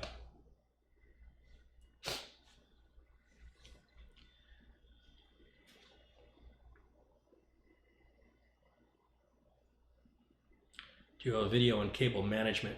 There's no such thing as a video on cable management. There can never be. Every bit of hardware is different. And if you change one piece of hardware, you change the cable management. So if the only way a cable management video would be of benefit to you is if you had exactly every single part exactly the same way in the same place and did it exactly as I did it, then you could follow my cable management and it would apply to you. Change one thing and it no longer applies. Cable management is something where you have to use your own eyes and logic and figure out the shortest run of the cable and how to tie it up so it's out of sight as much as possible. That's all there is to it. And it will, 10 people can do this cable management on the exact same system 10 different ways, and all 10 ways could be beautiful. So there is no wrong way. It's just what's pleasing to you. Nobody can tell you what pleases you. That's something you tell other people, and you use your hands and your eyes to make it the way that's appealing to you. And how it looks to anybody else doesn't matter. So nobody can teach that to you. It's just not possible. You take what hardware you have and what situation you have, and you use common sense and logic and your motivations of what's important to you. Some people, aesthetics are very important. Other people, it's not so important. So there's just not possible to show quite literally hundreds of millions of possible variations. It just at some point you go, these are your cables, these are where they go, clean them up to the best you can. Plan on ruining a few zip ties, they're cheap. Plan on redoing it a few times until you're happy with it. Don't plan on doing it right the first time. You might cable it and look and go, oh, why did I do it that way? And you'll uncable it. That's how you do it. And after you've done that a few times, you'll understand what I'm telling you. It's something very natural.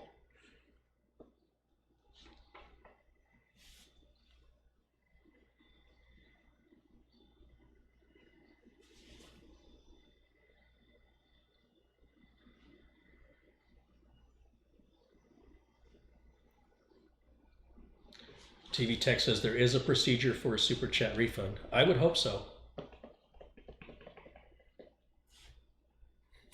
Even cases that have windows, for a lot of people, it's just So what you may not understand, and this is similar with how movies are made, the only thing that matters is what's in the camera frame. It doesn't matter if just off camera over here is something completely unrelated. All that matters is what's in the frame of the camera. And as long as you're good there, nothing else outside of that matters. So when it comes to cable management, if you have a case window, all that matters is what you can see through the window.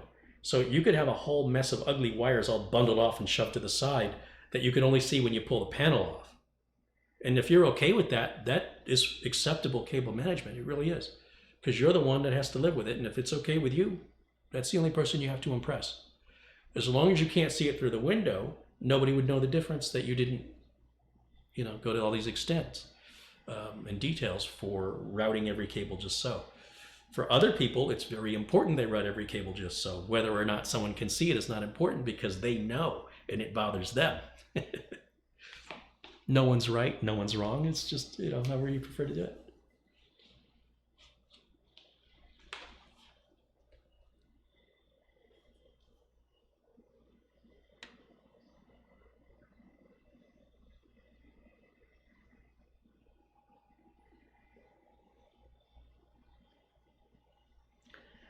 I think you should create referral links for each Amazon country, each individual country that Amazon does business in. So the problem with that is I have to file taxes and provide taxable information to all of those Amazon countries. So Amazon Canada, Amazon UK, et cetera, et cetera, et cetera. And then if they don't generate enough business, they just cancel the account. So all that work is, so what you're talking about is sitting down and doing administrative work. That means I'm not creating videos. It means I'm not fixing customers' computers. It means everybody has to wait while I sit and type on a keyboard filling out forms to generate links to wait for approvals so I can be approved so that I can then add the link for what may be one sale a month. That may be a very bad return on investment. The main viewers are USA, Canada, England, and Australia. That's it. There are some in India and there's some in other places around the world, but for the most part, my viewers are primarily in the United States. Almost second to the United States is Canada and England. Anything else, Australia is even so small with regards to the number of viewers, they barely show up on the list. And in all the other countries like India, they're in decimal points of percentages of views. So if I had employees and I was looking to give them work to do, that would be something I would have an employee do because they're on the clock anyway. But to pull time away from creation or repair, to make customers wait, to make viewers wait because of my greed to generate an extra nickel, sounds better in reality than it actually is for the return on investment.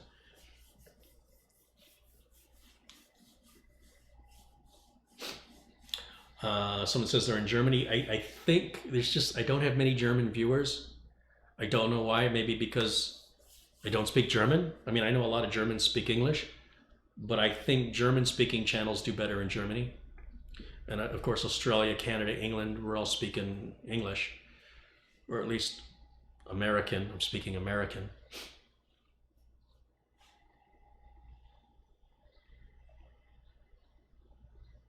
I do have a few viewers in the European areas like Sweden, Switzerland, Norway, Denmark, the Philippines. That's not Europe, but the Philippines.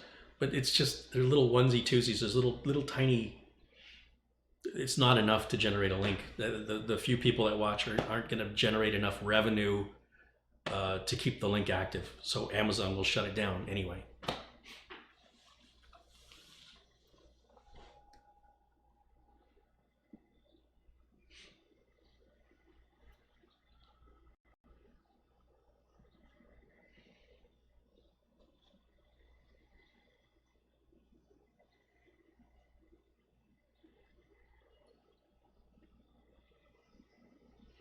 You have some Portugal viewers.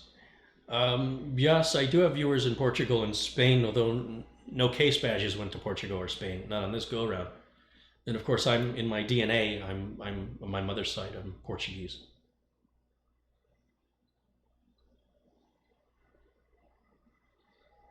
So, don't mean to snub Portugal at all on the list, but you're right. There's there's a handful of viewers, you know, in these little individual countries. You know, I might have some in Albania, but it's just not enough to justify creating a link and creating it. Or Italy. I haven't got any in Italy that I'm aware of. I thought Italy would like me. I like their food. And I don't say that about a lot of food. What are current donations looking like? I haven't, last time I checked, we were about $825 in donations. So we're about a quarter of the way there.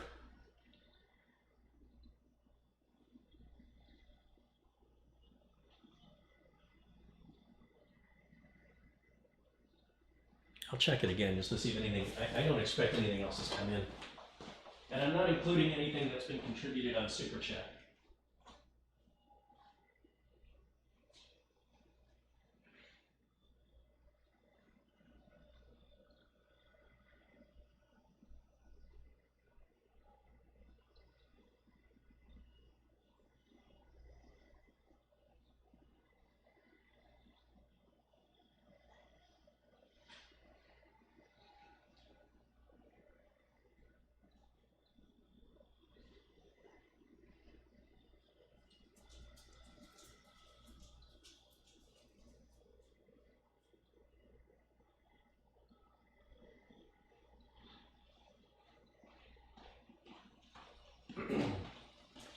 All right, so 2 more $100 contributions came in. That puts us just over 1,000, or about 1,025 right in there.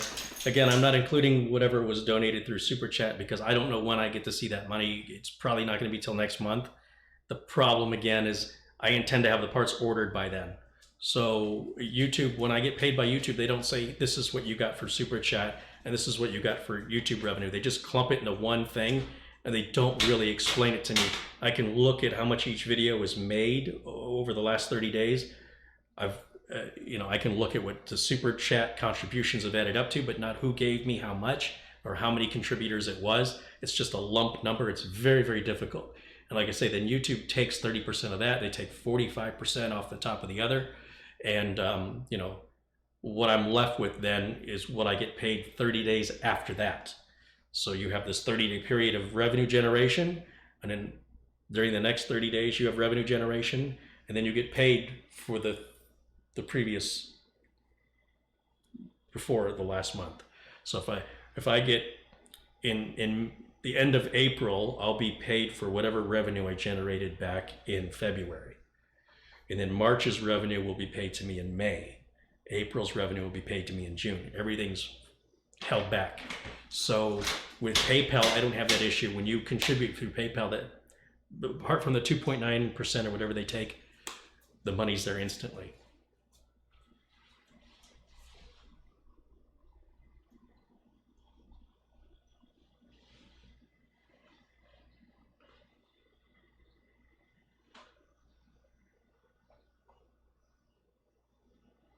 Do you have a fish tank in the kitchen? I don't have a fish tank in the house. No. The house is perfectly silent. Nothing is running. The air conditioner's not running. The refrigerators aren't running. All the compressors are off. There's no ceiling fans. I don't know what you're hearing. And when I listened to the video from yesterday, I couldn't hear anything. When I stopped talking, it's perfectly silent. So I have no idea what you're hearing. And when I'm talking and I'm listening on my headphones for any background noise, all I can hear is my voice. I don't know what you're hearing. It's very strange to me. But I will listen to today's podcast just because, again, I'm on the shotgun mic, which is completely different. I don't really intend to use this in the future. I'm just curious what it sounds like. And I'll see if there's any chance I can pick up what it is you're trying to describe. You may have a very strange audio setup. You may have very sensitive headphones. You may have very sensitive hearing, or you may have some strange equalizer settings that I don't have that might be amplifying something unnaturally. I don't really hear anybody else talking about it.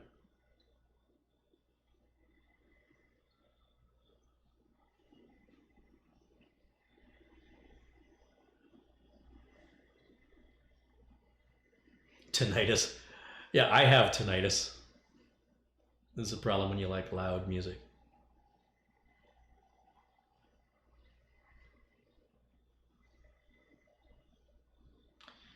Could be computer or feedback in the cable. That's possible. Sure, that's possible. You know, I am using onboard audio, which should be clean, but it's possible. Jack Wilson says your audio is spot on, and this is from a sound engineer. SEO chat says the audio is perfect today. It's very clear.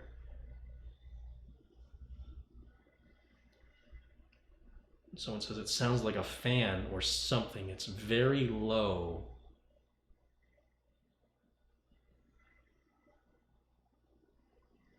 All I can tell you is I'll go back and I'll listen. Somebody made a similar complaint. I don't know if it was the same person on yesterday's broadcast. I can't hear it. But I still bring my buddy in and let my buddy play around. He's much better at this than I am. I'm by far not an expert on as a video engineer, as an audio engineer. Never claimed to be, just doing the best I can with what I've got.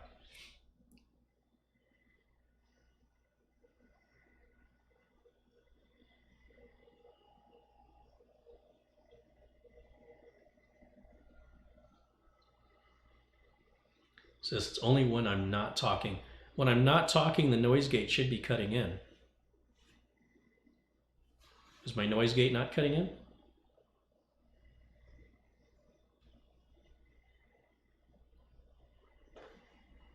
Yeah, noise suppression's turned on.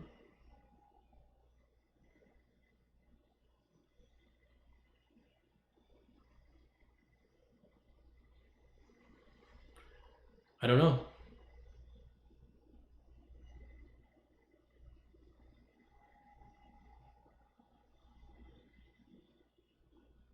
Brian Henry says he can't even hear any background noise. I wonder if maybe is there something else open on your computer that you might be hearing that you don't realize you're hearing? Some other application running that's, you know, giving you the impression it's coming from this video when in fact it's something else on your PC. You know, your mixer settings, for example, set to just turn off all the other audio sources and make sure that you only have one browser open and no other applications that could be generating audio that you're hearing. Can you go to another YouTube channel and listen for empty spots there and make sure that it's not on you?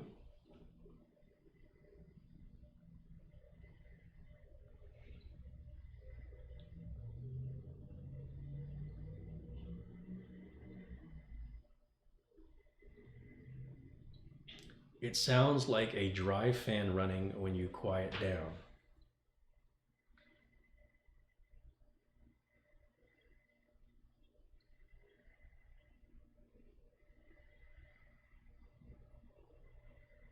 The only fan running is the AMD CPU fan and the rear exhaust fan and the video card fans if they're even turning.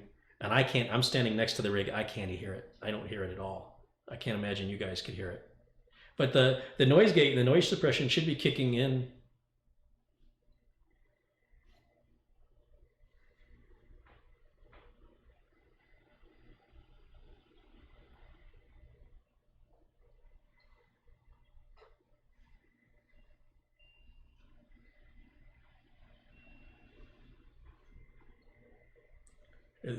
Everything's set the same as it was yesterday as far as the filters, so no idea. I don't know.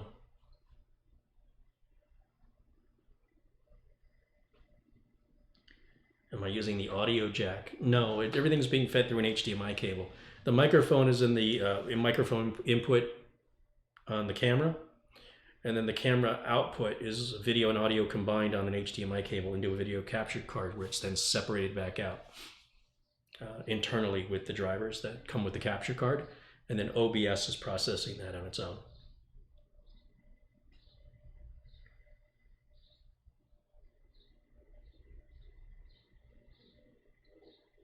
Someone thinks it's feedback. There could be a feedback issue.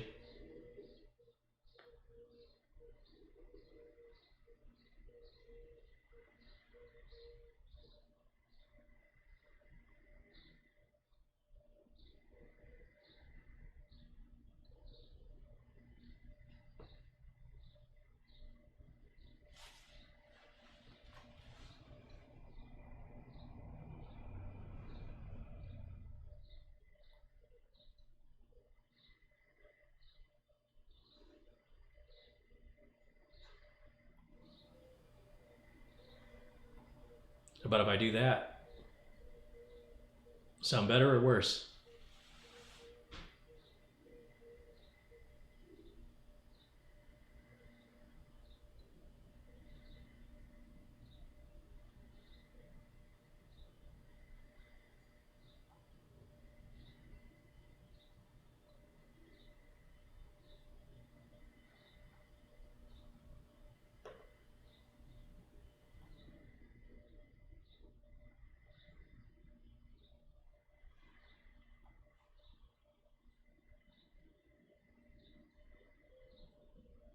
Better or worse now?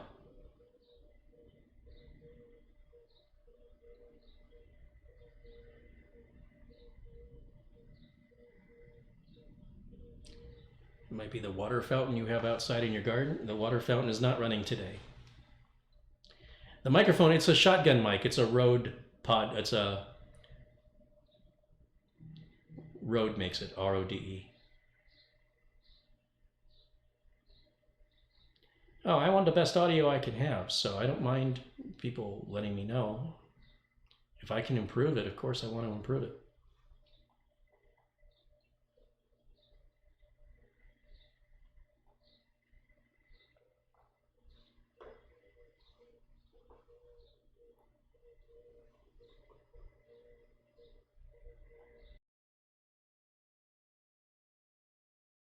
About that, does that sound better or worse?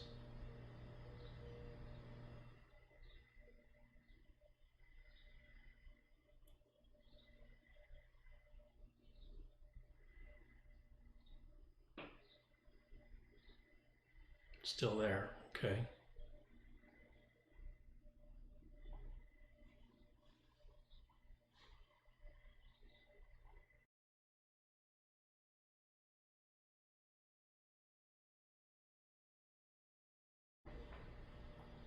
Is it better or worse now?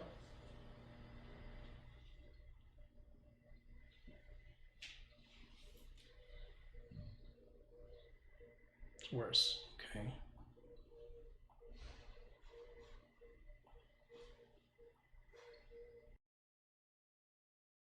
Is it better or worse now?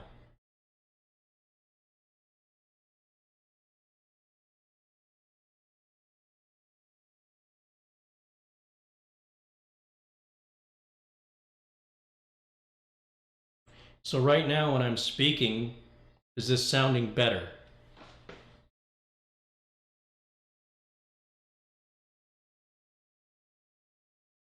It almost looks like the noise gate wasn't working. I reset the noise gate.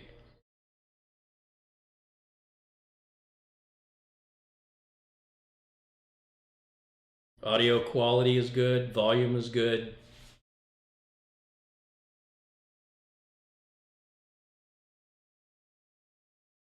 I could actually see what you're talking about on the OBS screen. There's a visual representation. And when I was quiet, the green line was still moving from background noises. And I thought when the filter kicked in, I thought I didn't see that anymore. Then I couldn't remember, because I'm still new, this is all new to me. I couldn't remember if just OBS ignores it. But no, when OBS is ignoring it, it actually shows you that it's ignoring it by not drawing the audio line. So when I'm speaking, I'm looking at an audio line, a graphical representation of audio volume jumping back and forth. And then when I'm quiet, the line's gone. So before the line was kind of hovering. And no matter how I adjusted the gate and the filter, didn't make any difference. So now I just reset everything back to default. And now I see it's functioning like it should. Mark Painter says, hi Carrie, just donated $20. I'm in Dorset, UK. Audio is good here. Thank you, Mark.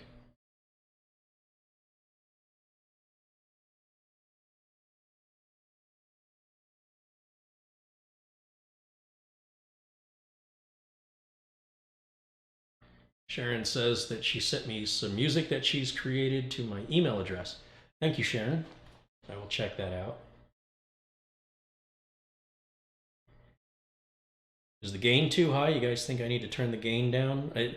It looks pretty good from what I'm looking at. I'm hitting in the yellow. I'm not clipping. I'm far from clipping.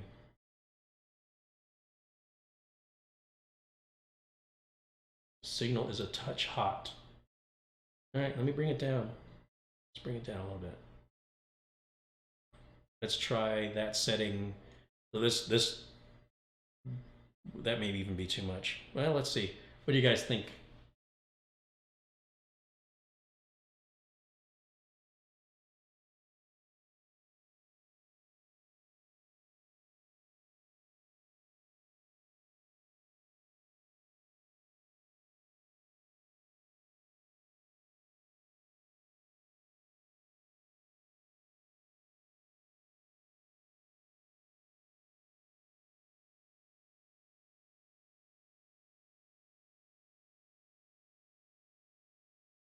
Okay, that's not where I would put the gain. To me, the gain looks too low visually, but you guys say it sounds better. It's good with me.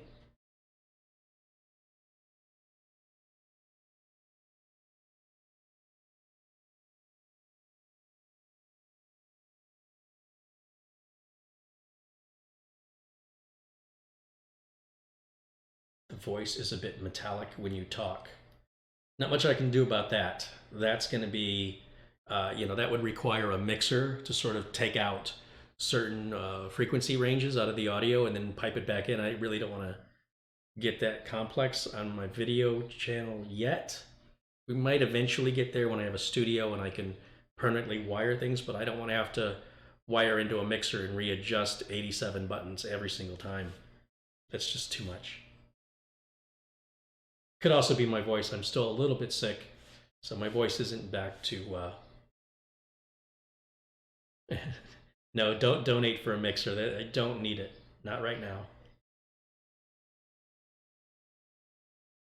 People think maybe my voice is metallic from the echo in the kitchen bouncing off the hard surface. That's possible. Very possible.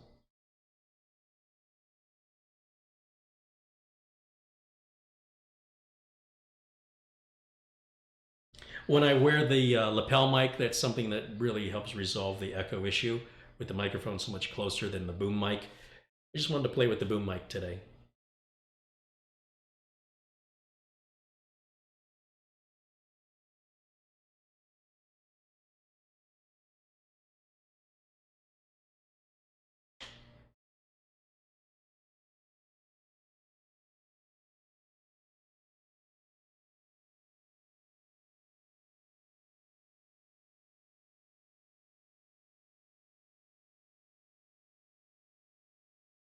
Jacob, thanks for the feedback. Yeah, I'm actually impressed with how well the boom mic works. There's a different boom mic made by Sennheiser I'd love to use, but it's 3 times more money than this one was, and I barely use this one as it is.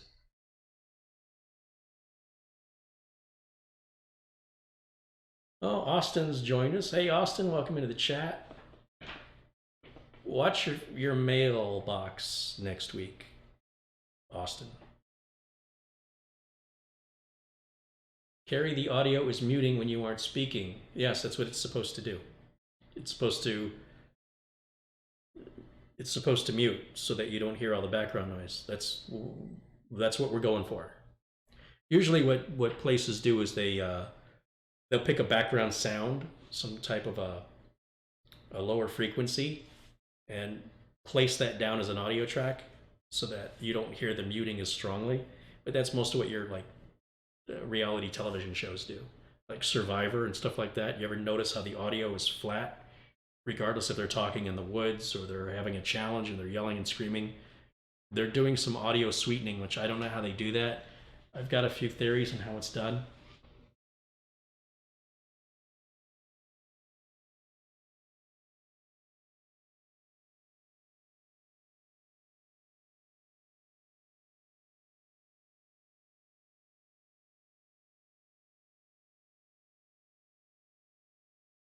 It's adding a hum when I speak. Well, it's adding a hum when it's active.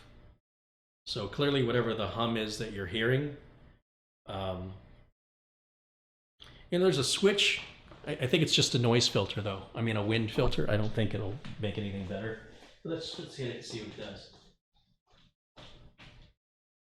Let's go.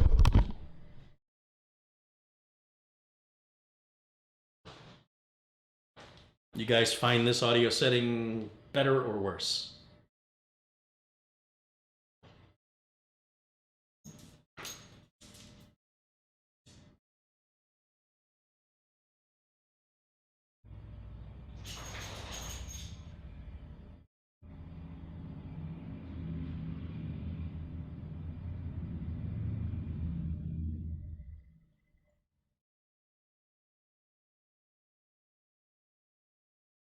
So there's a, on the back of the Rode microphone, it's an on-off switch, and then there's a funky little line above on, and I think it's for the wind screen to knock out wind noise.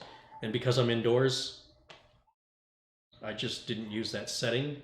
But how does it sound? Does it sound better now?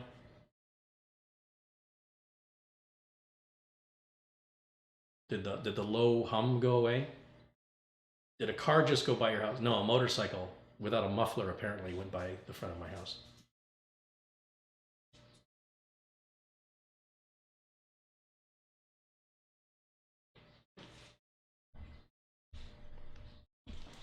You getting lonely? Are you getting lonely? Are you getting lonely? Are you gonna tilt your head? Come here, Jimmy. Jimmy boy. Jimmy buddy. Oh, you're such a good boy. You're such a good boy. Oh, buddy, grab your cheeks. Grab those cheeks. Look at this. Look at this bag of meat. That's what you are. You're just a big old bag of meat. Yeah. Oh. What? Oh, tough dog. He's a tough dog. Look at this face. Look at this face. Oh, no, no. Oh, yuck. Oh, you got dog lick on me. I don't want your dog lick. I don't want... You got your pirate thing on? Yar. Where's your parrot? Go get your parrot. Go get me your parrot. Give me your parrot. Go get it. Get the parrot. Get your parrot.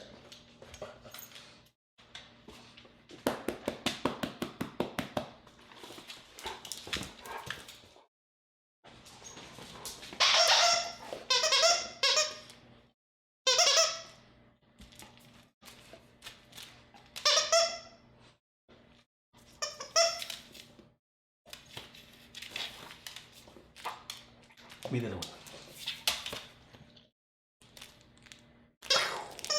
Get it.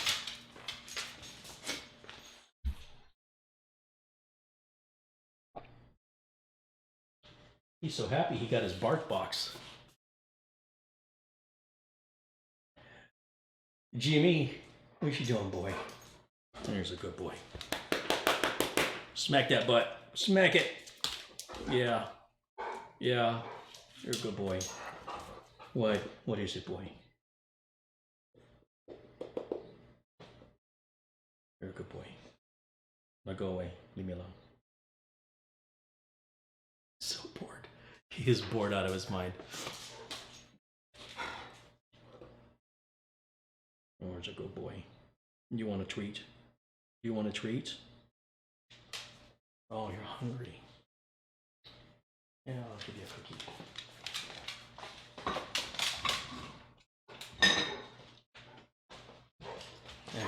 Here, let's show people how smart you are. Go build an addition to the house. Go on. Go extend the driveway. Oh, that's rude. Where did you learn to be so rude? Don't jump on me. She said, but I'm hungry. I want a cookie. Can I have a cookie? Do you want a cookie? Okay, okay, no, stay down. Stay down. I get it. Okay, I get it. Yeah, you're a big boy. You going crazy? Okay, go take it gentle. Good boy. You've got a cookie addiction. I might have to do an intervention.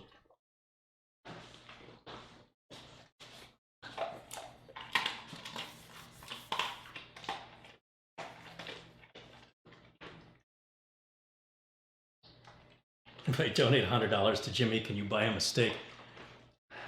What if I buy me a steak? What about that?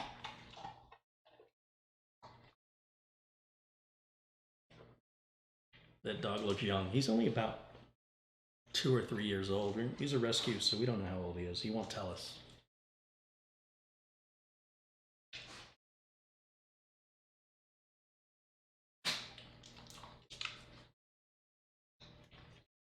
Here, I'll show you guys something. I'll show you something funny. This is hilarious. You'll love this. He gets so excited to eat. Let me just turn this so you can see it. If he doesn't knock the whole camera down and take my whole YouTube channel offline. Oh, you can see the Ryzen build right there, streaming, doing his job. Watch this. This is hilarious. You're gonna love this. Are you hungry? Are you ready for some dinner? Is it time for dinner? Are you ready for dinner? Oh, there he goes. You ready to eat? You gonna do cartwheels? Okay. You gonna wait till I put it in your bowl? No. Stay. Okay. He's so happy.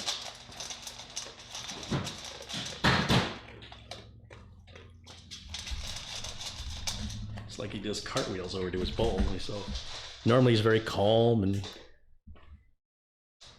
patient, but boy, he sees that food coming. He's like, get it over here, get it over here, get it over here, quick, go. Character.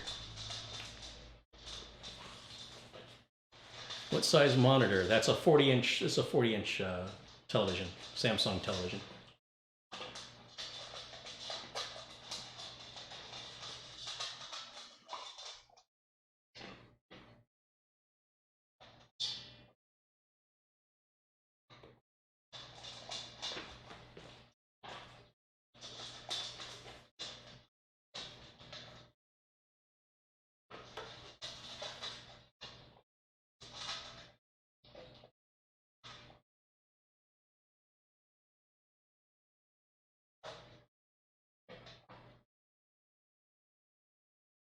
And I split the $100 so you can get the dog a $50 steak.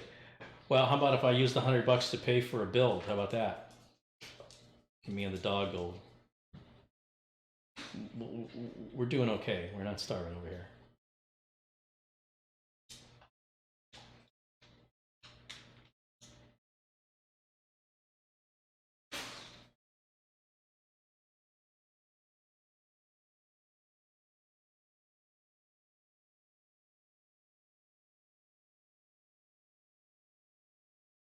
Who was at the door?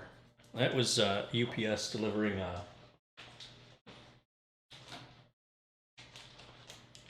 aerator for my sink, which I don't know if it's going to fit.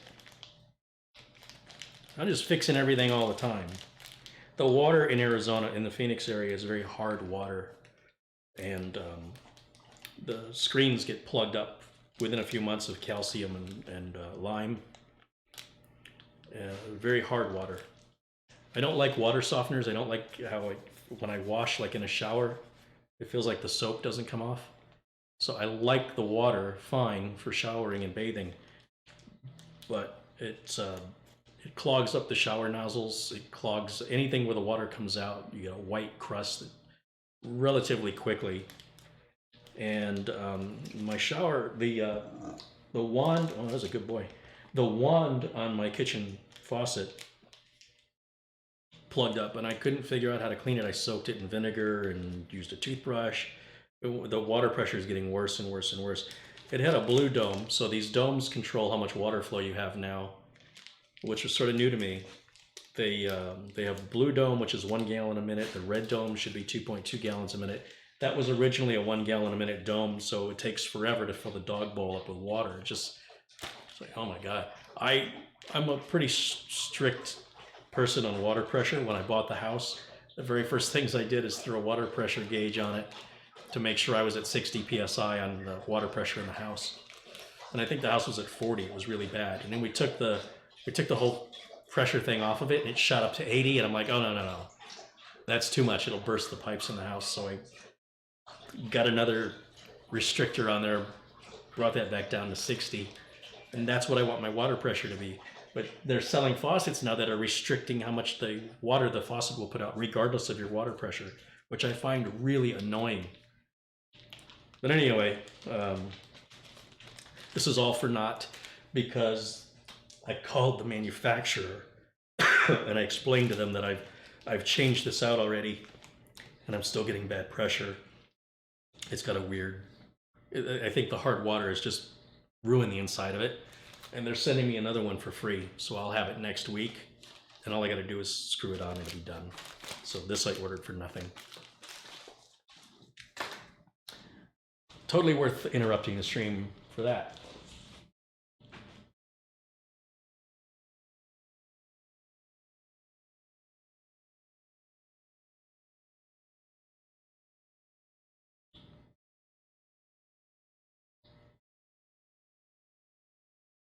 I wonder if it's worth it for him to get slower RAM and instead do quad channel. I am doing quad channel. There's 4 sticks of RAM. You notice there's a ×2 after that. That means there's a quantity of 2 of that particular part, and that part is a kit of 2. So 2 × 2 is 4. I'm not interested in the speed of the RAM. I'm interested in the way it looks. That's RGB RAM. It's all about looking good. It's not about anything else. It's just what's going to be the most aesthetically pleasing. I mean, I could stick some black Corsair RAM in there and it'd be virtually invisible.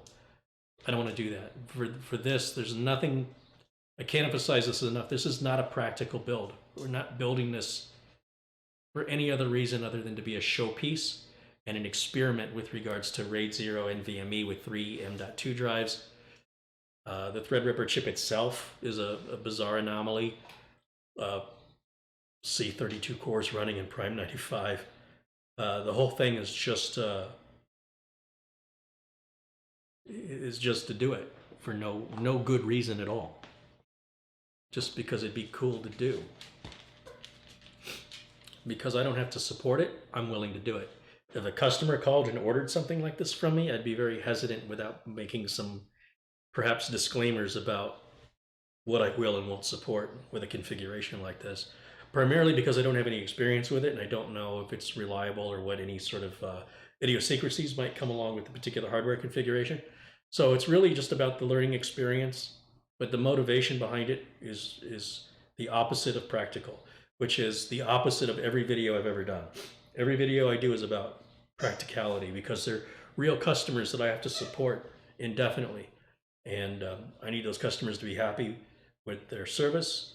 I need to stay in business. I need to not give away a bunch of free in-warranty labor and put myself out of business, lose customer confidence because of things breaking, regardless that it's being fixed for free. There's a lot of consequences that can happen, which is why none of my customers are ever guinea pigs, unless a customer says, I'm willing to be a guinea pig, and as a result of that, I won't hold you accountable to these kinds of errors and blue screens and things that can occur as a result of the hardware I'm choosing. Then we would work it out. But pretty much, in my experience, customers just don't do that. When you tell a customer there's a chance this is going to be a support nightmare, they don't want it either.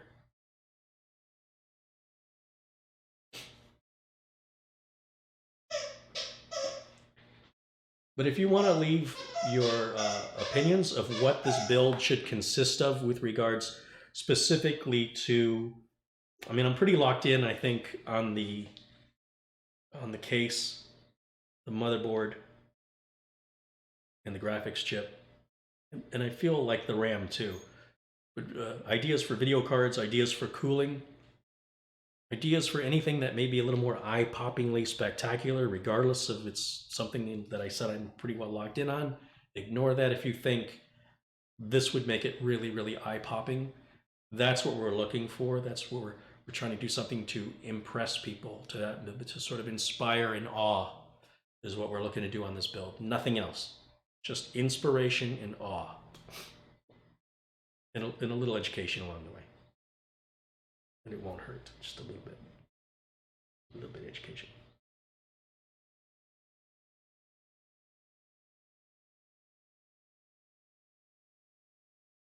Custom loop liquid cooling. I would consider a custom loop liquid cooler system for this build, but it's going to add another $800 onto the system. I don't have a heat gun to bend the pipes. I don't have any experience doing the plumbing. So it would definitely be an educational experience. I'm not quite sure how I would overcome that stuff other than by buying a heat gun and buying the necessary plumbing equipment I don't have. And it'll certainly slow the build down quite a bit for that to get nailed down. And if I was going to do that, I'd probably want to go ahead and take the top off the video card and just go ahead and throw it in line with, you know, using like an EKWB or whatever the letters, EWKB, whatever it is that makes the liquid cooler thing. I don't know. I know they're popular in that arena. But if I was going to do that, I'd liquid cool the CPU and the GPU, is what I'm saying. And if I'm going to do that, then it's a lot of fittings. You're looking at $800 to $1,000 in parts. And then you've got maintenance on that cooler. You know, I'll have to drain it every year and refill it. I'm not opposed to it.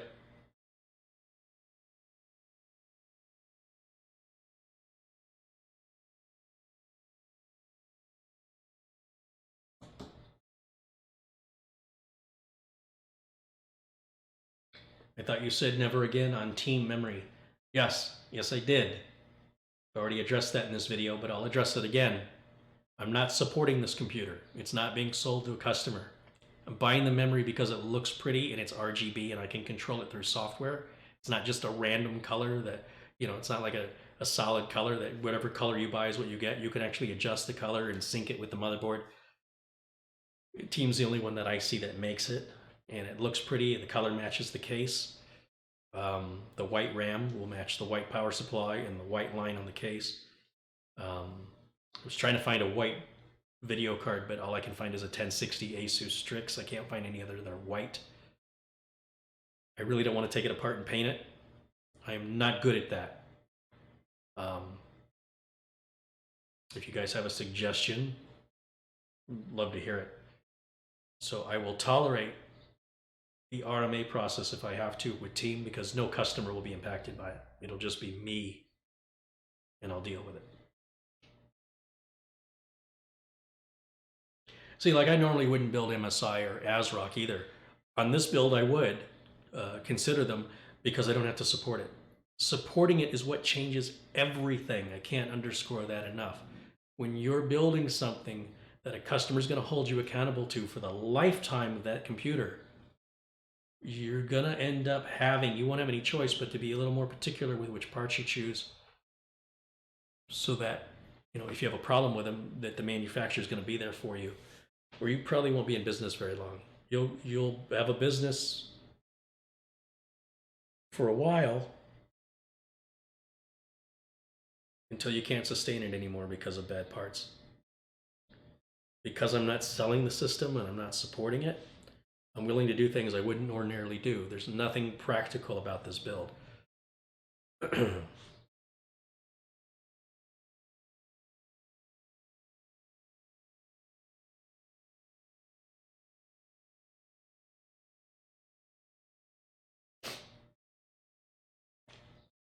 I was surprised to see ECS still makes motherboards. I don't know how they've stayed in business. Gary, I hope you will use the PC for something. Yeah, the PC will be basically a backup editor and backup streamer. That will be its primary purpose. Well, that'll be its secondary. Its primary purpose will be to sit there and look pretty in the background of videos. That's its primary purpose. And its purpose above that is to make the video, really. It's just about making the content that I think people will enjoy watching. So now that I've said it all out loud, the primary purpose is the content of the video, the secondary purpose is to look pretty, and the third purpose will be just a backup streamer editor as needed. That's it.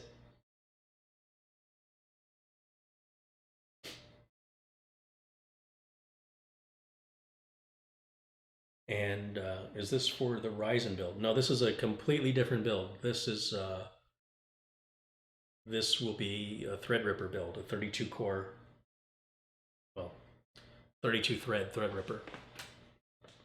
Just an impractical a build of power and self-expression and beauty and art, of the merging of technology with aesthetics, to have something that's not only functional but beautiful. But it may end up being high maintenance. I don't know. We'll have to just wait and see. All the parts are listed in the video description below the video. I've listed out each individual part that I'm considering putting together for this build. I'm open to suggestions. Trying not to break $4,000 though. I'm trying to keep it in a $4,000 budget, which is a lot of money. You know, I can build 4 $1,000 computers, or this one $4,000 computer. But this computer could go from 4,000 to 6,000 real quick with some of the extreme stuff that's out there. So while it's not practical, at the same time, it's not just over the top ridiculous. It's not impossible to spend $14,000 on a brand new computer. You know, a couple of 4 terabyte SSDs will put you right there. But on the other hand, anybody can build a $500, $1,000 computer. There's not a whole lot of any new experiences there to be learned. So I feel like this is the next logical step for primarily just for some different and some interesting content that goes against the basis of the channel, which of course is doing work for customers that customers are paying for, and of course being held accountable and responsible and liable for the work that I do for these clients that use it, that rely on these systems to keep themselves in business, to keep their companies employed, and to keep their customers happy. That's the weight on my shoulders. This build, this will be for us. This is our build. This is a build for you guys to enjoy, for me to enjoy. It serves no real function other than as a learning experience, as a viewing experience, and as something pretty to look at. And in the reality, it'll be used if the streaming computer is down for any reason, if I'm streaming and I want to edit at the same time, if I want to stream and edit, so here guys, watch me edit, then I would use both systems for that. And potentially as the channel grows, it could find its way into some other purpose. But for right now, that's all I can imagine it would be used for. My primary concern is really about just an excuse to make the darn video. That's really what its primary purpose is to say, let's make this thing. Let's build something ridiculous and impractical to inspire you and to awe you into maybe getting you to do something, to push you to do a little something for yourself on your system. Maybe you might add that RGB after all. Maybe you might want to bump that memory up or swap that hard drive for an SSD. Maybe when you see something like that, you can go, that's really cool. I could do 10% of that to my own rig. And maybe that'll be your final push to do it. Or maybe it'll just be cool content for you to watch, just to see it. I think it'll be fun to build. I expect there's going to be some learning curve, a little bit, for me. But it's not a learning curve I'm afraid of, like Linux, where I get frustrated and angry over arcane commands that, you know, should all be point and click. For me, it's about, you know, taking what I already know and applying it to something that I would never get paid to do, just because I can, and I think it'd be entertaining for everybody.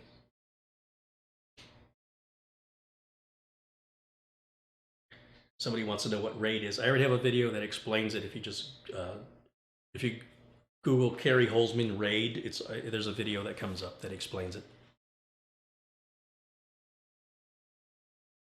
That H700i case is very nice. I just upgraded. I also have the X62 installed in it as well.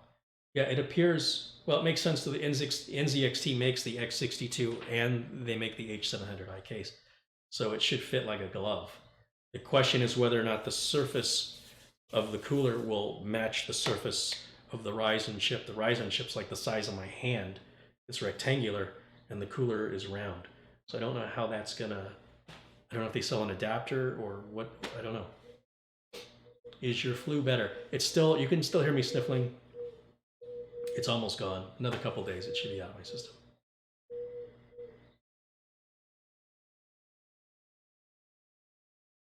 I hope you will use this PC for everything. Well, no, the Ryzen 7 system that I'm using now, that's going to be the main rig. you know, unless rendering turns out to be so much faster in editing, then obviously I'll continue to use that one for editing and this one for streaming. But you never know. You never know. I could fall in love with it and use it for everything and turn around and, you know, you find the Ryzen 7 system in the background, which isn't much to look at. That could happen. I don't know what's going to happen. I really don't know. The Lucas team says, greetings from Chattanooga.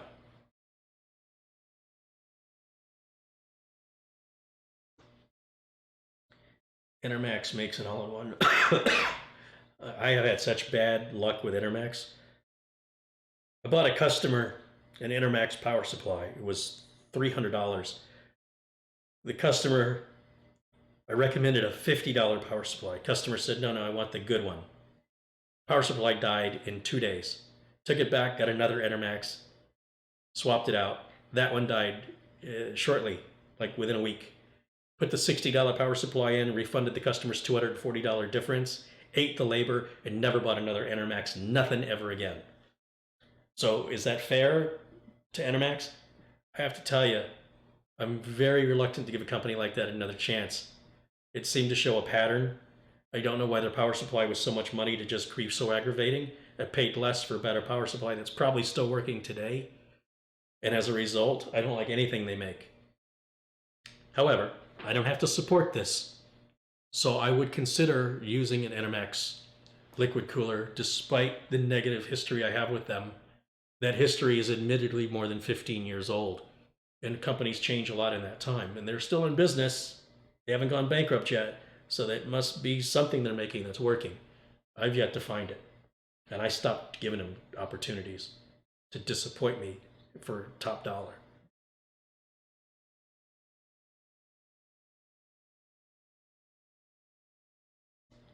How does a $300 power supply die so fast? That's what I'd like to know. Why did we spend all that money for a power supply that was supposed to be so far superior, that had the shortest lifespan of any power supply I've ever used from any manufacturer at any price, including its replacement? And on the third one, I said, it ain't happening a third time. We're done. We're done. I got other things to do. And I didn't recommend the part to the client. I said, there's no reason for you to spend this kind of money on a power supply. It's ridiculous. Some people are so hooked on certain name brands like Mercedes or Apple or what's the other one I hear a lot of? Noctua. The average ordinary person, if you say the word Noctua, they don't know what you're talking about. And people that are really into PCs, if it's not Noctua, man, it's just not acceptable. If it has anything to do with cooling, some people are of the mindset there's just nothing better. I was corrected. I said Noctua was German. They're Austrian, so that's my bad. I'm guilty of confusing Hungary, Germany, and Austria. Confusing Germany and Austria is fair enough. They're right by each other, and they both, Austrian and German, pretty much the same, aren't they? Aren't they? I don't know. So when I hear about Christoph Waltz or Arnold Schwarzenegger, and you go, well, that guy's German and that guy's Austrian, I don't know. It's part of my American ignorance.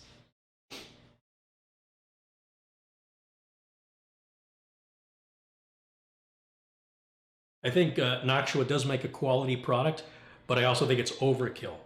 To me, Noctua is the most extreme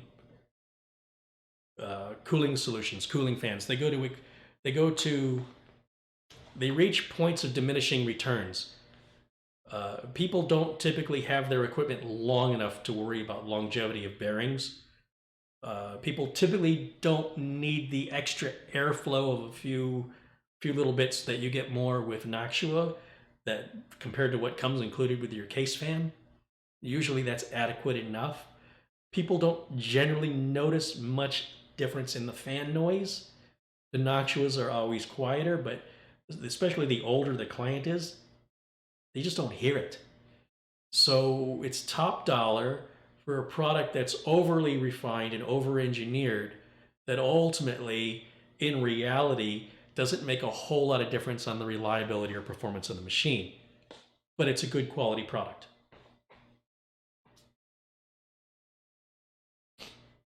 That's my opinion.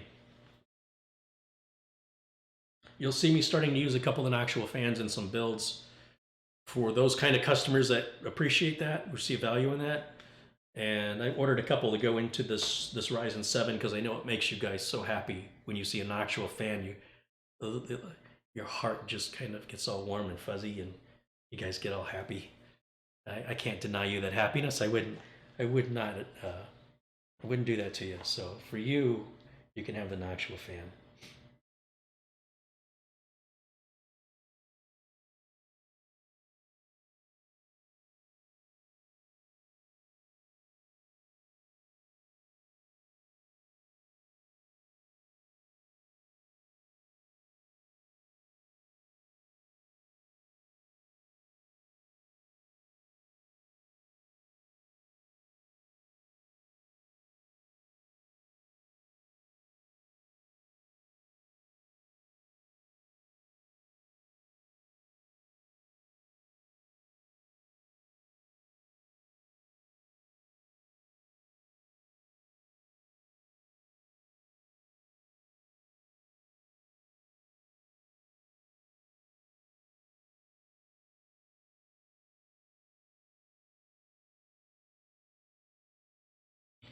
Would you ever build a hobbyist computer video? You know, when my business shuts down and customers aren't clamoring for help, and perhaps I'm retired and looking for something to do, but as long as I'm in business and as long as I've got customers that count on me, that depend on me to be there for them, um, time is of the essence when it comes to um,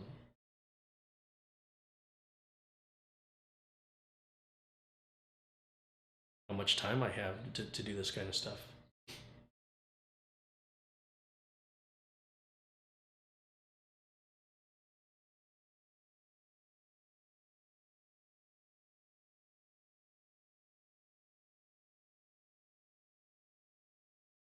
Carrie, your mailer rejected my email as spam. I have no control over that spam filter.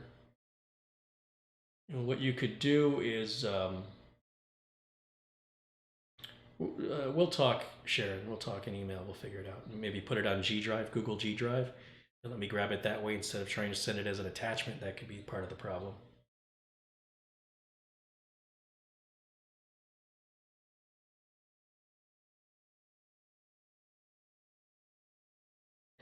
All right, let me just check one last time. Let's just see if any other donations came in. And then we're going to wrap this up. I'm losing too much light. I think my battery's going to die.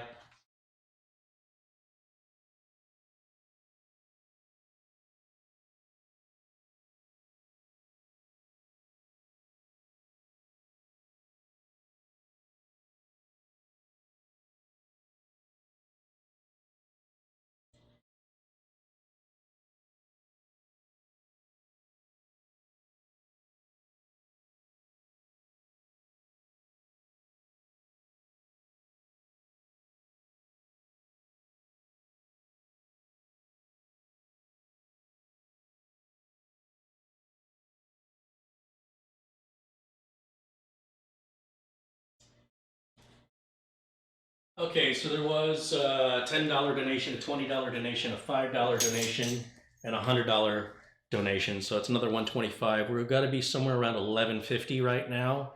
So we're about 30% of the way there. Trying to get as close to $4,000 as I can get. People who contribute $100 or more, I'm going to put your name. I'm just going to use a label maker, and I'm going to put your name on the white strip.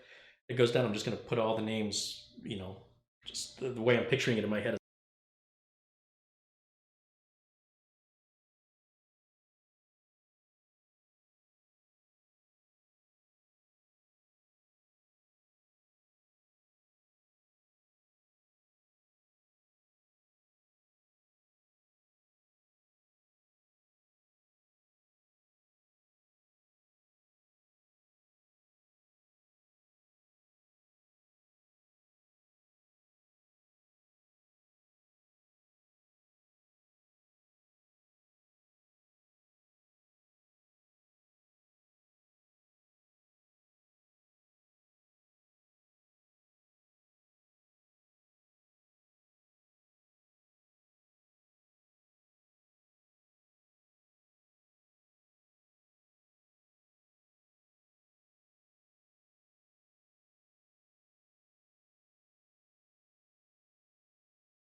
Oh, this will make you motion sick, won't it? There's one thing about this tripod I hate is it's very difficult to get the camera off of it and get the battery changed. That was the battery dying, which I knew was going to happen soon. That's pretty good off one battery, though. We went a good long time. Can't really complain. I will anyway.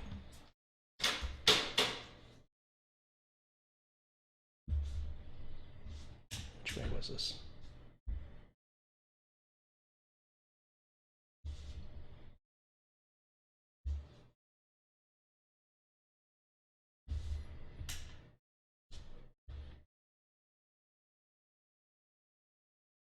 All right, well, I'm close enough.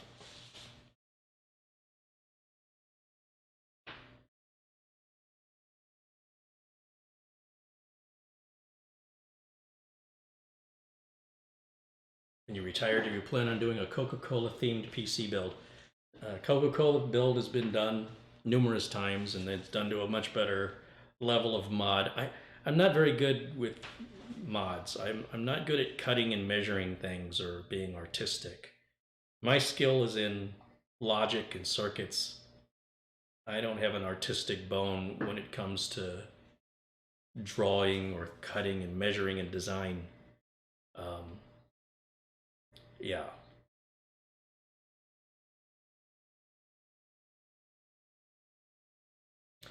I don't know if I have pictures.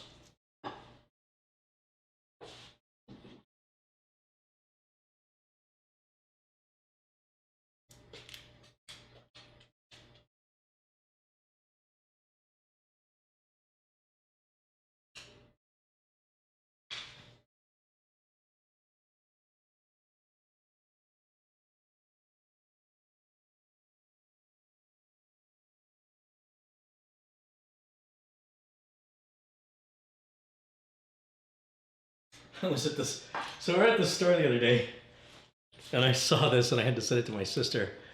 I'm like, I got to take a picture of that. Wine in a can. There you go, can of wine. Who likes a can of wine? Then I saw a can of chicken. That's a whole chicken in a can. Mmm, tasty. Just the way nature made it. Mmm.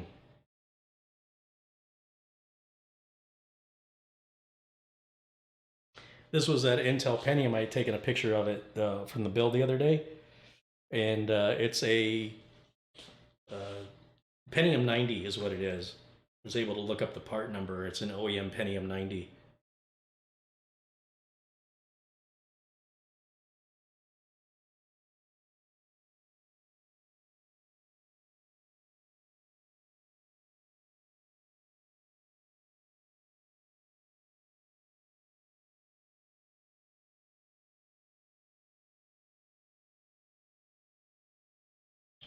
So an artist is doing the build for the mystery computer. That was a build that started about 4 years ago. And the artist had sent me some pictures. They had put the project off. Now they're back on it again. And I don't think the pictures are on this. I don't know where the pictures went. She may not want me to show it at this point anyway, but it's in the process. It's being steampunked out. It's going to have little gears and compasses and pipes. And I told her my main concern is any damage in shipping the case back and forth. We'll get that figured out. I'm afraid it's going to be fragile with all the gears and stuff on the outside of it. I may end up putting that board in the artist machine. I don't know yet. I don't know if there's something wrong with it or not. I'll have to do some more testing on it. But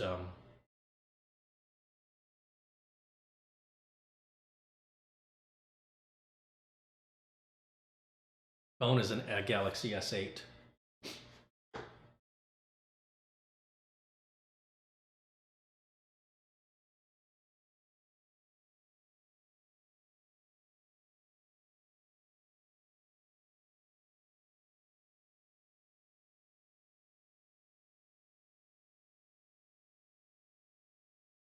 Do I own a soldering iron? Yes, of course. How many PCs do I own? I primarily use 4 computers, but how many do I own? There's several that just sit on the floor and collect. I think there's 2 sitting on the floor. There's some spare parts to probably assemble 2 more that will be like Core i5s from 4 or 5 years ago. There's a couple of laptops, 3 or 4 laptops, but 3 of them are obsolete. They're just no good, and I just haven't gotten rid of them. And the 4th one is close to becoming obsolete. Another year or so, when Windows 7 expires, it'll be done, because it's not going to run Windows 10 very well.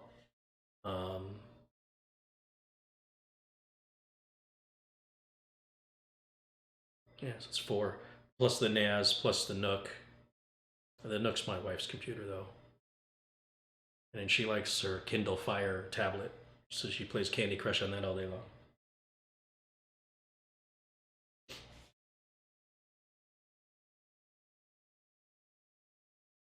I never knew Xenos was a computer case manufacturer. So John Xenos is the designer and owner of Xenos, and it's a custom-made case. He's a small manufacturer. It's a $1,900 case, and it's easily half of that just in the value of parts. When you add up how much everything costs if you were to just buy the materials to build it yourself, and then there's the cost of the CNC machine. There's the cost of the bits that it uses. There's the cost of the disposals. There's the cost of the anodization of the product. There's the cost that the anodization the material has to be perfect, or the anodization won't stick to it. And then when it doesn't stick, they have to destroy the part. They melt it down. It can't be fixed. So there's a big expense. It's not like it's a $100 case with an $1,800 profit. It's not like that at all. And I think it's very deserving of a very special video. Whether or not you find the case attractive, whether or not it's your cup of tea is irrelevant. It's just about the extreme nature of how it's built, the thought and design process, and its uniqueness in every aspect of how it's, the case has no frame. It's like a unibody construction. If you take all the panels off, you'll just have on your table, you'll just have a bunch of panels. With a regular computer tower, you pull the side panels off and you have a frame. Not with the Xenos. The case panels are the frame. It's almost like unibody construction. The velocity stacks on top are very cool. The built-in Blu-ray drive where you can see it spinning, and it's reversible door to open on the left or the right. There's just so many really well thought out features. No cable management, but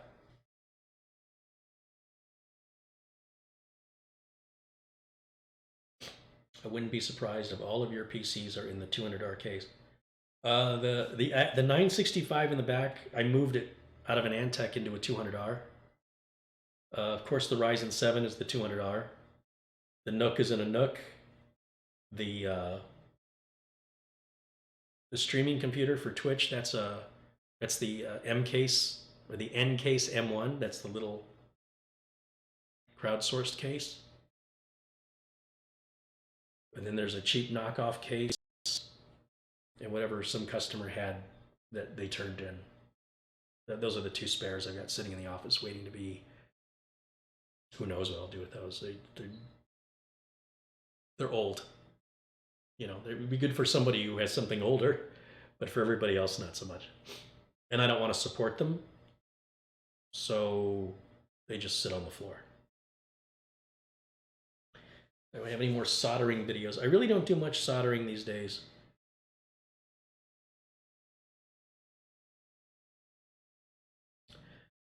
Yeah, you can sell something and say there's no support, but that won't stop them from calling you and asking you, I know you said you weren't going to support this, but I don't have a support question. I just want to know, and then they ask you their support question. And I just want to know one more thing, and then they say that 10 more times, and after an hour on the phone, you go, I should have just left the computer on the floor, or I should have destroyed it, because now it's becoming a pain. Or they go, I know you said you wouldn't support it, but it's not working and I'll pay you to fix it. Now there's more work to be done.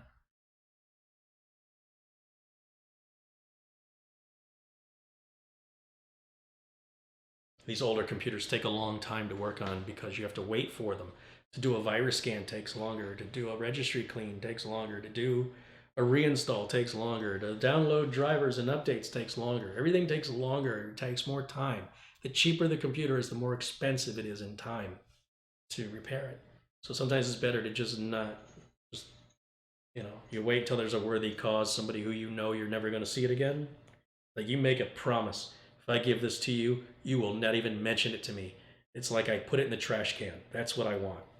I don't want it coming back for any reason. It's yours. It's your problem. Don't talk to me about it. If you end up selling it for $1 million, good for you. I don't want to hear about it. If it ends up setting your house on fire, I don't care. I don't want to hear about it. So that's why it's just easier. Just don't do anything with it. Just set it aside. And then sooner or later, some need will pop up from somebody that you know isn't going to be a problem. That's the way it's always gone in the past.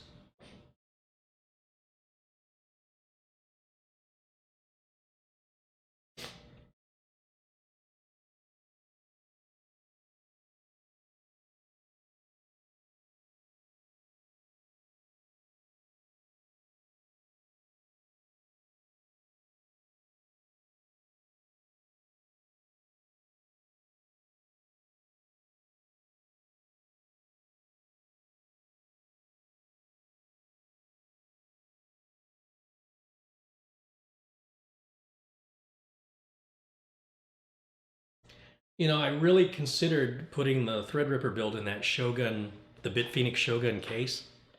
And the reason I didn't is I'm going to have to move it around a lot, and it's heavy. That tempered glass is really, really heavy.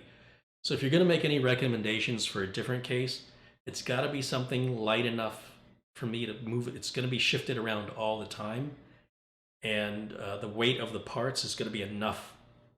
I don't need the weight of tempered glass. I don't need the weight of a full-size tower. The weight is a big concern to me. I need it light enough to... I've already pulled my shoulder out of its socket. I've already got a bad back. If something exceeds about 50 pounds, I risk throwing my back out again. So if I was 25 years old, I wouldn't care so much. But now it's really becoming a problem. And then, of course, I have to wipe... The dust here is really bad, and I have to wipe things down. And the bigger it is, the more there is to clean. So that's one of the reasons why I'm choosing this particular case. Is it's a good combination of size, expandability. There's room to work in there, and it's not too heavy, from what I understand. I mean, I'll know when I get it in person, but it looks like it's going to check all those boxes just fine. But the tempered glass adds a lot of weight. But in a perfect world, if it was a computer, that was going to sit in one place and I get moved around, I would definitely consider that the BitPhoenix Shogun case as a showpiece, because it's a beautiful looking case. It's the RGB lighting built into the case, roomy, lots of upgrade options in there. Just a little too heavy.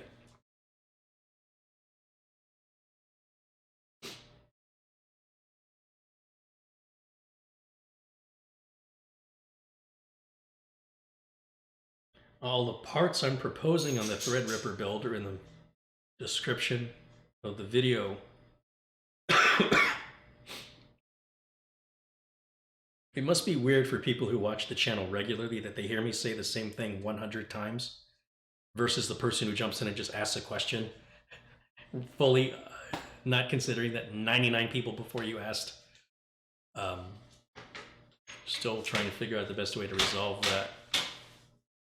Please read the video description of any video on YouTube before you ask any questions. It'll save yourself time, save some frustration on behalf of other people. They're there. I spent 3 hours putting all those notes together, and then people don't read them. It's exhausting. But if you have other suggestions for parts after this video is once we're done, and I'm going to wrap this up here in a moment. Once we're done, this video is going to take a little while to get processed by YouTube. Then it'll be available for you to watch. There'll be a replay of the chat happening over there. You won't be able to participate in the chat anymore because it won't be live anymore. But you will be able to leave a comment, and then go ahead and leave your comment with regards to any part recommendations, why you're recommending that part, why you think it's better. And that way we can separate people that are just wasting time finding things that are really expensive just to yank my chain versus honest, sincere suggestion. This is going to be our build together, and I want you to have some input in it, and I want to use what I think will be the most aesthetically pleasing, most eye-popping, most awe-inspiring build that we can do with this budget. And anything you have, any ideas that you have for parts that will accomplish that, I'd love to hear them. And with that, I think I'm going to go ahead and wrap it up.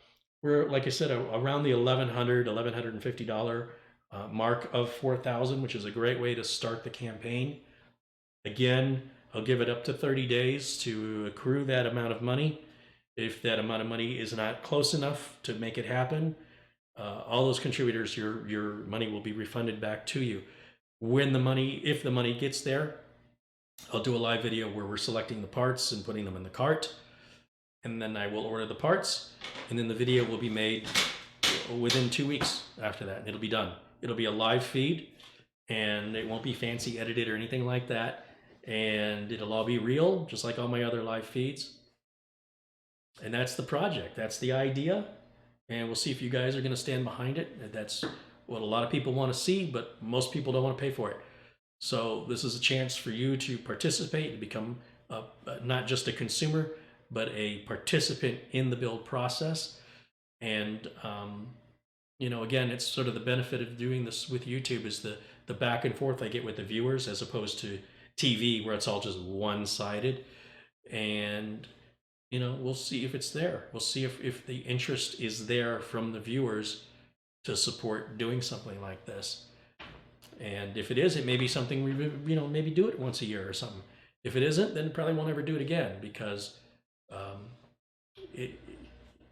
like I say, in my videos, it's all about fixing computers for customers that are paying me to fix their computers. Customers don't generally care about RGB lights, and some do, but most don't. And they don't care about a Threadripper chip. They don't care about any of that. The people that do are generally people that build their own stuff. But I just thought, rather than sit here and complain about it, let's call you on. Let's call the viewers on what they want. Say, okay, if that's what you want, are you ready to support it financially? When I talk about I have to support customers and why it makes a decision and what parts I choose and why I won't do overclocking, but the customer can do it, I won't do it. It's the same thing. Like if you're like, well, I don't have the money to do that. I want it, but I don't have the money for it. Well, there's lots of things I want, I don't have money for. There's lots of things I would build if I didn't have to support it. Same way. I build lots of stuff. If I said, don't call me, don't ever call me if you have any problems. But that's no way to run a business, not to stay in business. So I hope you guys understand the difference between a hobbyist and a professional. A professional's got to keep the money coming in, keep the customers happy, keep referrals going, keep business moving. It doesn't matter what the business is. It could be a restaurant, it could be a bookstore, it could be anything at all. You have to meet your customers' expectations. You got to do it regularly, and when you don't, it costs you money and it upsets your customer. It's just a lose-lose. And on a business that has such fine profit margins as this, there's not a whole lot of gap for financial mistakes or time mistakes. Remember, when you're doing a warranty work, you're not being paid for it, and paid work is having to wait. So it's a double whammy. So this is the only way I can think of to do this kind of sort of fun build where I don't have to support it, but I also don't have $4 grand laying around to spend on it. Like I said, if we can get close to it, I'll put the rest on a credit card. I'll make it happen because I want to do it. But that's the whole concept behind the video. That's just an experiment. Be very interested to see if the contributions continue over the next few days as they have been. It's got a great start to today, and I'll keep you guys updated. So you can expect another live stream from me tomorrow when the quad port HDMI card comes in. I'm going to install it right away. Be very anxious, like a kid in a candy store. That'll be unboxed and slapped in there within minutes of it arriving. Then I'll get OBS configured and start hooking cameras up, and then I'll plan on going live. We'll see what the video stream looks like. So thank you guys for joining me today, for all your contributions and support. I can't thank you enough. All my moderators, I love you guys. You guys rock. I will see you all tomorrow. Thanks for watching, and bye for now.